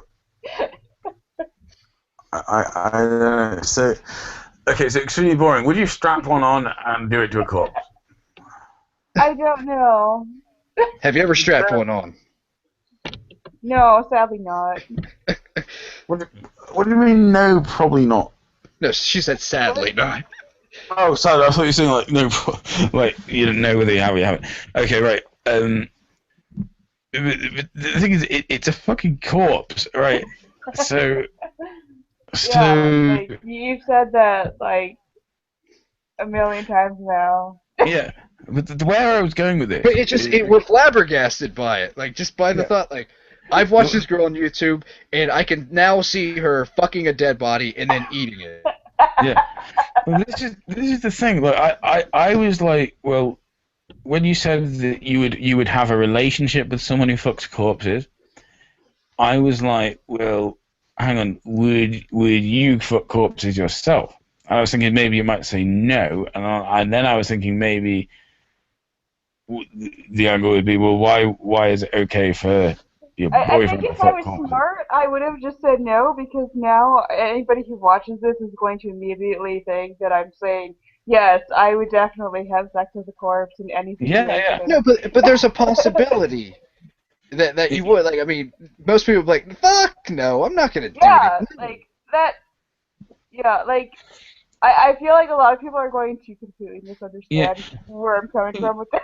Oh no! Right. I'm not talking about some kind of scenario where someone has got a gun to your head or something and they're saying, Well, "Fuck no, this I'm corpse not or I'll shoot either. you." Like, I mean, that is.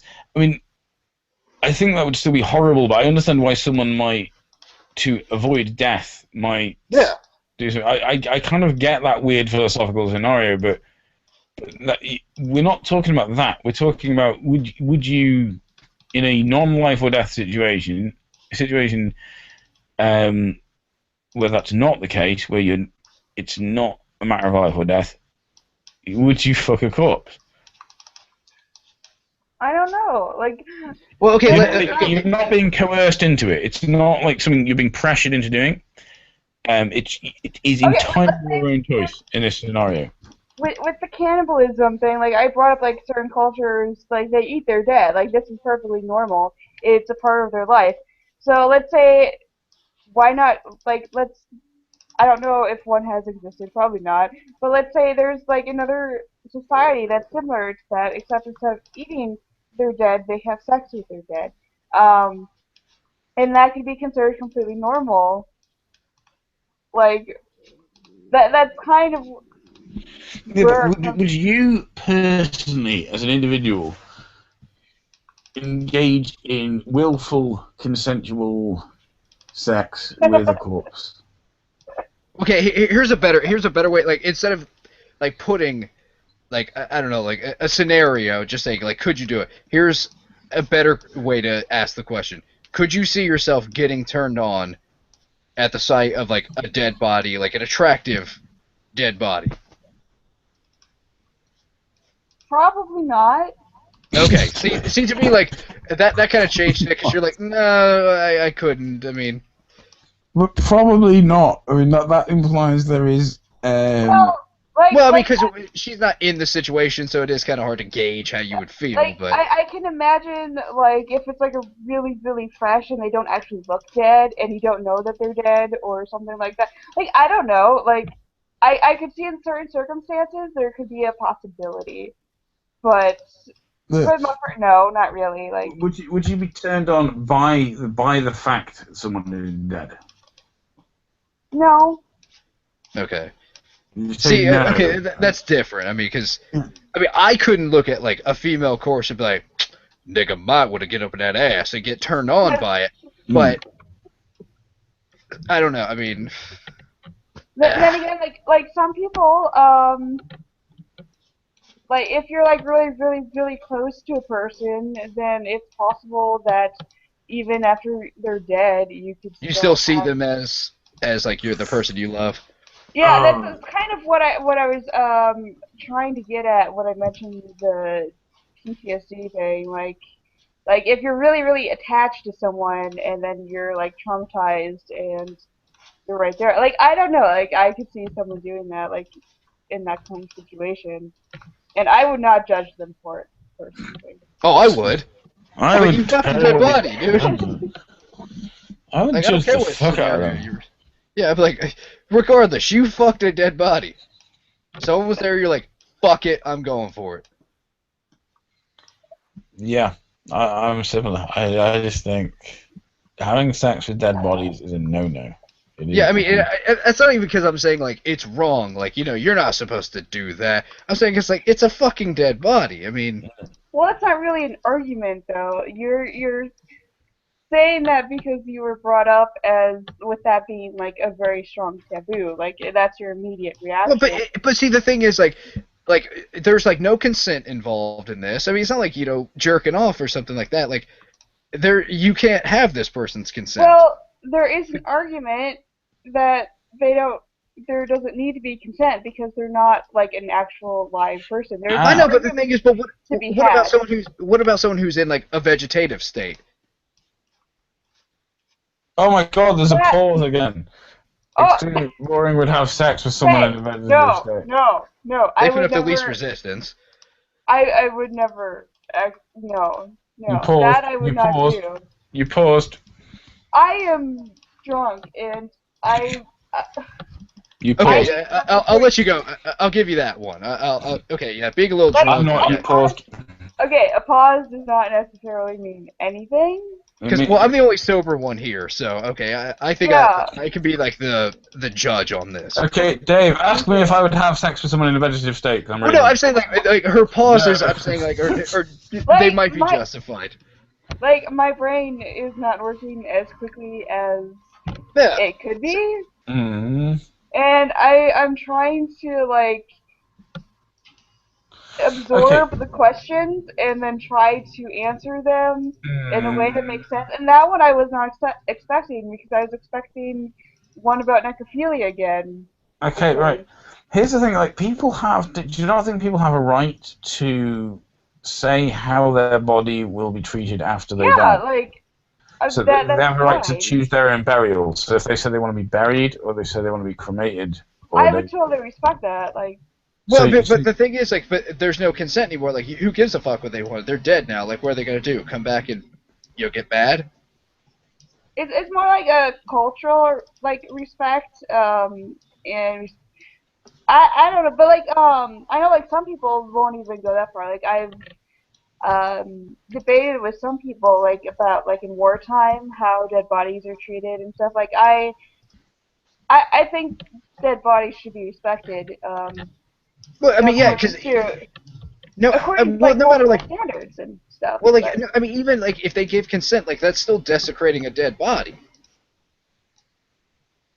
But if they give consent to it and there's not really any issues, and like we're thinking like, about it from our own cultural perspective, where like that is a very strong taboo. Like, but the thing is, like, okay, like if you're having sex with someone and you're like, okay, yeah, like they're into some weird shit, I'm gonna try it, but then like into like the act, you decide, no, I don't like this anymore. You can pull consent right away and say, okay, no, we need to stop. With the dead body, that's not the case. So I think it's even worse. In that body anymore, though.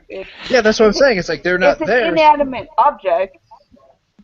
But didn't you say that if your boyfriend stole a corpse from a morgue and brought it home and fucked it, you'd be okay with that? Not necessarily, because it's still illegal and there's other people. What's not necessarily? What like, I feel like you're not even getting what I'm saying. Like, why isn't the answer just like no? Right. Well, why isn't the answer just no? Like, why is there this kind of grey area? Like, your boyfriend steals a corpse from a morgue, brings it home, and fucks it. Okay, and you're cool with that, or not? Okay, we already went over this. Like, I'm gonna get a new drink. You do not pass out, or you look like you're gonna pass out. I need a wee. Hang on. Okay, I'm gonna get a new drink, so I will be right back. Okay. Yeah, I'll be back as well.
Dun, dun, dun.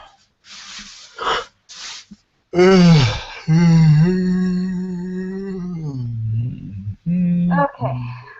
I have returned. Cool. Okay, so this is my final answer. Okay. If the options are either yes or no without any nuance whatsoever, Okay. I will go with no. How about that? To what question? So the necrophilia one. So would you? There's a new development here. I put that you said that on Facebook, and JJ said she feels the same way. When she put same.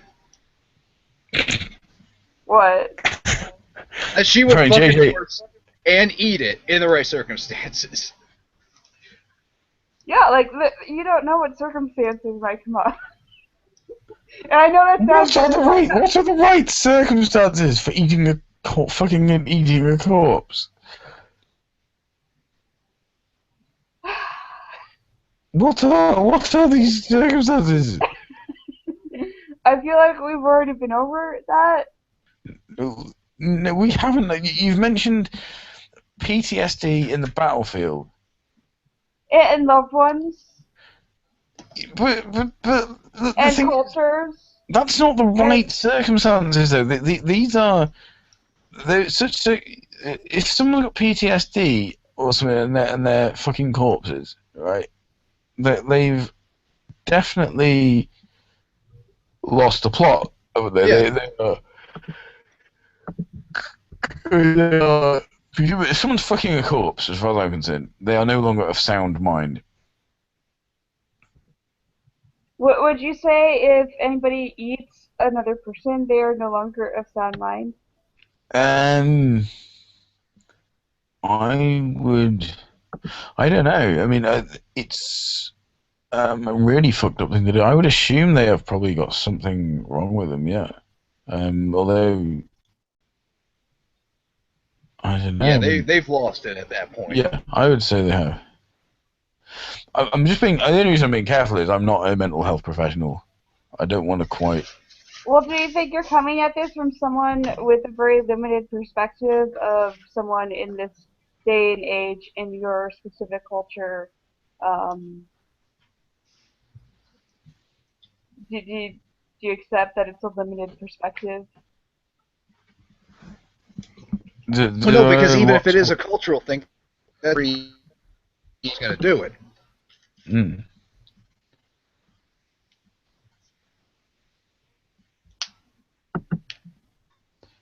Yeah, So to be clear, your answer is no to the question of would you fuck a corpse? Yeah, like if the options are either yes or no without any nuance whatsoever, I would go with no. But the nuance, what is this nuance which would allow you to fuck a corpse? Okay, we can just move on. Like, oh no! Come on, you said you. There's no real way to move on from this. I mean, this is going to be a topic that is brought up like every single time from here on out. Yeah. But like, I feel like I've already said like enough to get my point across. Well, maybe like within the last, how long have we been talking about this? All right. It's been a while. Are you saying that basically, like, if you see, if you're not of sound mind, you might sleep with a dead guy, or if you were of sound mind, you would sleep with a dead guy. I'm confused about it. I'm confused what the question is. If you are of sound mind, so this is not, you do not have any kind of mental illness or anything like that. Okay. You would sleep with a dead guy. there are still circumstances that I would say that it would be possible. And what are they?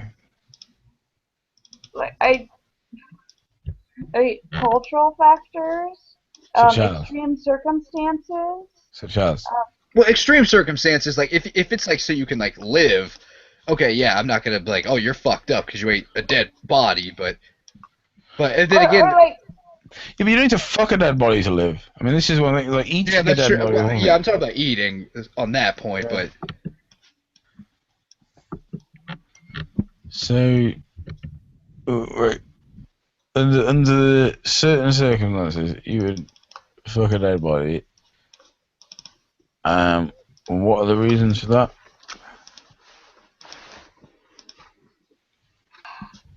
so if it were culturally acceptable, you'd have at it. if it was culturally acceptable, I would have been raised in a society where where there wouldn't be any taboo about it, and I would probably consider it because there would be no taboo. Okay. Having considered it, what would your decision be? What?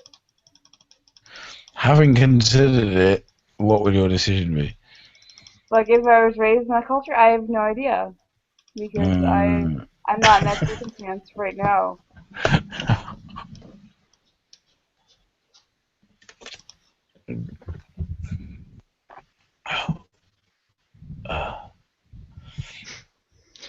I'm taken aback by that. Oh my god.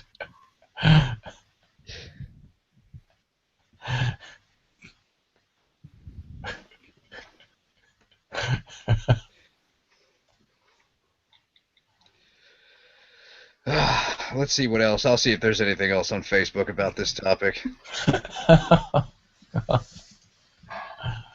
So Christopher Roberts said, Yeah. That's a question there. Yeah. The right circumstances are any time.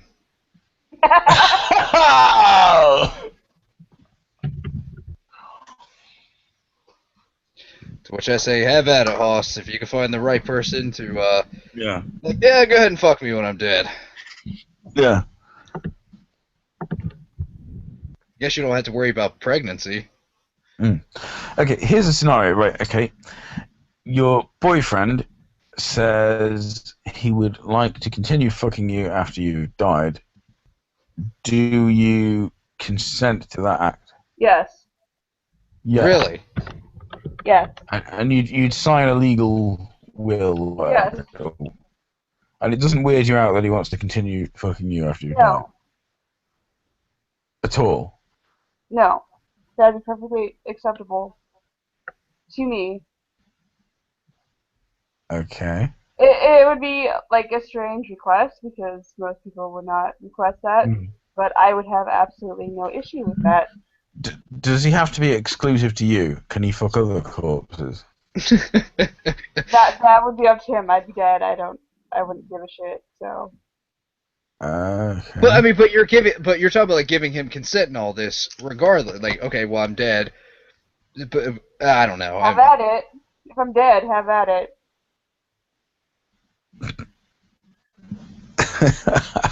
Okay, would you? Okay, if there is some kind of afterlife and you did not give consent, you said, "Do not fuck my corpse," and you could see it. Like you can see he's fucking your corpse. Would you be okay with that? If there's an afterlife and someone's fucking my corpse when I did not give them consent? Yeah, you specifically said, "Do not fuck my corpse." Well, I suppose I would be upset because they violated my permission and boundaries that I had set up. But at the same time, I always figure like sex in cemeteries is acceptable because just in case there is an afterlife, they'd probably find that entertaining, like it's porn. So you should have sex in cemeteries. No, we don't know it's in a cemetery though. It could be anywhere. But what if they're like stuck in like around their graves? Like you have to entertain them. I don't understand. Like, I'm just saying, like, it's possible that I would find it entertaining. Okay, well, here's an even weirder one. Would you be okay with people fucking dead animals? Uh, Oh gosh. I don't know. Okay. Scenario. Okay. Boyfriend fucks dead animals. Has a shower. Then wants to fuck. Wants to fuck Who you. wants to fuck you? You're telling me you'd be cool with that? I'm not paying attention right now. Hold on. What?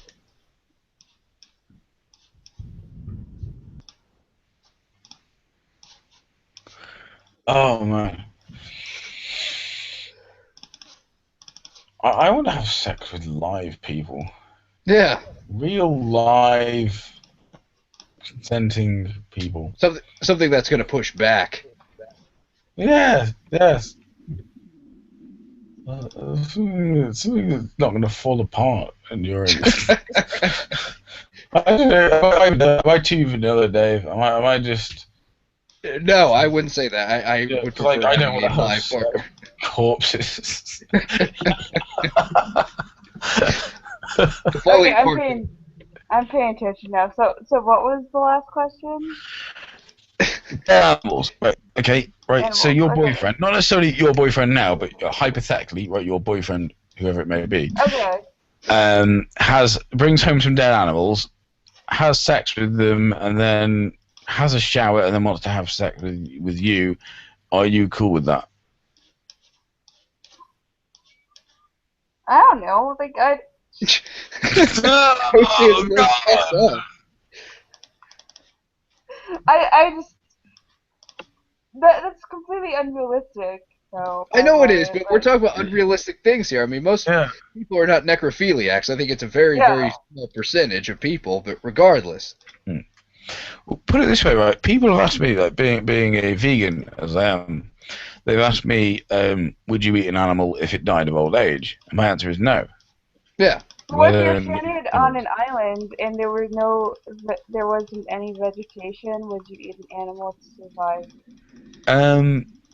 Probably. But that's a survival thing. Yeah. What if there's vegetation, but it's like really like nasty, like grass or something? Like, regardless, I'd still just eat the vegetation. I mean, if I can live on it, if it can sustain me, fuck it. You know. Yeah. If I can live off the vegetation, even if it doesn't taste that good, I would rather do that than kill an animal because. What if the animal died of old age? If the animal dies of old age, I would still prefer to eat the vegetation if I can live off of it. Yeah. If there's no vegetation. What if the animal is really yummy? It doesn't matter. I mean, if it's just some hypothetical island, it could be some fucking weird, like some kind of cloned rabbit or something. Yeah, I would only eat the animal that died of old age if it was absolutely the only realistic food source. Yeah. So I wouldn't want to do it, although I think I would struggle to do it because I've got these kind of inbuilt instincts now that just won't let me do that. I just can't. So for me, like, even if something's died of old age, though, I don't want to eat it or whatever. Okay, so that I think is significant. I think because what was right? So right. Hang on. So you're saying if your boyfriend brings home a load of animals that have died of old age, fucks them, has a shower, and then wants to fuck you, you're just okay with that? I don't know. Oh God! Really? I don't know. I'm just gonna answer everything with I don't know at this point. Oh God!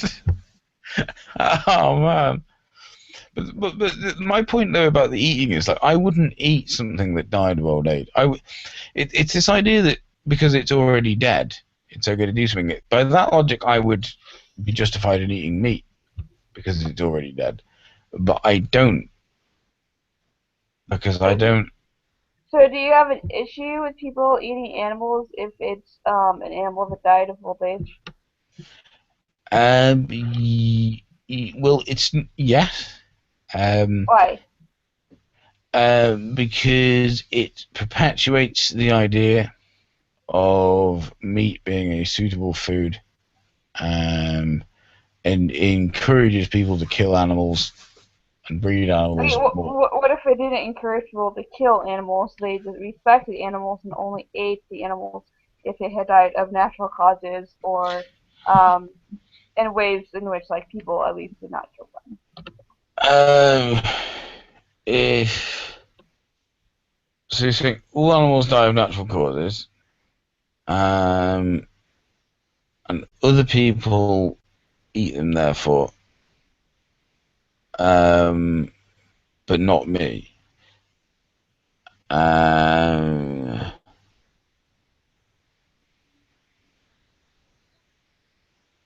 I'm trying to work this out. Hang on. Right. Sorry. You're pausing. Yeah, but I'm not fucking corpses, so that's the significant difference here. Right. Hang on. Right. So, oh, is Dave gone?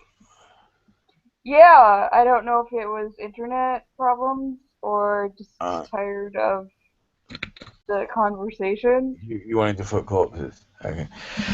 Well, the thing is, I mean, I wouldn't eat an animal that died of old age on principle, of the fact that it's still a living creature, and I would somehow be capitalizing off its death.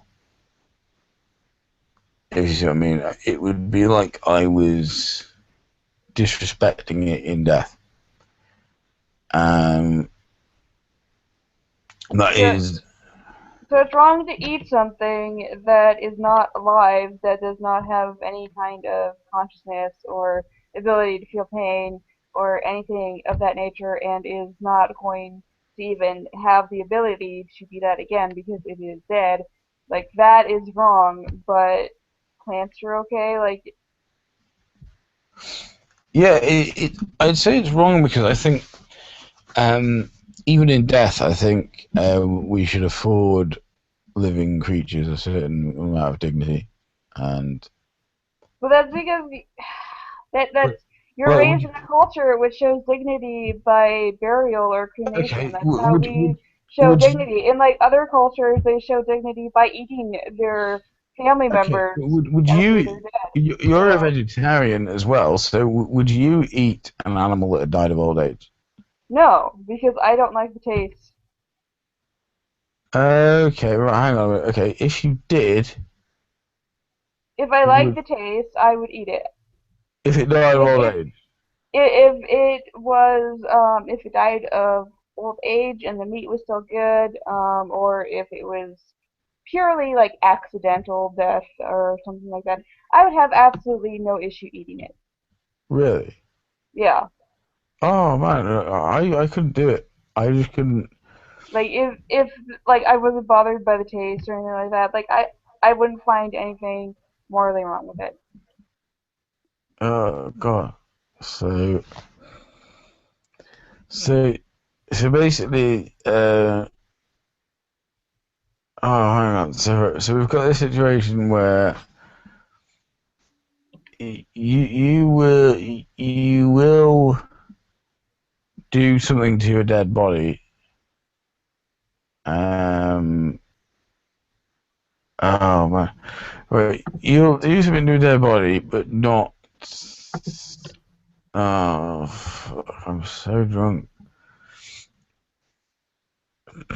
Can you talk me through it yourself? What would you not do to your dead body? Hold on.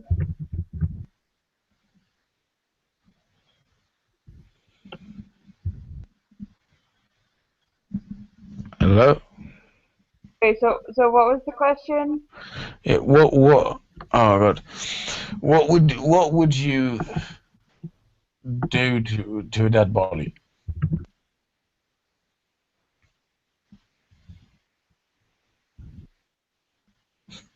I don't know.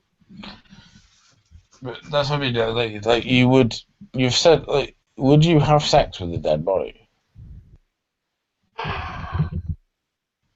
You've asked this like I don't know how many times, like already. I know, Like I said, like from now on, I'm just going to say, like I don't know. That is my answer to everything. you don't know if you'd have sex with a dead body.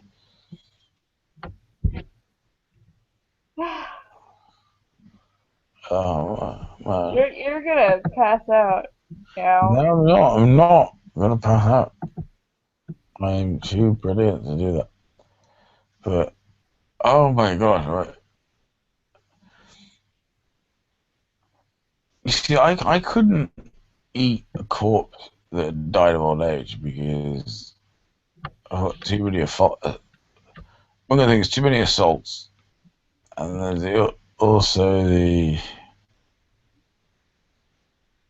Oh man, I'm talking gibberish. Did I just say too many assaults? Yes. Right, that's not what I meant. What I meant was, I'll start again. I could not eat an animal that died of old age because I have been through too much vegetarianism to do that. I'm sorry, I'm so pissed.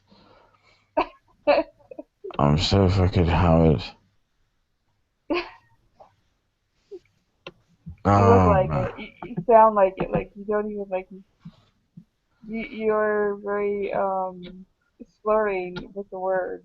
Yeah. Oh man, but I couldn't eat a corpse. I'm sorry. That's fine. Oh, good. I wouldn't expect most people.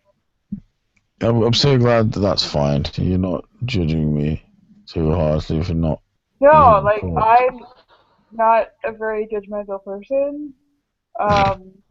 So if you don't judge people who eat corpses, then yeah, I'd say you're not very judgmental. That's the way I am. Like the non-judgmentalness. Oh God. Although I'm sure plenty of people will judge me after viewing this video. So like when you walk through a graveyard, you just What? look. When you walk through a graveyard, you look at all the graves and you think, yeah, Walk through a graveyard? yeah, Just walk through it? yeah. Yeah, like I used to hang out at graveyards all the time. But do you look at all the graves and think, yeah? Sometimes I read the gravestones. I don't like find it sexy. So you don't get an urge to unearth the corpse and fuck it. No, I don't like grab a shovel and start digging or anything. Alright. Okay. But I do enjoy cemeteries for Okay. aesthetic reasons. Oh god. Okay. I think it's time to call it a day. Okay, let's we'll end this on yeah. Yeah. Okay, you have fun passing out. Yeah, no, I'm not gonna pass out. I just Okay. need it because that's what's happening. But thank you very much, everyone, for joining us. Thank you very much. Extremely boring. You know, I'm sure plenty of people have been entertained. Yeah. Cool. Bye. So yeah, I'm trying to make some quip about fucking dead people. Maybe we should just go back to scat.